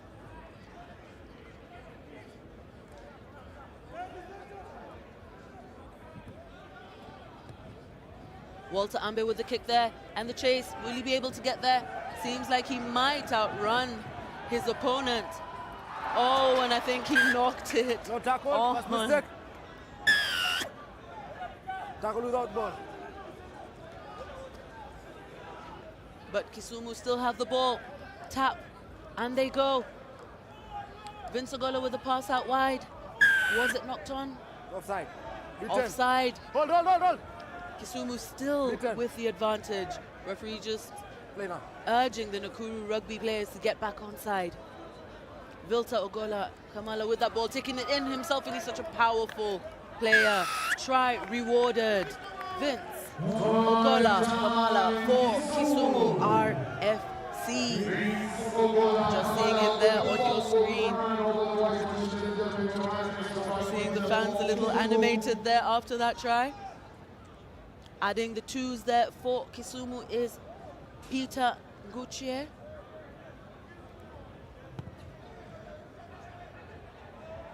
Ball sailing wide, leaving those scores 26-14 in favor of Kisumu.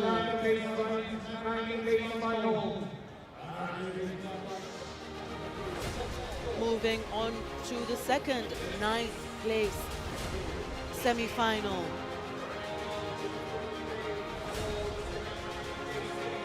Where Nondescripts are taking on Masinde Muliro University.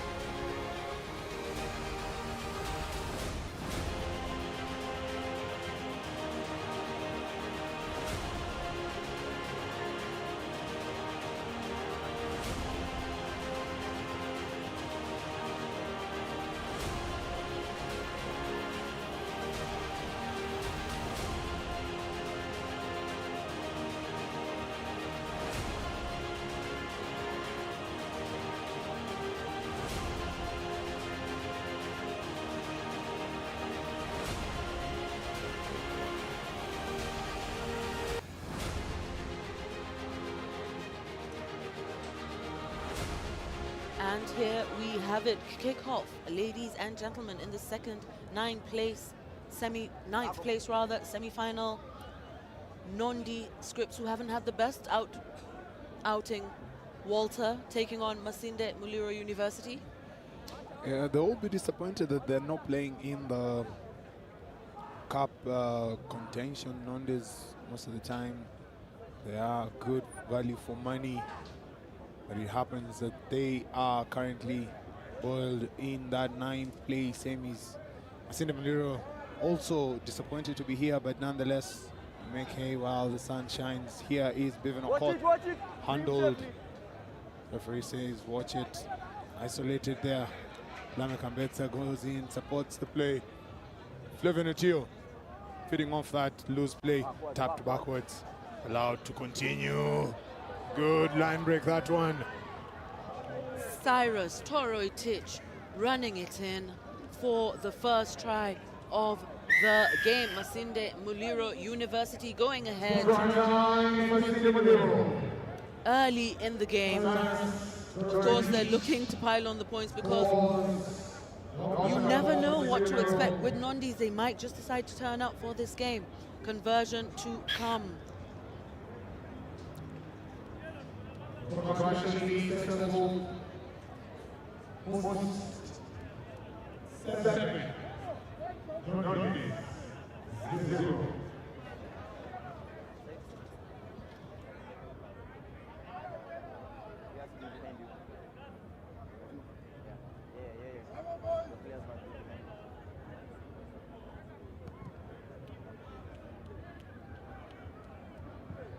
Off the foot. Yes, a rip. No. Ball with Nondes looking to respond. Ian. Philip. Charlie goes straight into the heart of the defensive line. Charles Odhiambo there with a brilliant carry, strong carry. Barnabas Awar with the ball. Out to Lamek Ambetsa, cuts back in. Still got Barney there for him. Nondi stringing along a couple of passes, looking to recycle it. Little messy at the breakdown, but they still have the ball. Barnabas Awar with the ball out. Just missing Wafula there. And passing as he goes to deck, but there comes the intercept from Masinde Muliro University. Isolated. Slippery. The weather hasn't been as fair as it was yesterday, Danilo. Yes, I agree, Walter, but I mean, it has dried up. It's not really wet anymore. Yeah, it's not wet on the field of play. Yeah, he's on the ground and he's playing. Still no sign. Yeah, it's a pen, it's a pen. Time now for scrum down there for Can do it. Ian Mumbwani and Nondes.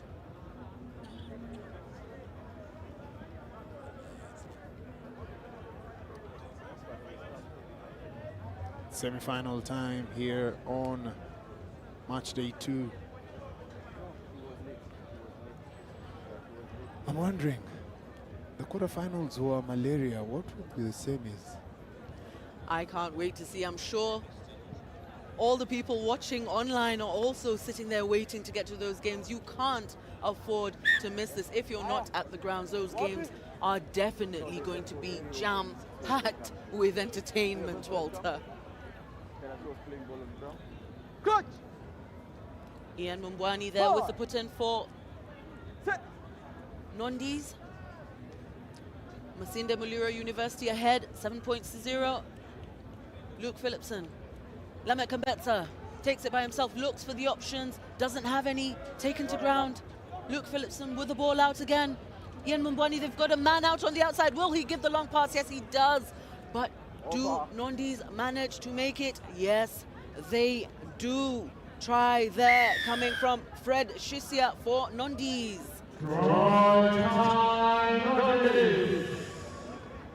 Fred Shisia, ladies and gentlemen, there on your screen, wanting it badly enough to go in for a try for the Nondescripts Rugby Club. Luke Phillipson with the kick, awaiting to see if they're going to level the scores or if they'll keep it at 5.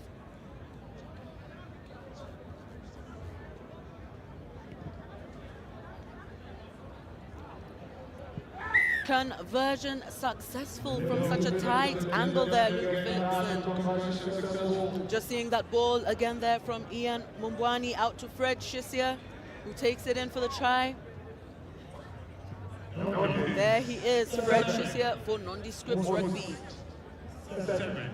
7 points apiece in this second 9th place semi-final here, where Nondescripts take on Nakuru. Kick not going 10, however.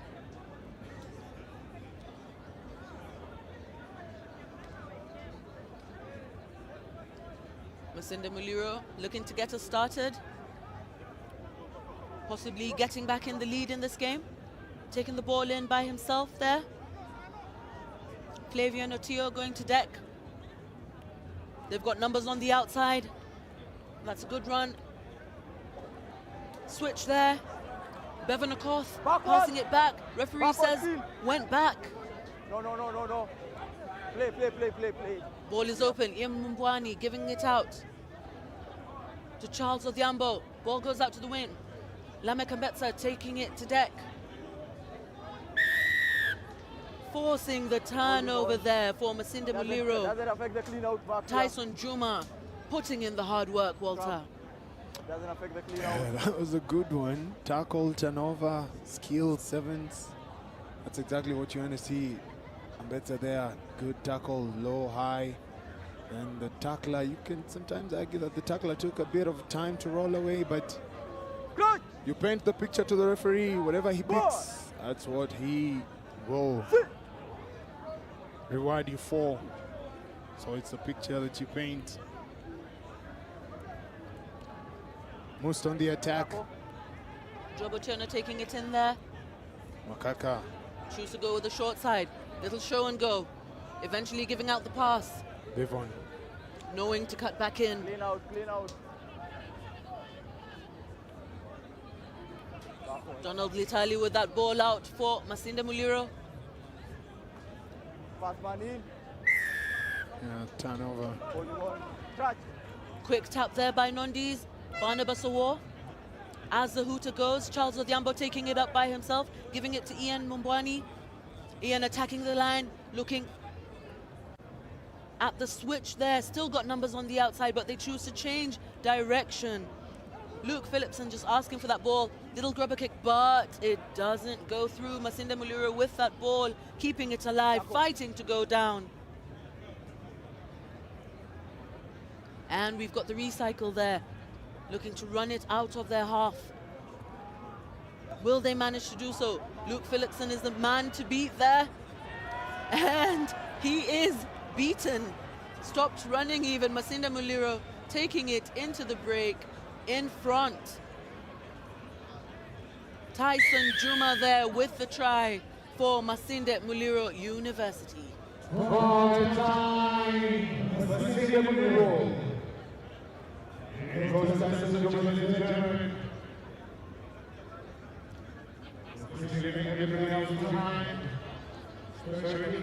Scores gone up to 12 for Masinde Muliro.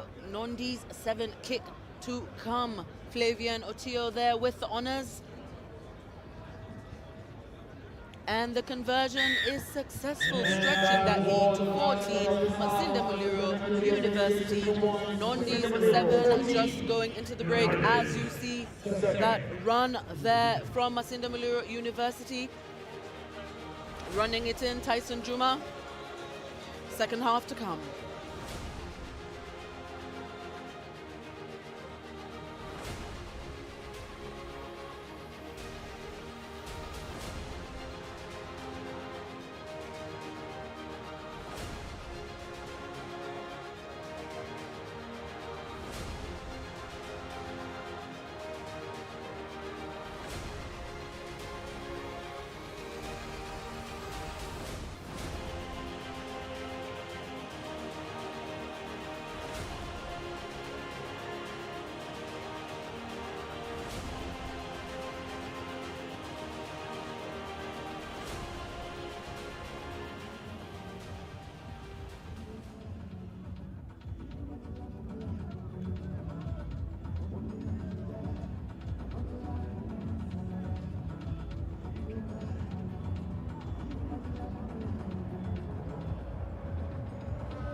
Coming back for the second half of this 9th place semi-final, Nondi Script Rugby taking on Masinde Muliro University. Masinde Muliro going into that break in the lead, 14 points to 7 with Nondi's, but a competitive game nonetheless. Masinde Muliro stringing along a couple of passes, chicken wing pass there, but a big tackle coming in there from Charles Odhiambo. Nondi's trying to force a turnover, and they are rewarded for their efforts. Back. Quick tap there for Nondi's. Fred Shisia taking it in, giving the ball Backwards. out. Ronnie Omondi with it, but being brought down there just outside the 5-meter line. Ball is open. Masinde Muliro with the ball, kicking it down the field. Oh, and he misses the second kick. Oh, and then Nondi's with an error as well. Luckily for Masinde Muliro University, they haven't been punished too badly. Just see that miss of the kick there by the try scorer, Tyson Juma. And then the knock-on coming in there from Nondi's. Masinde Muliro with the put-in at the scrum, just inside their halfway line. Talk about punishment for an error.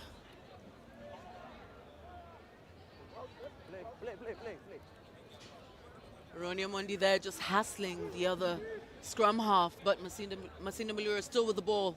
Tyson Juma there, rolling over. But rolling one too many times. Double roll. Double roll, says the referee. On your screen there, we've got Ronnie Omondi wearing the number 9 jersey. Experience, number 9 for this nondescript side. Also represented the Kenya Shujaa. What a wealth of experience in him. Boy! Sit! No, clear. Ball in. Oh, cut back in. Sankara Fuller taking it in. Manhandle there, but gaining valuable meters. Ronnie with a little kick. He thinks it's gone too far. Has it gone too far? Oh, just seeing Lamek Ambetsa there losing his footing before scoring that try. That was a good effort there by Nondescripts Rugby, just seeing the replay there. Lamek Ambetsa losing his footing and the ball being grounded. Let's go, guys. By Masinde Muliro. That is Beckham Wayne. I wonder if he can bend it like Beckham. Those of you who are old enough to know David Beckham would know exactly what that reference is. Backwards. Little pass going out there. Nondi's with the error. Pop pass as he goes to deck. Moses Begi with the ball, taking it in himself. And a tackle coming in late on him, but Ronnie Omondi with it there. Will he be able to go all the way by himself?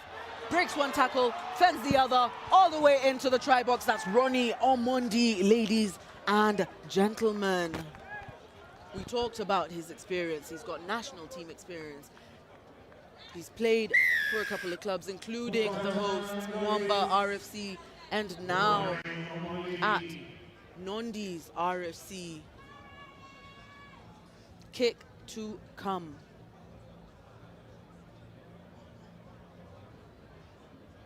Daniel Okito there adding the extra twos for Nondi's. Were tied at 14 points each. What a game this has been. And as you see the replay there, shirks off one, fends off another, and the last man couldn't catch him. This is Ronnie Omondi, ladies and gentlemen. Yeah, Ronnie Omondi. Experienced chap, taking in the big ones. Tapped backwards. Ronnie once again. The bounce is favorable. Waiting for his arrival. Just a knock on. Just a knock on. Or the arrival of his teammates, Lugalia. Cycling nicely. Ronnie isolated. Ronnie small man on big man, but hard to fend off. I love seeing Beggy. this Ronnie Omondi. Feisty. Tackler, get out. Get out. A small man. He's not a boy. Advantage over. Definitely putting his work in the gym with those fens. to show. Sankara Wafula there with the ball, taking it in himself. Yeah, good carry there, positive carry there by Sankara Wafula. Barnabas Awar with the long pass out to Ronnie. Pass. Yeah, Ronnie testing Bivon. It was going off to the races, but Bivon is a smart one. Referee has said release, no clear release, so Lugalia. The referee allows you that opportunity to make a decision. You make it, he calls a penalty, you listen to him, play continues. As we see Ian Mumbwani there coming on for Nondis. And we see Jobo Cheno coming on for Masinde Muliro. He wasn't a tackle, he was on the ground, he's allowed to come back up. When you help him back Timothy down, Lugalia looking to come off for Nondis. Just a couple of substitutions, making sure that you've got fresh legs all the time on the game, Walter. Yeah, you need them. Need a bit of backing off the bench. That's why you carry 12, 13 players. Nondis on the defense, most on the attack. 20-something seconds to go. Tyson asked to rest down pitch. Nondis looking to take it quickly. Daniel Lokito. But hard to slow it down. It's a line out in favor of Nondis with the last attacking opportunity. They've been afforded that last attacking opportunity. All right, so good. Ian Mumbwani there with the ball. Moses Scores Begi. are 14 apiece at the moment. Someone needs to win it. Walter, time's almost out. Tackle!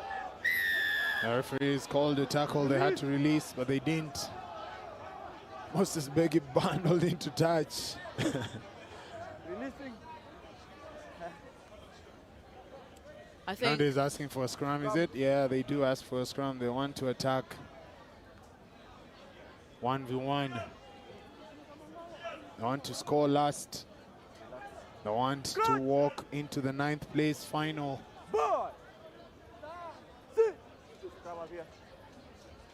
Ian. Open side to work with. Lines appearing across the pitch as players make their move. Okito being asked to make it wide. A good stepping line inside. Daniel Okito dances with them. He came with his dancing shoes. Damima. yes, he definitely did. Did well to go down to deck. Arnold is going to score this, try and go into this and emerge winners. Recycling of the ball, Sankara Wafula trying to take it in himself, and he makes it, taking Nondis ahead in this game. 19 points for Nondis, and what a performance that was there in the at the end of the game for Nondis. Just looking at the replay there, Sankara Wafula looking round, knowing the line is right ahead of him, and just placing that ball, putting them ahead, coming out of this game with now 19 points to 14. Kick to come by Daniel Okito right before we get into the 5th place semi-finals, where Mwamba will be taking on the KU Black Blood.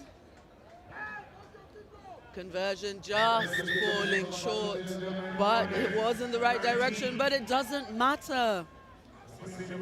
Nondis coming out on top of that game. Nondis 19, Masinde Muliro University 14.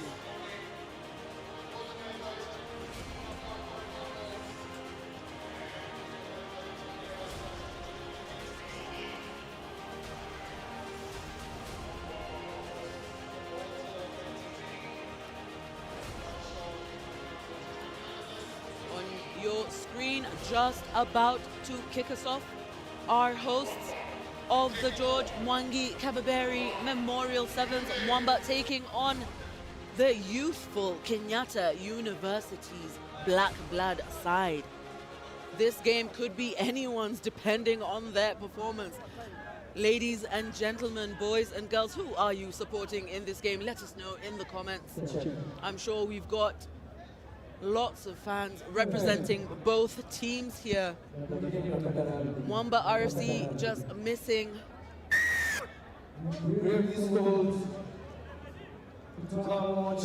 Mwamba RFC there. Missing Brian Mutugi, who got injured on day one. Kick not going 10, unfortunately for them. Kenyatta University Black Blood will be happy about that. Derek Masesa there on the ball.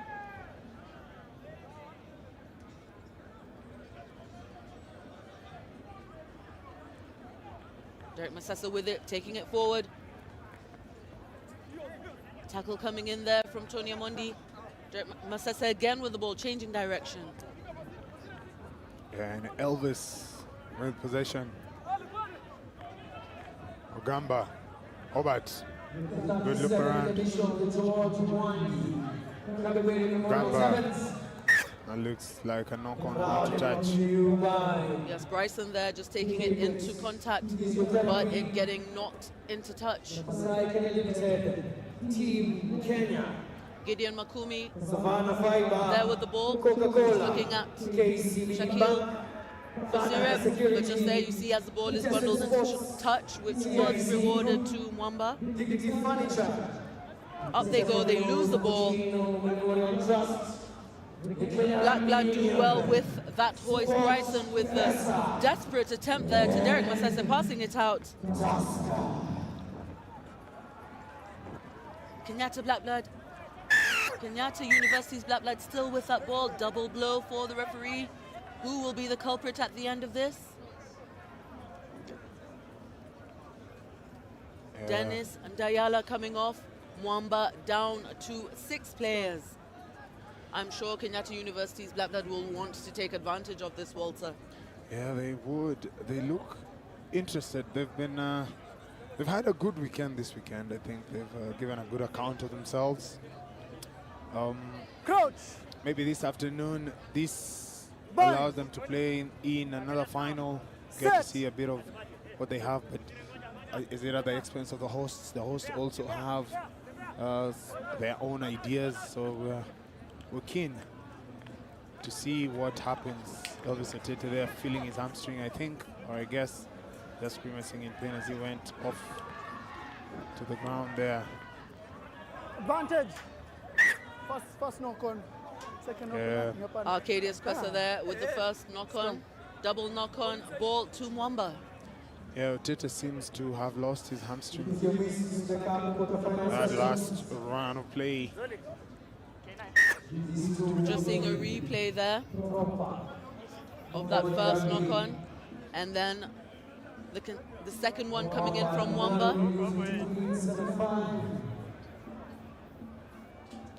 Walter, you've got your one man down. You're on your 5-meter line. What would you do? First, you need to secure possession. The scrum has to hold, and then maybe kick it out. But it's still coming back. So Time back on. you kick it out. I think that's the best. Try and find touch upfield. Let's go. Yeah, well, let's see what they're going to decide to do. Crouch. You've got Tony Omondi on one side of that scrum. And you've got Zolik Buyuni on the other side. Kick coming in from Mwamba there. Gideon Makumi chasing it back. There is Shwaib Wasonga, and running it out of his half. Will he manage to do it all by himself? No, he's brought down by Aldrin Adanje. And the counter ruck is good. Mwamba Rugby are rewarded. Tony Omondi with the quick tap there. Shakil Basira taking it in by himself. Was he isolated? No, he didn't pick it. Play it now. The referee says let them play it. Now you're holding on. There's holding on. Obert Kuke quickly taps. Has Bryson Ogamba lacking on the outside. Ruga also on his outside channels. Ruga can finish. Ruga can run. Has them all on the gas pedal. Burns them for gas. Burns them for pace. Try time. Just seeing Ruga's face there on the screen. And a little celebration there for Ruga after that try. Blistering pace. Yeah, he's deceptively fast. For his stature, he moves, he matters. Yes, and Ruga looking to take his own, to convert his own try rather. Yes. No. No, listen to the Conversion sailing wide, but he did well. I mean, did you see his face there as he was going to that try box? As we see the replay there, just look at his face pumping, knees up, arms pumping, and dives in for that magnificent try for Black Blood, taking them ahead in this game. 5 points to Black Blood, Mwamba 0. Some brilliant sevens rugby being played this afternoon. Remember, this is the third leg of the SportPesa National Sevens Circuit. From here, we head to Mombasa for the Driftwood Sevens next weekend at Mombasa Sports Club. Tackle now, release! Roll. Remember, it's high season in Mombasa. Book your dates early enough. Book your flights courtesy of Safari Link, a partner of Mombasa RFC, who of course are supporting MSC Rugby put together this year's games. On Friday, we'll have the age grade category happening at Mombasa Sports Club. And Saturday, we kick off men's hot sevens. SportPesa National Sevens Circuit. Nothing better than it in the whole Republic. And produced and brought to you courtesy of SportPesa and of course Rodesi Media. They can play. Ayabas. Zulik. Reynolds shooting up with that hand there, and Arcadius Kwesa will make them pay on any good day, any given day. Arcadius Kwesa might have added a bit of weight, but still the pace to burn. Try time, Black Blood. Arcadius Kwesa.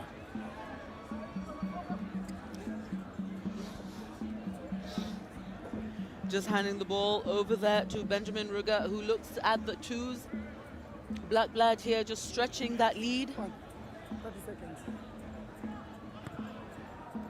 Bringing the scores up to Black Blood 12, Mwamba 0.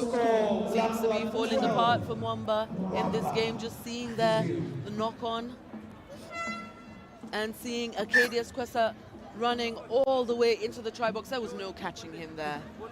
Yeah, there was no catching him any way possible. You couldn't lay your hand on him.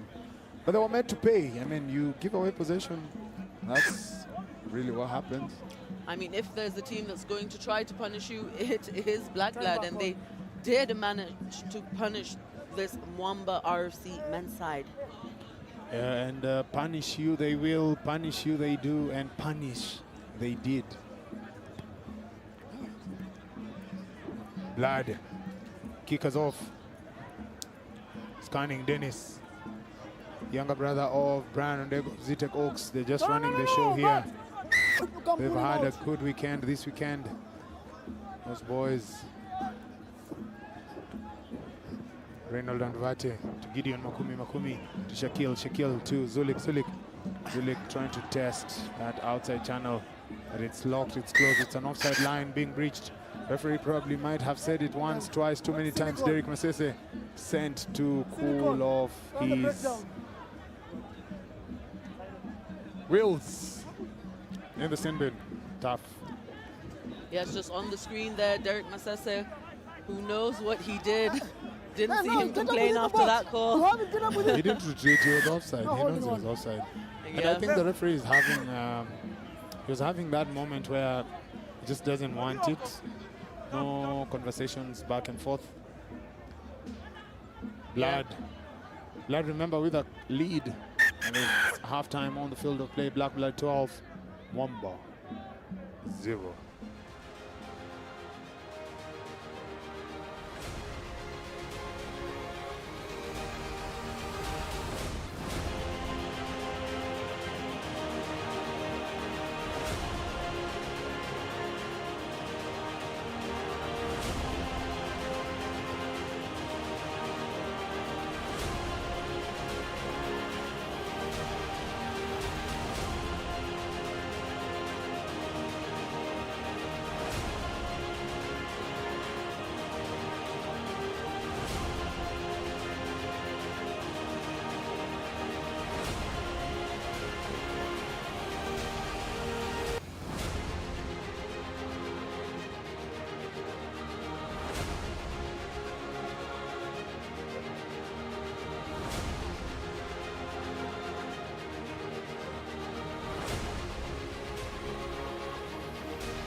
just getting back into the second half there of this 5th place semi-final. Our hosts, Mwamba RFC, taking on Kenyatta University's Black Lad. Black Lad ahead by 12 points, 2-0. Mwamba in possession at the moment. Tony Omondi passing the ball out. They find Solik Buyuni out on the wing there, but brought down. Ball is still in play. Tony does well to keep it in Mwamba's possession. Solik Buyuni there, taking it in with a quick tap.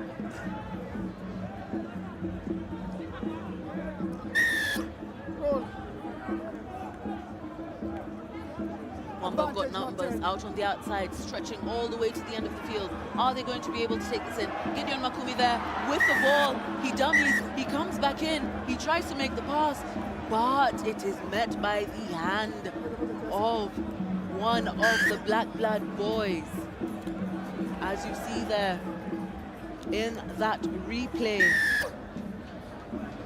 Obat Kuke being sent to the sin bin. Black Blood down to 5 players in this game, as we have 33 seconds for Derek Masese to come back on.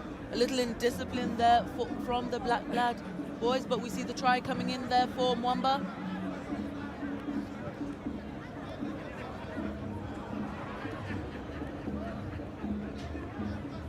Score Black Blood 12, Mwamba 5. Just seeing it again there, that try coming in for Mwamba, taking the scores to Black Blood 12, Mwamba 5. That was Reynolds and Duvate with the try. Goes up into the air. Whose ball is it? Mwamba managed to keep that ball. Derek Masese not able to get it. Eugene Jumbo kicking it back, seeing that there was nobody around the back. Will he be able to get that ball? No, he doesn't. Knocks it on. Advantage, referee says. Will Black Blood take that advantage? Though no, they choose not to. And there in the replay you see that knock on by Eugene Jumbo. Quick thinking there, but not managing to consolidate that ball and score a try for his team. That would have taken Mwamba rather up to 10, pending the conversion, but now they remain at 5. Just seeing Obad Kuke there with a thumbs up in the sin bin. Having that camera on your face can't be something he enjoys. He knows what this means. He knows that cost his team, where Mwamba there ran in for their maiden try in this game. Seeing 2 substitutions there. Coming in for Mwamba is Amon Gwambok. And coming in for Black Blood is Abel Oyaro. Bind. Set. Derek Masese there with the ball. 6 men down, still 20 seconds to go before Obat Kuke comes back on. Arcadius Kwesa with the boot. Who's out at the back? Dennis Ndayalo with that ball. He's got support out to the right. Will he use it? No, decides to step back. Cuts past Derek, but gets taken down by Derek still at the end. It's okay. Mwamba still flowing that ball. Shackle Basira with it. With the boot. Chases it. Will he get there on time? Will the ball find touch? Yes, goes over the dead ball line, but the referee brings it back for no advantage.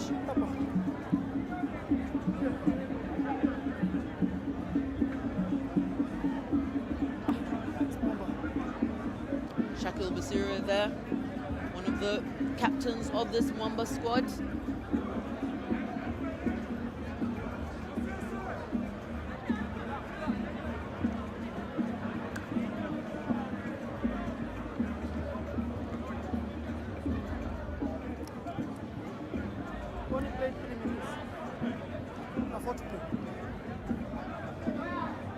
Mwamba looking like they might get some points and or equalize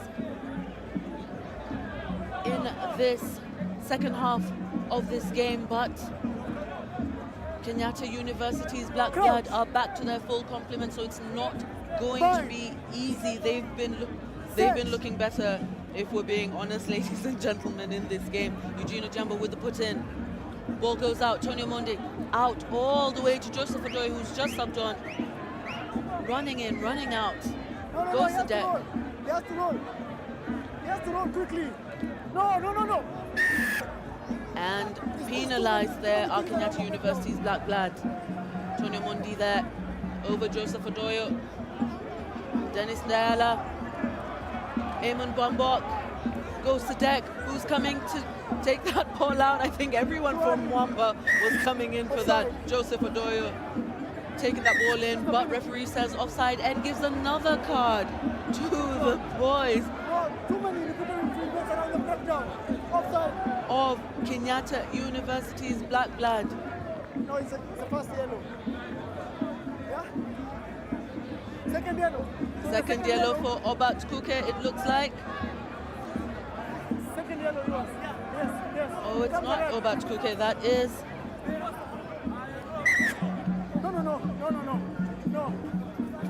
No, wait. Referee just wants to clarify things, as you can hear him there. Guys, we need to confirm. Asking if that is the first yellow or a second yellow.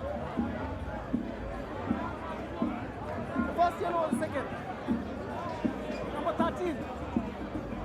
13, Nyamiro Claude. Just a yellow card. Just a yellow. So Nyamiro Claude, they're off with a yellow card. That's 3 yellow cards so far in this game for Kenyatta University's Black Blood. Will this cost them?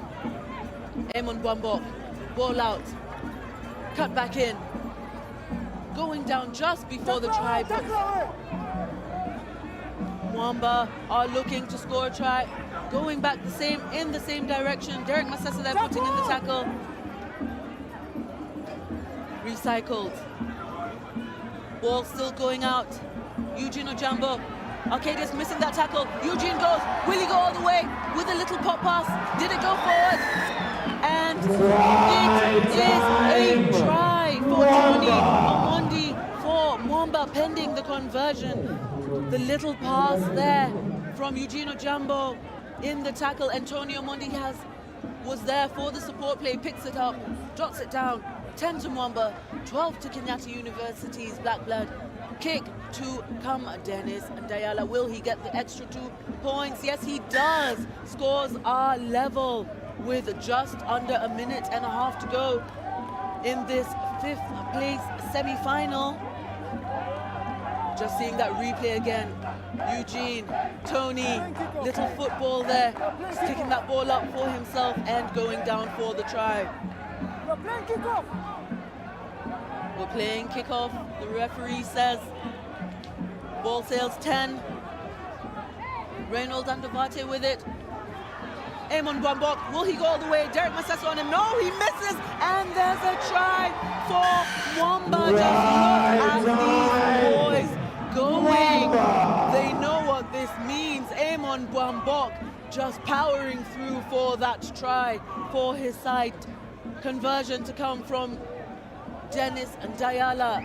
Scores so far 17 to Mwamba, taking advantage of that one of the 6 men.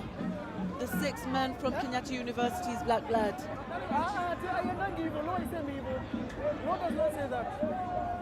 Pregnant pause. Conversion sails wide, only 5 points between the two. Back to kick off. Time is almost done. Who's going to come out ahead? Both of these teams definitely showing promise. Kenyatta University, Black Blood, back to 7 men. Ball going deep. The man who's just come in from the sin bin, Claude Nyamiro there.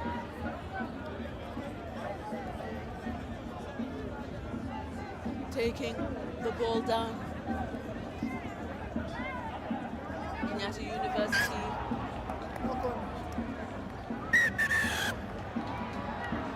Full-time score.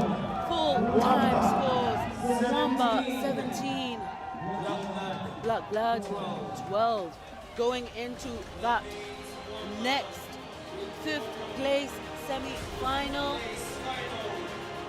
Seeing there Cabras on your screens. Taking on Daystar University.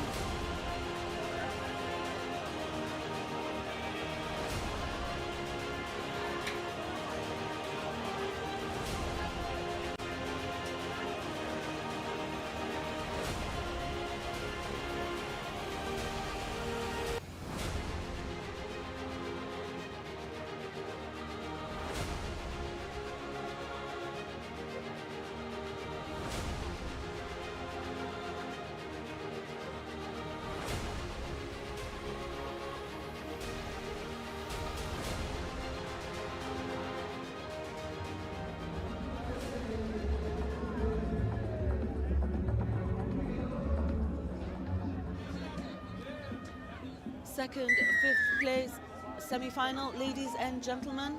Cabras Sugar Rugby taking on Daystar Falcons. Ball goes back. Kevin Wakesa there with the ball, going out all the way to the wing. Matthias with it, cutting back in, still powering through. Will he be held up? No, he fights to go to deck. Kevin Wakesa with the ball out there. Cabras looking to flow the ball all the way to the wing. They've got one man out there. Will they give him the ball? Switch in there. Changing direction. No. Cabras maintain possession. Kevin Wakesa there with the offload. Ball has gone out. Matthias takes it down.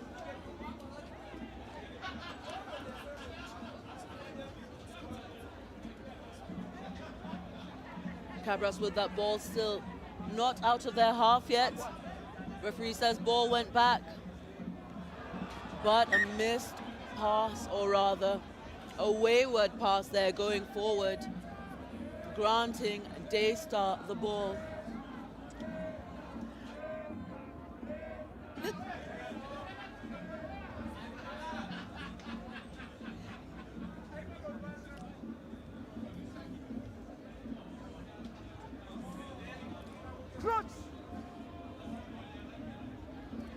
Current scores, Cabras 0, the Daystar Falcons 0. Moses Kirigori with the ball out there. Referee says it went back even though it was dropped. Daystar look like they might be getting the first try in this game. And they do. Try scorer there for the Daystar Falcons is Chris Obuya. Chris Obuya being one of the fast ones on this team. Speedy Gonzalez there. He's a fast one. A good replacement. Not an equal replacement for Patrick Odongo, but also a good one. They have some good, solid boys here, this Daystar side. You can see the strength and conditioning works quite well with them. Yes, you're seeing Chris Obuya there on your screen. Conversion coming in from Paul Mura, taking the scores up to Daystar 7, Cabras 5. Is this what you expected, ladies and gentlemen? Is this what you expected, Walter?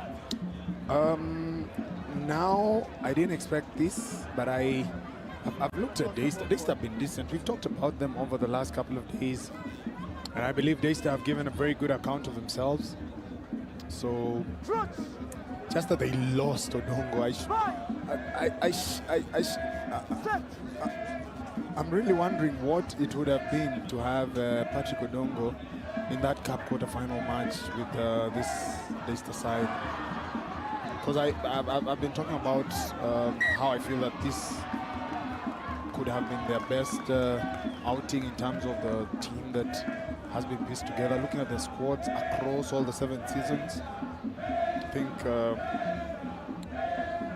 let's see, Stoldy had a knee injury, a quick recovery to Jet Shoes, Patrick Odongo. Yes, however, we still do have 3 legs to go. Next week going down to Driftwoods. Weekend after that there's a break.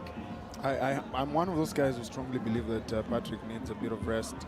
He's been on it for quite some time. I'm actually wondering maybe that injury could hamper his ultimate Rugby Sevens opportunity, but hopefully he can be able to sort that out. Augustine Marino cuts through the defense line. Roy Maruti hunts him down. The Sugarmen are working hard to get back. Gila keeping his back. The tackles are coming in strongly. A lot of changes being made by the coach here to the starting side. I think Cabras really missed the flair of Lukusi Mike. Much as he's on the field of play now, I think it's too little too late, and probably missed, Cabras missed out the services of Rayvon Ambale and Jackson Siketo to some great extent. Yes, I do believe so, Walter. And there, Daystar Falcons just being rewarded that ball. Quick tap there by Moses Kirigori, but being told to bring it back to the mark. And there you see the high tackle coming in. Yeah, Clinton Mkwachi always runs hard. I don't think he knows how to run soft. I don't think you should know how to run soft. I mean, the harder you run, the harder it is for the opponents to bring you down, don't you think? Clinton is one of those ball carriers. If you go into contact with him and your commitment is not 100%, I think you're coming out in trouble. Yes, you've definitely got to be ready for that any collision rather with him. Daystar with the ball there. Will he get bundled into touch? No, he doesn't. Oh, yes, he does, as I say that. You give them an idea. I think I whispered into someone's ear just then. That's Arnold Agonda being bundled into touch for the Daystar team there on your screen. Fun having a ball, good time here at the sidelines of the George Mwangi Memorial Kabeberi 7th. I mean, make it a point in your life to get to one of these games live. Watch the local 7th series and local international games. Watch out for the upcoming local 7th circuit calendar as we head to Mombasa. But nonetheless, get opportunities like this to be part and parcel of such a beautiful event. And credit to the fans who've showed up. Today's weather was really challenging, but we're already full house, I guess.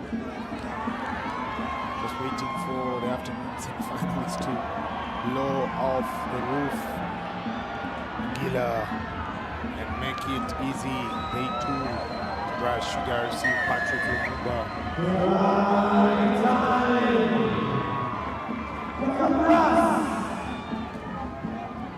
Cabras working very hard for that try as they went into that. I mean, they were trailing and now bringing the scores to level 7 to Cabras, 7 to Masinde, sorry, 7 rather to Daystar University.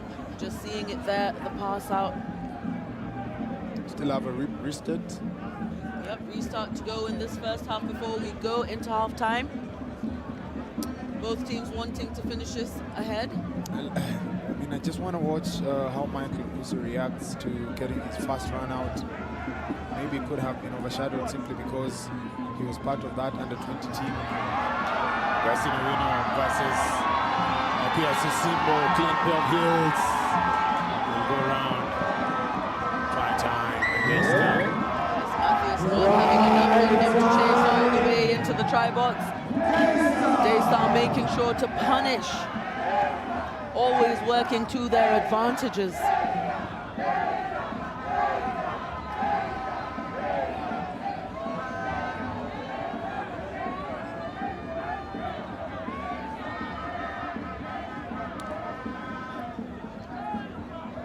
Kick to go there, Moses Kirigori just taking the charges. Conversion sailing wide as we go into halftime. Scores 12 to Daystar, 7 to Cabras.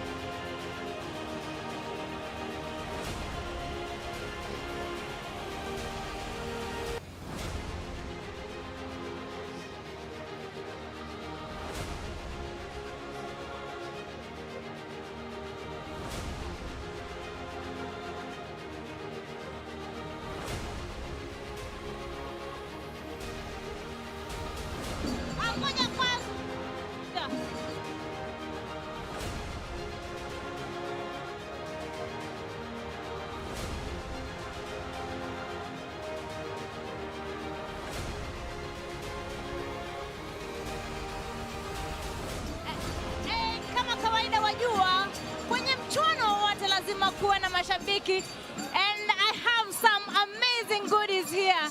The SportPesa National Sevens Circuit jerseys to give out to our amazing rugby fans. Lakini to win this merchandise, you have to get my question right. Right now, I'm joined by an amazing fan. Mambo vipi? Poa sana. Wanakuitaje? Rose Otieno. Rose, shabiki wa timu gani? Mwamba FC and KCB. Mwamba and KCB. Yep. Ni timu gani una feel ita win this circuit? KCB. Swali langu la mwisho, na ukipata hii right, I'm going to give you a jersey. When a player is given a yellow card, how many minutes will he or she spend in the sin bin? 2 minutes. Wow, amazing. Umepata right, kwa sababu ya hiyo mimi nakuslap na SportPesa merchandise. Ikufurahishe. Ndivyo mambo yalivyo hapa hivi Kabeberi Sevens.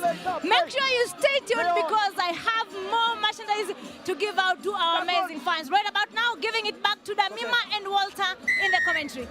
Many thanks, Rix. That's amazing work there, rewarding our loyal fans.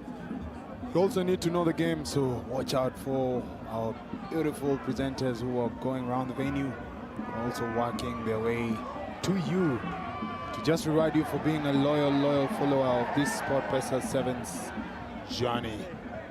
Rambling forward, Cabra Sugar, step in. Wangila. Good defense there. Simbo, the referee blows penalty. Quick tap. Kevin Okesa leads with an elbow there. No. Referee says, let's play on. Leave it on the floor there. Simbo. That hanging pass looks easily like a pass that the referee could easily call for. Matthias Simbo is testing Arnold Agonda. The referee's flag goes up. That is touch. Straight up. Straight up touch. Cabras this weekend seemingly stuttering at that critical moment. Playing that Cup quarterfinal match, losing to the Menengai Oilers. A repeat of last weekend's final in Dala, where Cabras came top. I mean, judging, if you are a ref, no, not really a ref, if you are a coach, you won a tournament a week ago, a few of your players left, you had to change your team, brought in some of the players who have not had a taste of the 7th circuit this year. Would you be happy with this current position that they are currently playing?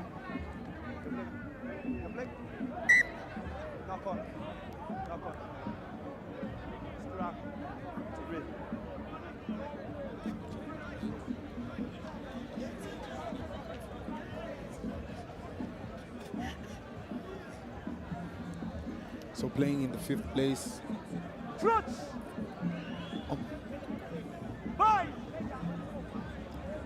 Fifth place semi-final match. Cabras taking on Daystar Falcons. And Walter, I don't know how I'd feel about this. I think you should have the depth in your team. And as we say that, we see a try for Cabras. Yeah, it's Kwesa. They go over to level up the scores. Adrian Kwesa, big bump off there, strong right arm. That, folks, spells danger. Remember, sports brings people together. Last night or last evening, we had the pleasure of having the Kenya Rugby Stars. That's the captain, Abu Domar, being in the house. Today, close to my left, or it's actually my left-hand side, I have the Africa's fastest man, Ferdinand Omanyala, seated and enjoying the George Mwangi Memorial Kabeberi Sevens. We will be most definitely trying to bring him up to speed. Yeah, there you have it on the big screen. Ferdinando Manyala there. We'll be bringing him for that short interview later on. He's enjoying the George Mwangi Memorial Kabeberi Sevens. What a beautiful sight to see. Africa's fastest. He used to be a rugby player as well. And I think we'll talk about it when I bring him on air. But he actually talks about wanting to play rugby again once he retires from sprinting. Maybe use him in the forwards. Well, maybe, but he's definitely going to be a forward to watch. He's a winger. You'd either use him as a forward or maybe use him in the center just because of his mass and his size. Yeah, he would be a devastating runner. Maybe once you progress in life, maybe you lose that bit of speed. Nonetheless, Ferdinand Manyala will be coming through. 2 minutes to go. This Scores are 12 apiece in this 5th place semi-final game. Cabras just clawing back there.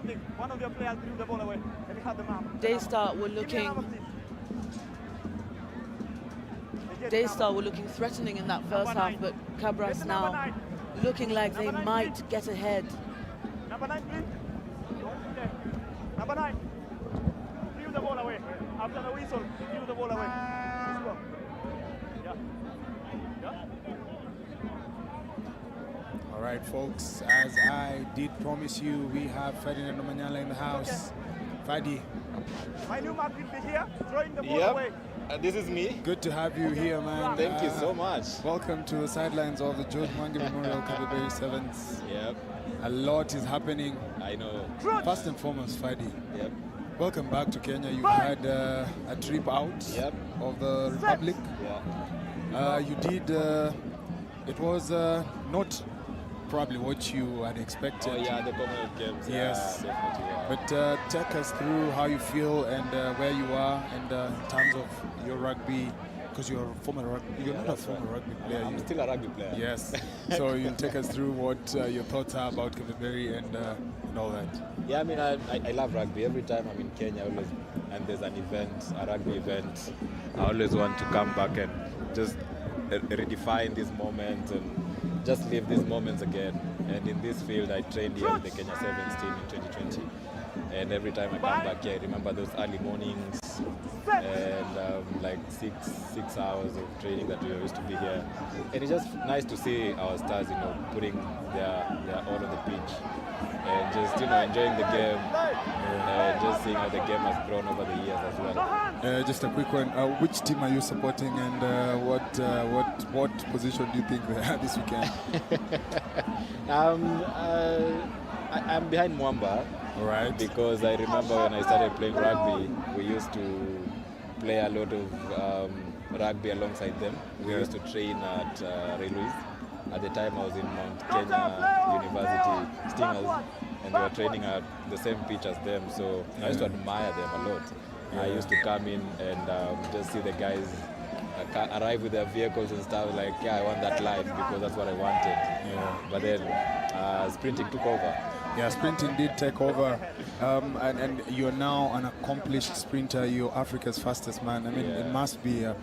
Just tell us exactly how you feel walking around. You're a superstar, man.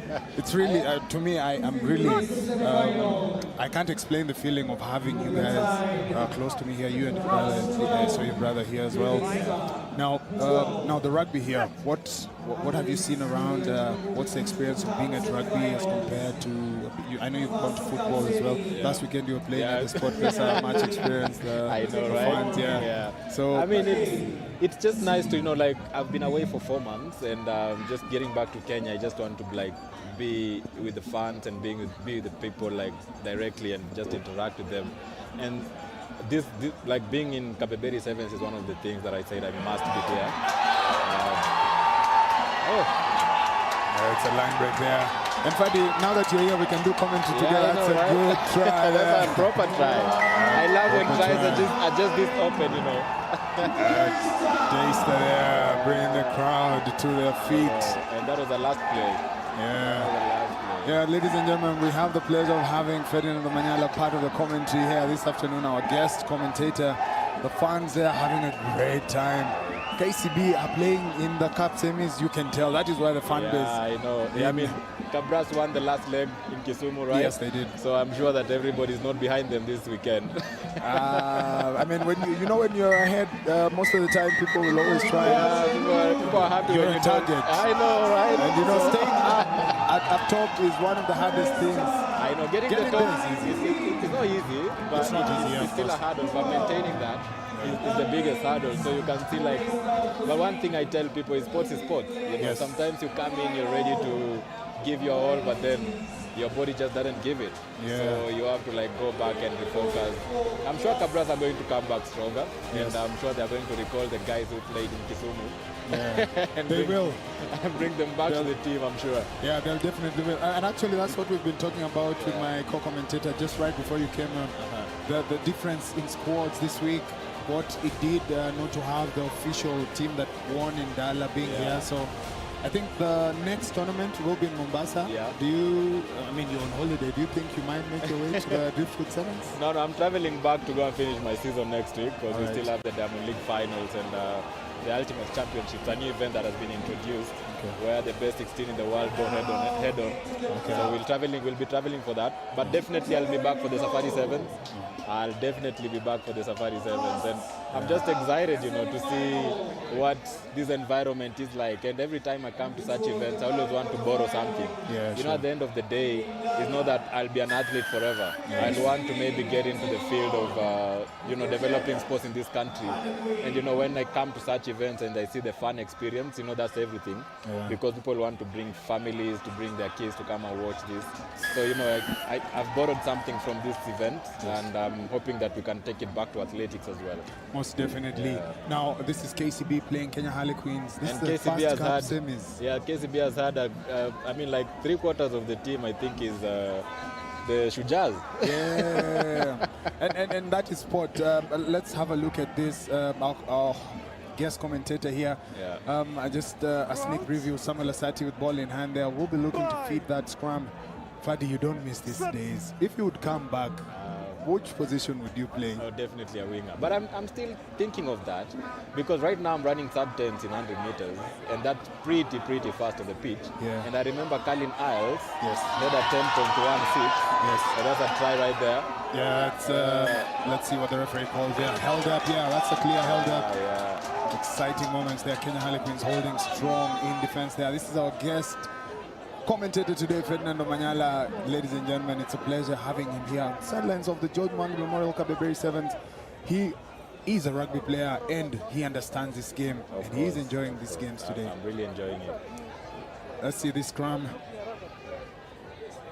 And I see that there's a lot of growth in terms of the plays as well. Yes. Because previously I used to see, you know, like people are going in with a different style of, you know, physicality. But now it's more of mind games. Yes. You know, like you see, like very young and that's a high time. It's a skill set. It's try time on the field of play there.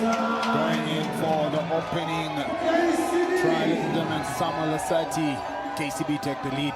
If KCB proceed into the cup final, the other semi-final has Menengai Oilers, who are playing, I think the Menengai Oilers coming up against a strong Strathmore side.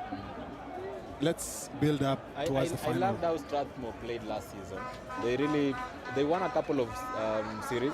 Yes. Yeah, but I think last year they were actually the ones pushing KCB to the I wire. know, right?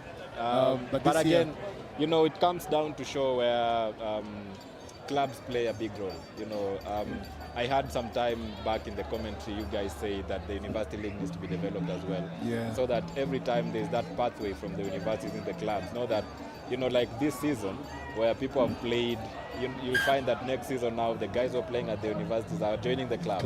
Yes. And then now it ends up to be a bit of an even play field. Yes. Because now most of the good guys will be in the other club leagues. But then if the universities can just, you know, up their game and develop their sports, not just in rugby alone, because you see in other countries, universities are the ones that are feeding into the national teams. Yeah. Yeah, you see the case of South Africa.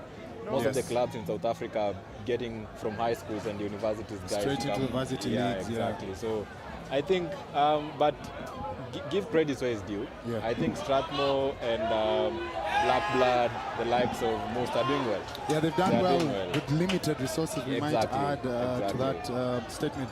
Now, looking at that topic of developing players from varsities to clubs, I think the whole idea is in the investment. Exactly. Who is investing their money in the sport? And you know, without money, you cannot be able to attract the best of the best. So it's tricky. I've been there and I understand. I've been there and I understand that, you know, finances play a very big role in terms of development. And as well as, you know, universities need to come up with a plan, because, you know, at this point in time, we really don't have a university that's giving preference to those student athletes who are playing sports and still they're doing their studies. So it becomes a very difficult conversation to have. But I mean, it's something that can be done, you know, like something that can be done, and just giving them an opportunity to like dedicate most of their times in training, and as well as resources. I think it's all about, you know, people want to come support the league. People want to come support the league, but then what's in there for them? Like what's the visibility? Are they? Exactly. So and I believe such initiatives like now the SportPesa TV or showing these games live, you as a brand and you as a product, you can be able now to attach yourself to this type of and of course the ads coming through, the live stream coming through, and all that. Naming rights, there's so much in terms of branding that you can be able to do. In the meantime, KCB go over for the second. Vincent Onyala scores points to his brains. That's Vincent Onyala. We trained with him at some point in 2020 when we were doing the sevens training here. And for me, that was a turning point, because I was doing both rugby training and athletics training. And 2021 was the year that I had a breakthrough.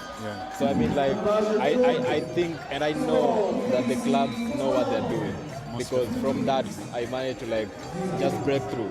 Like I broke through that barrier. Yours is an amazing success story. We also have Tyson Juma, who plays for Masinda Mulira, who's also a sprinter as well. I've seen him represent Kenya. He's been trying to break that barrier. He's also actually playing here at the 37th edition of the George Morgan Memorial Kabeberi Sevens. Now, who was your best teammate? Like, who do you remember that you can say that was my mate on the field of play? During the time that I was training, Nelson Olo, former captain. We used to walk with him. He used to stay along Ngong Road, and then every time after our training session, he used to walk with me, give me some advice. I'm like, I feel like I fit in. So he really was the guy who guided me really well. And when Nelson was coming through, I think you were then a rugby player when they won the Singapore Sevens. You were a young man. That was the inspiration. Exactly. So yours is a very good success story, and this is something to write home about. And Ferdinand, we don't take it for granted. You've taken your time this weekend. You've come out. It's chilly. It's amazing that the crowd is here, man. Look at the fantastic. It shows how much sports means to people and what people really take for sports in this country. I understand that it's a bit struggling in terms of being professional, because there are very few of us in the country, a very small percentage that have taken this professionally. But I believe that we can change that, because you find that guys are going to work but still have to come to train in the evening. It's really tough. And you know, some students going for classes and still have to go for training sessions. So I think as a country we need to like prioritize sports, because it's one of the biggest input of economies in the world. If you go to the developed industries, and you know you visited most of these developed nations, the sporting culture there, and vis-a-vis, and looking at the structures, the infrastructure, you know, they've developed stadiums, they've done, you can go get a mid-level gym, which is fully as well as the most important thing, the insurance, because you see, like, what happens when someone gets a concussion, or what happens when someone gets an injury? Do you like throw him off? In developed countries, most players have like insurance covered by most of their governments and stuff. So I mean, the small things like that, because of course we are putting our bodies in line, and you never know when you're going to injure yourself. Most definitely a tap back there. Kick into touch. It's halftime on the field of play. It's halftime. KCB 12, Kenya Harlequins 0. We'll be back for the second half. Of course, our guest commentator atamaliza hii, alafu tumwache pia aende angalie. Hata wewe uende ujibambe. No, but I love the development of rugby in the country. And I mean, we just need to have, it makes sense. In the sense that someone is proud to be a rugby player, because I've seen most talents that we've celebrated in the past in this country. At the end of the day, you have nothing to show in terms of finances. Yeah. Because yes, we love that we're playing, we're playing for passion and stuff. But at the end of the day, passion doesn't feed our families.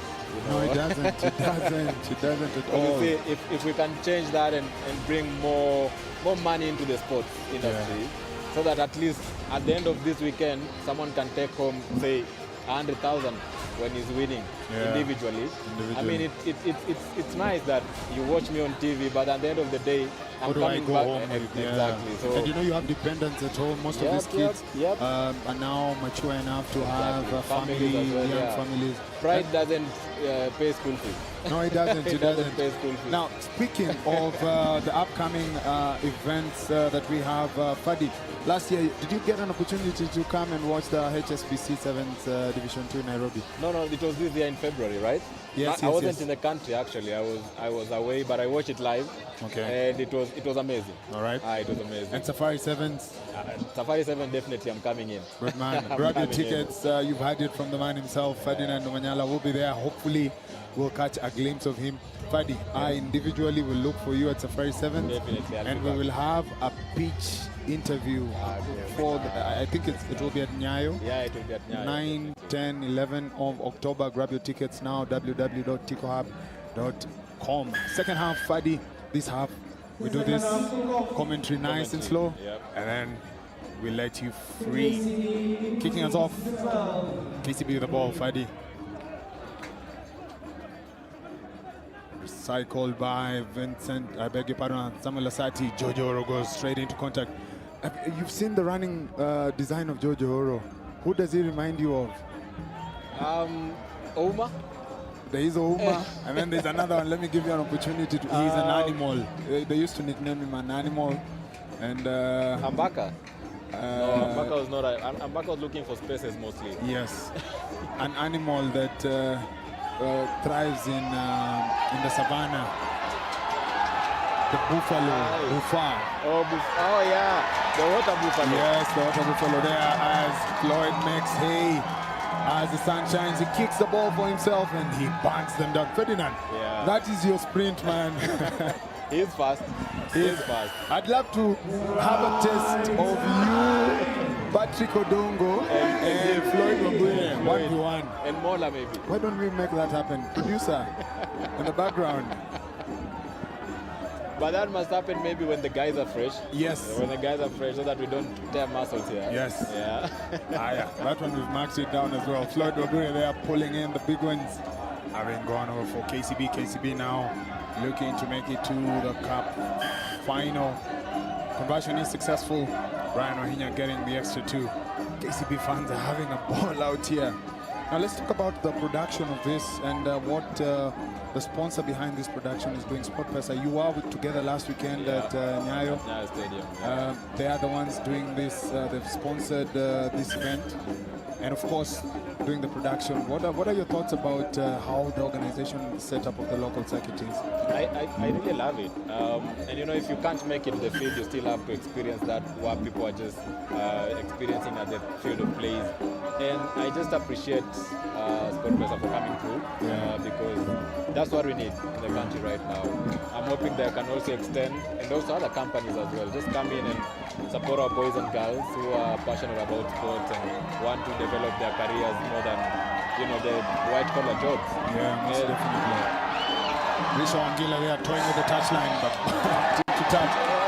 Dancing Rasta Brian Ohinya tackled strongly there. That is a counter coming through, but the referee says it's a penalty to KCB. Oh, they almost had it there, but KCB coasting nicely. They can actually afford to slow down the game. Yeah, it becomes easy for them to slow it down, then think about the next move. They are leading by 3 tries. Harlequins have to score 4 times. To beat KCB at this point.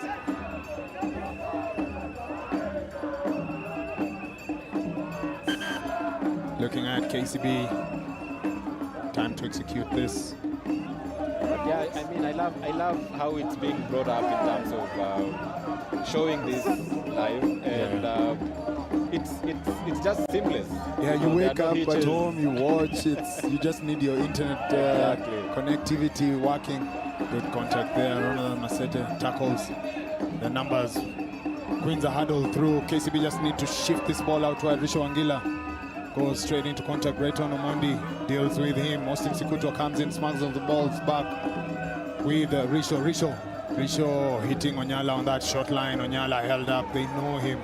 They see him. They've handled him. Onyala refusing to release the ball. It was initially a maul. I don't think the referee had called for a maul. I'm not so sure about that, but the referee hadn't called for a maul, so yeah, they ripped it and they ripped it forward. What do you think? What do you think of Onyala?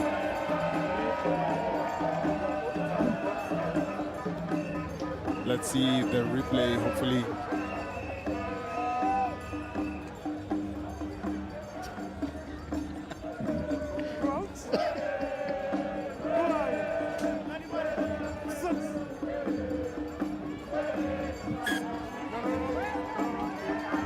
Free kick there. Samuel Asati has to leave that ball. Penalty. Yeah. Kinyanjui taps it, sends it out wide to Ramadan Masete. He's also a winger. Built for speed. Here for the ball.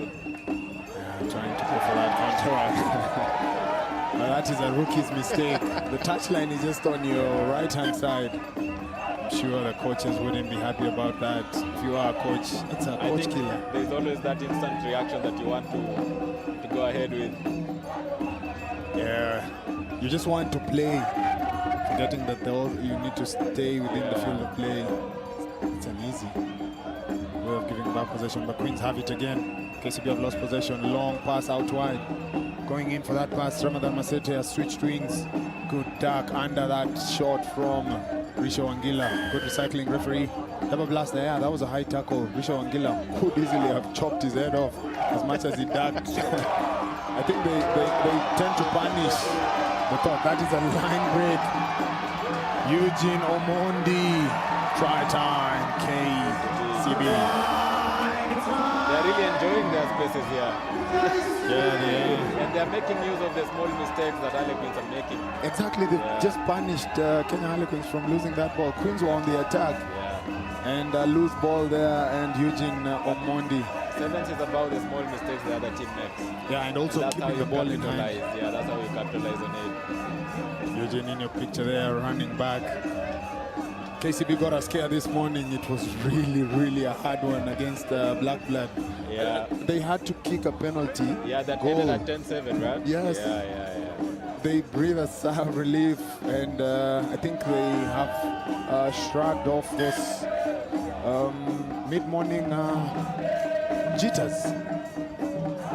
That was their first game, I think. Yeah, that was their first game today. Yeah, sometimes you need that to awaken your system. Wow. Yes, you do remember the log of the SportPesa National Sevens Circuit is up for contention. We are here to crown the champions this weekend of the George Mangi Memorial Kabeberi Sevens as Eugene Mondi goes over there. Queens have possession from that wristed, not well handled by KCB. Lela offloading it to Kinyanjui. Kinyanjui goes straight into contact. There is a touchline to work with once again. Queens not respecting the touchline and again being driven into touch. KCB. But nonetheless, that offload was late. They're just lucky they have possession. Yeah.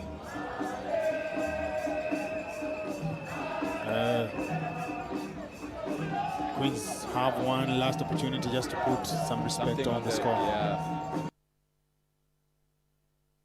Respect on the score. Yeah.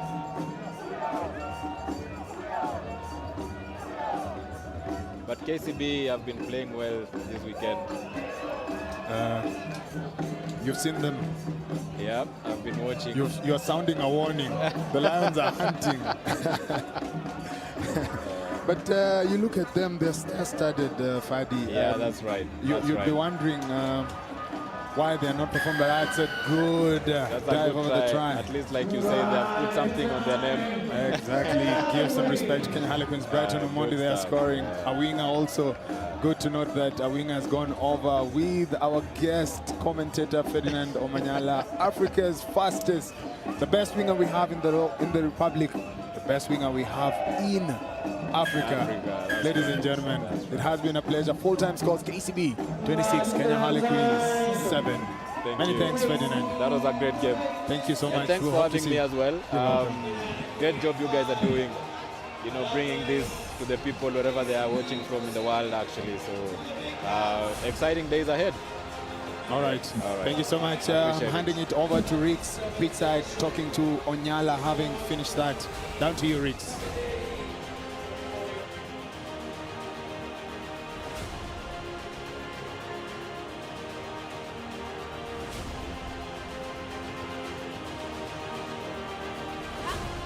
Thank you so much, Walter. Right now, I'm joined by Vincent Onyala of KCB. Vincent, a good game. You've dominated the game, I'll say. But what would you say is the secret behind this performance from KCB? And maybe what separates you from other teams?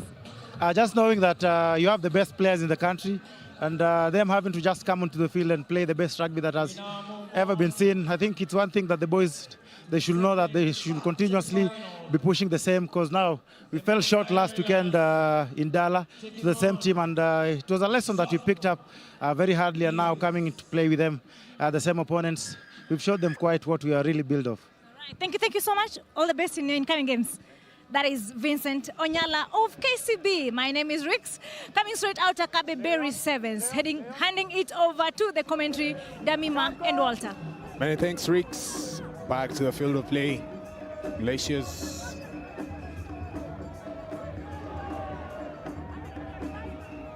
Menengai Oilers looking to book that final berth. Strathmore Leos have something to say. Strathmore have a great balance. Johnny Diego, 6 out. Lucky is a strong ball runner, going straight into those spaces. Moving nicely, Menengai Oilers putting in the faces. They seem to be well coached in terms of that attacking play, stretching the field, expansive play as always. That is the signature play of the Menengai Oilers. For years they've played beautiful rugby. And that, folks, is the first try. Builder Dogeta, try time, Oilers. Try time, Oilers. They take the lead. They played in the final in Dala. They are currently the only team that can say that they have, actually one of the two teams that can say that they have a trophy from the SportPesa National Sevens Circuit. We've had a ball of a time having our guest commentator Ferdinand Omanyala, amazing sprinter. I hope you tuned in. In your picture there, easy pass out, cut back, and a grounding.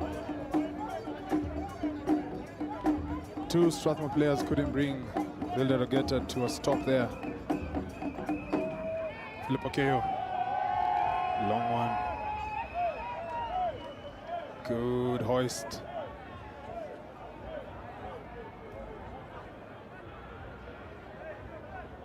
Backwards, Leon.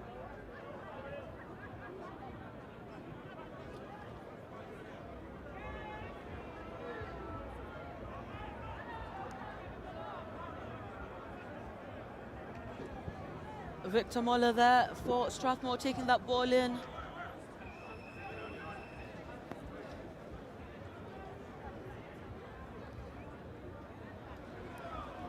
Recycling the ball nicely.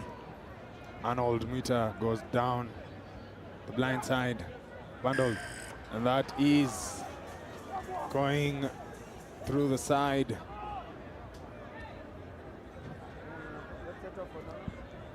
With these teams, Walter, you know what I'm really looking to see is Lucky Onyango there versus Victor Moller. These two boys played rugby league for Winam in Kisumu and also played on the national team together as youngsters. So curious to see how they're going to play in this match. Yeah, both got a different set of skills, but both definite speedsters. Yeah, some good addition as Amon Wamalwa limps out of the field, out of your picture there. Yes, and just to add on to that, their coach Lombardo Antonio from Kisumu, part of one of the coaches that develops a lot of talent down there, looking for scholarships for his players, and I believe he had a hand in getting Victor Moller his scholarship at Strathmore, leading him to that path, and also, you know, playing a role with Lucky Onyango, who gets the ball here, powering down the wing, running through one, taken down by Arnold Mwita just outside the 5-yard line for Menengai Oilers. John Okoth, ball out. Will it go all the way to the wing? Yes, it does. Just running out of space there and cutting back in they are, the Menengai Oilers.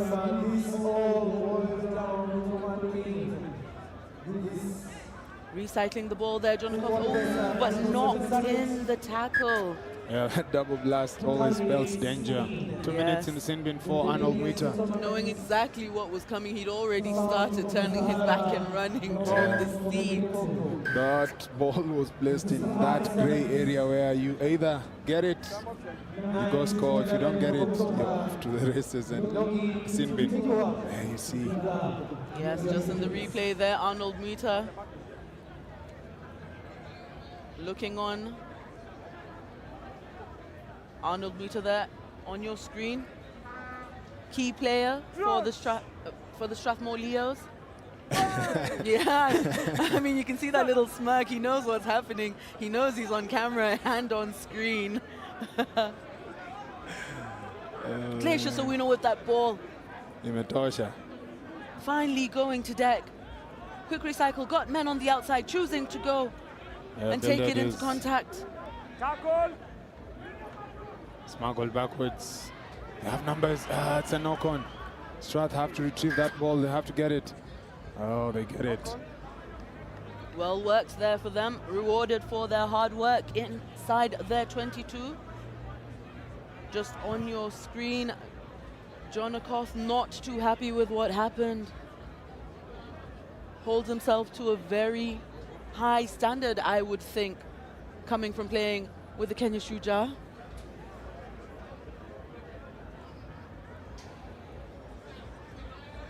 Strathmore Leos here. George. 5. 6. Brian Munda there, taking on the scrum half duties.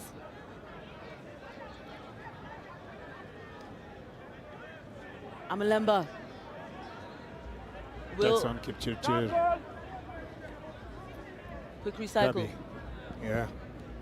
Patrick, you know they know, and I know we know he won't pass. Elton Amalemba there with the pass out. Brian Mundo just losing it backwards. But then the eventual knock-on there coming from Stanislaw Shikoli. You can just see how disappointed he is in himself.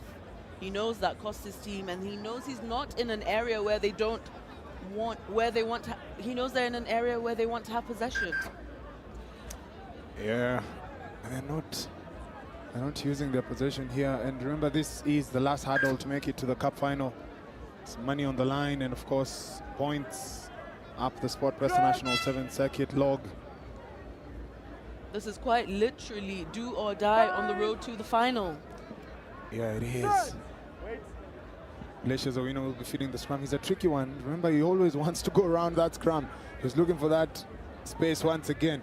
I'm wondering how easily he gets that space. I think he has a burst of acceleration. His first 10 meters is quite rapid for that playmaking position. He's really, really fast, deceptively fast.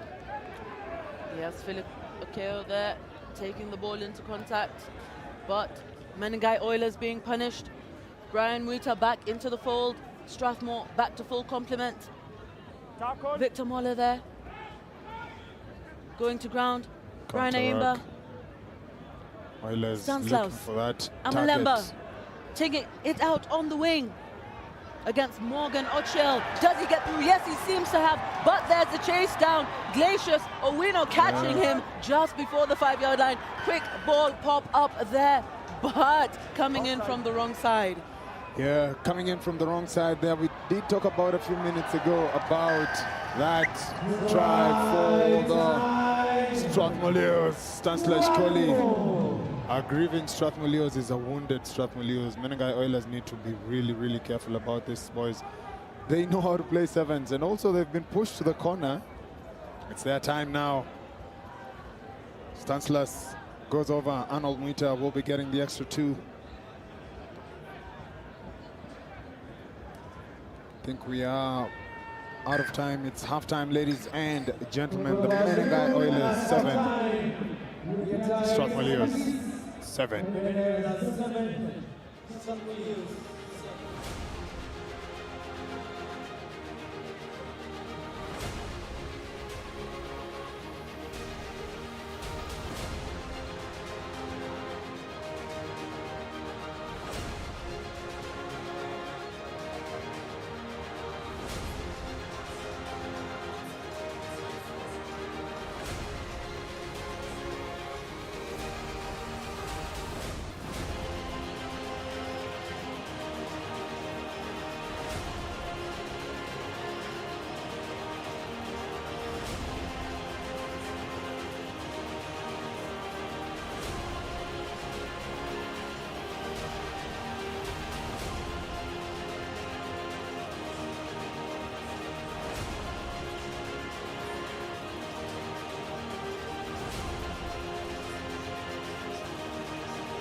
Fancam doing its round. Ezra Malusa, then DJ Perez will be in Mombasa.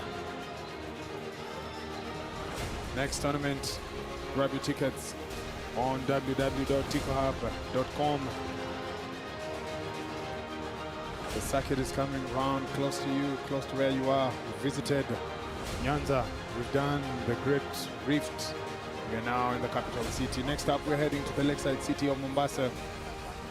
Then we'll take a break slightly, then we head to Embu. And then we'll crown the moment up top with a cherry on the cake with the Christie Sevens being the final tournament on this year's National Sevens Circuit. All right, kicking us off the second half. Remember, they're tied at first half break. Arnold Muita goes up, takes it high. Well taken, then knock it backwards. Patrick has it. Menengai Oilers losing possession. Basketball pass there over the top to Victor Odhiambo. Will he be able to go through? No, he is. He's just pushed out. Yeah, into touch, defending. Play there, yes. No, he lost ground there. Just wanted to keep the ball in play. Those 50-50 plays. Those are rookie mistakes. Sometimes when you are a winger, you need to make sure that you don't run or get tackled into touch. Expect him to improve and make sure that next time he makes better judgment. Referee there with a free kick. Taking long. That referee says go 10. They are all offside. They are all offside. Referee most definitely has it clearly marked. Gabi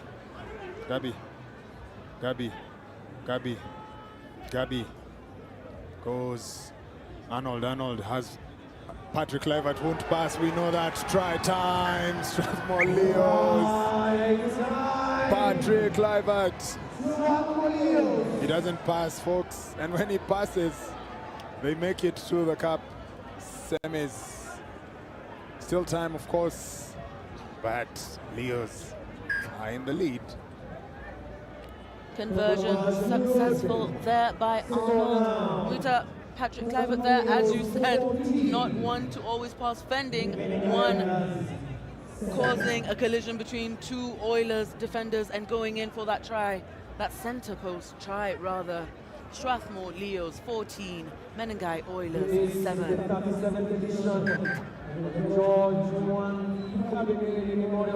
Who is your money on? Ladies and gentlemen, boys and girls, let us know in the comments. Strathmore playing for Hamza. Menengai Oilers playing for Pride. Blistering run here. Oilers actually playing for points and money. Well, there's that as well, of course. Let's not forget that bit. Good bump off there. Philip Okeo choosing to go straight at the smallest man on the field of play. Philip, choose your size. Kipchirchir cuts through that Strathmore defense. And there is Mola. The angle is cut down to size. Kipchirchir. The onus now is on the kicker. Try time. Menengai Oilers. 2-point game now, awaiting that kick. Menengai Oilers deciding they're going to stay in this game and not make it easy for the Strathmore Leos to stay ahead. Looking to see the conversion. Philip Okeo concentrating. He splits the uprights. It's converted. 14-all. What a kick. They've got it all to play for. Just seeing him there, going in for that try. Victor Mola behind him, but not having enough to stop him from scoring. Possibly preventing the center post try, but not denying that conversion. 14 points apiece. Collins Maina coming on to the field of play. Brian Mundo receiving treatment on the field. Assisted off.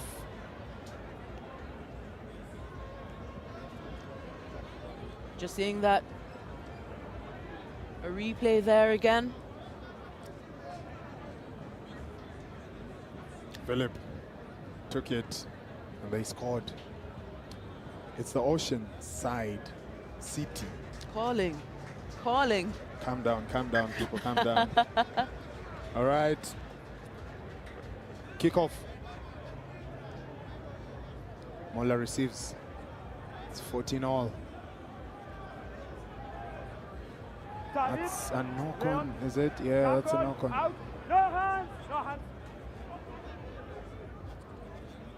Paul Musami, he said he doesn't want to be called boy. I think it's time now we graduate him to Paul Musami, as he says.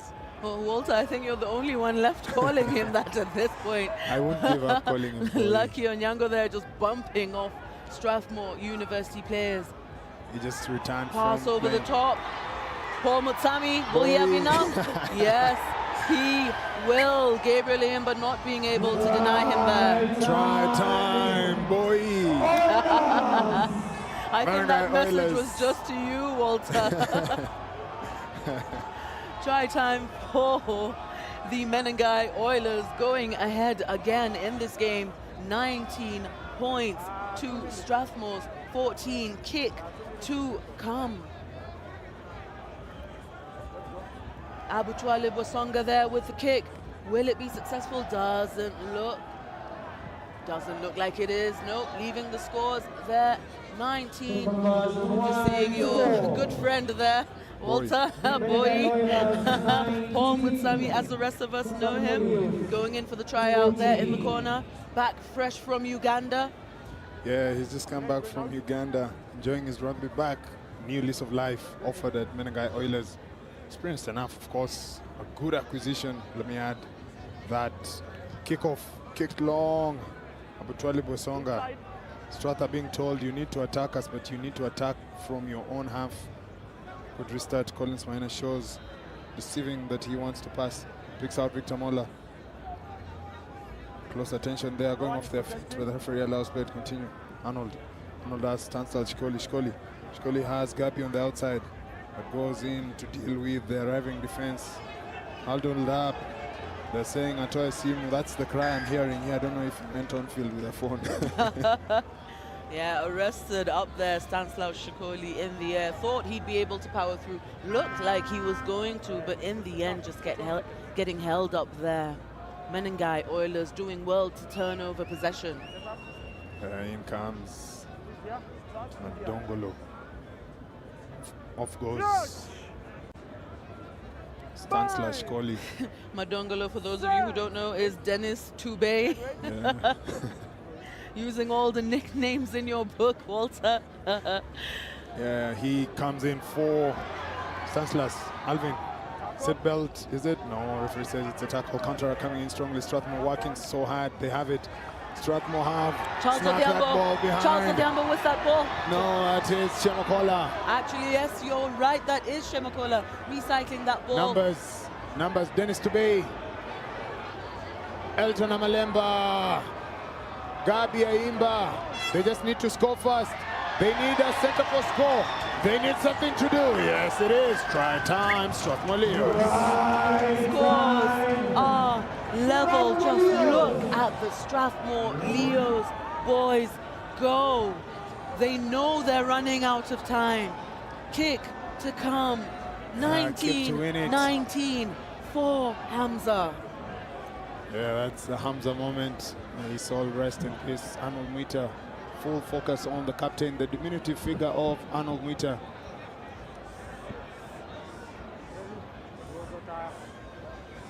Muita. And he drills it in. Just look at the pass on your screen. Look at Gabi Ayimba there, just exhaling, looking up to the skies. He knows they did it. Oh, the Strathmore Leo side. Almost bringing me to tears here in commentary, Walter. How emotional this is for them. They couldn't have done it in better fashion. They've done it, Damima, they've done it! Into the finals at the death of this game. These Strathmore Leos boys are a force to reckon with. Into that final, just looking at that try again. Ball out from Gabi Ayimba, Elton Amalemba with one hand down for the try. You've got to be happy for them. Everybody wanted this for them, Walter. I told you, a wounded, grieving Strathmore Leos, a dangerous one to look at and despise. It comes back. It comes back to how much they wanted it. Strathmore, they were trailing. They've handled the pressure. Alvin Cavoli almost scored before they went up pitch. They scored. I mean, that moment, rest in peace, Hamza. That is Strathmore Leos. Final pairing, ladies and gentlemen, the George Mwangi Memorial Kabeberi Sevens. Ladies and gentlemen, our final pairing. You got it. KCB taking on Familia 4, the Strathmore Leos.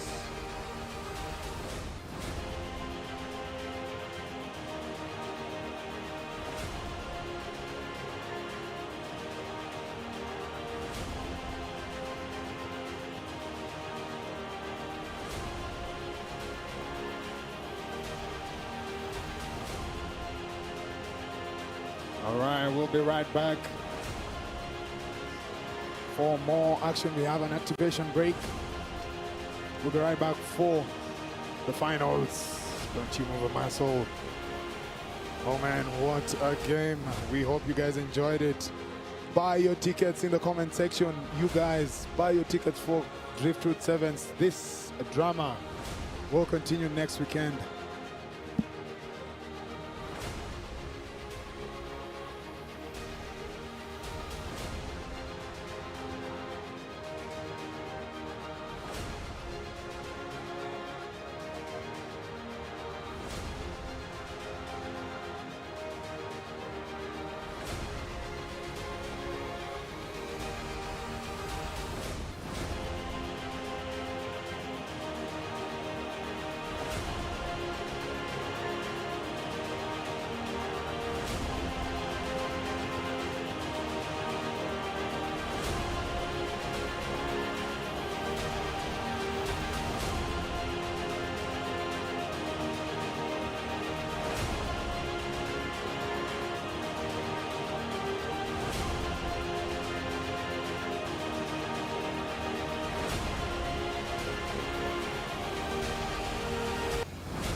behind me. But right about now, let's have a chat with one amazing rugby sevens fan. Mora, Njo.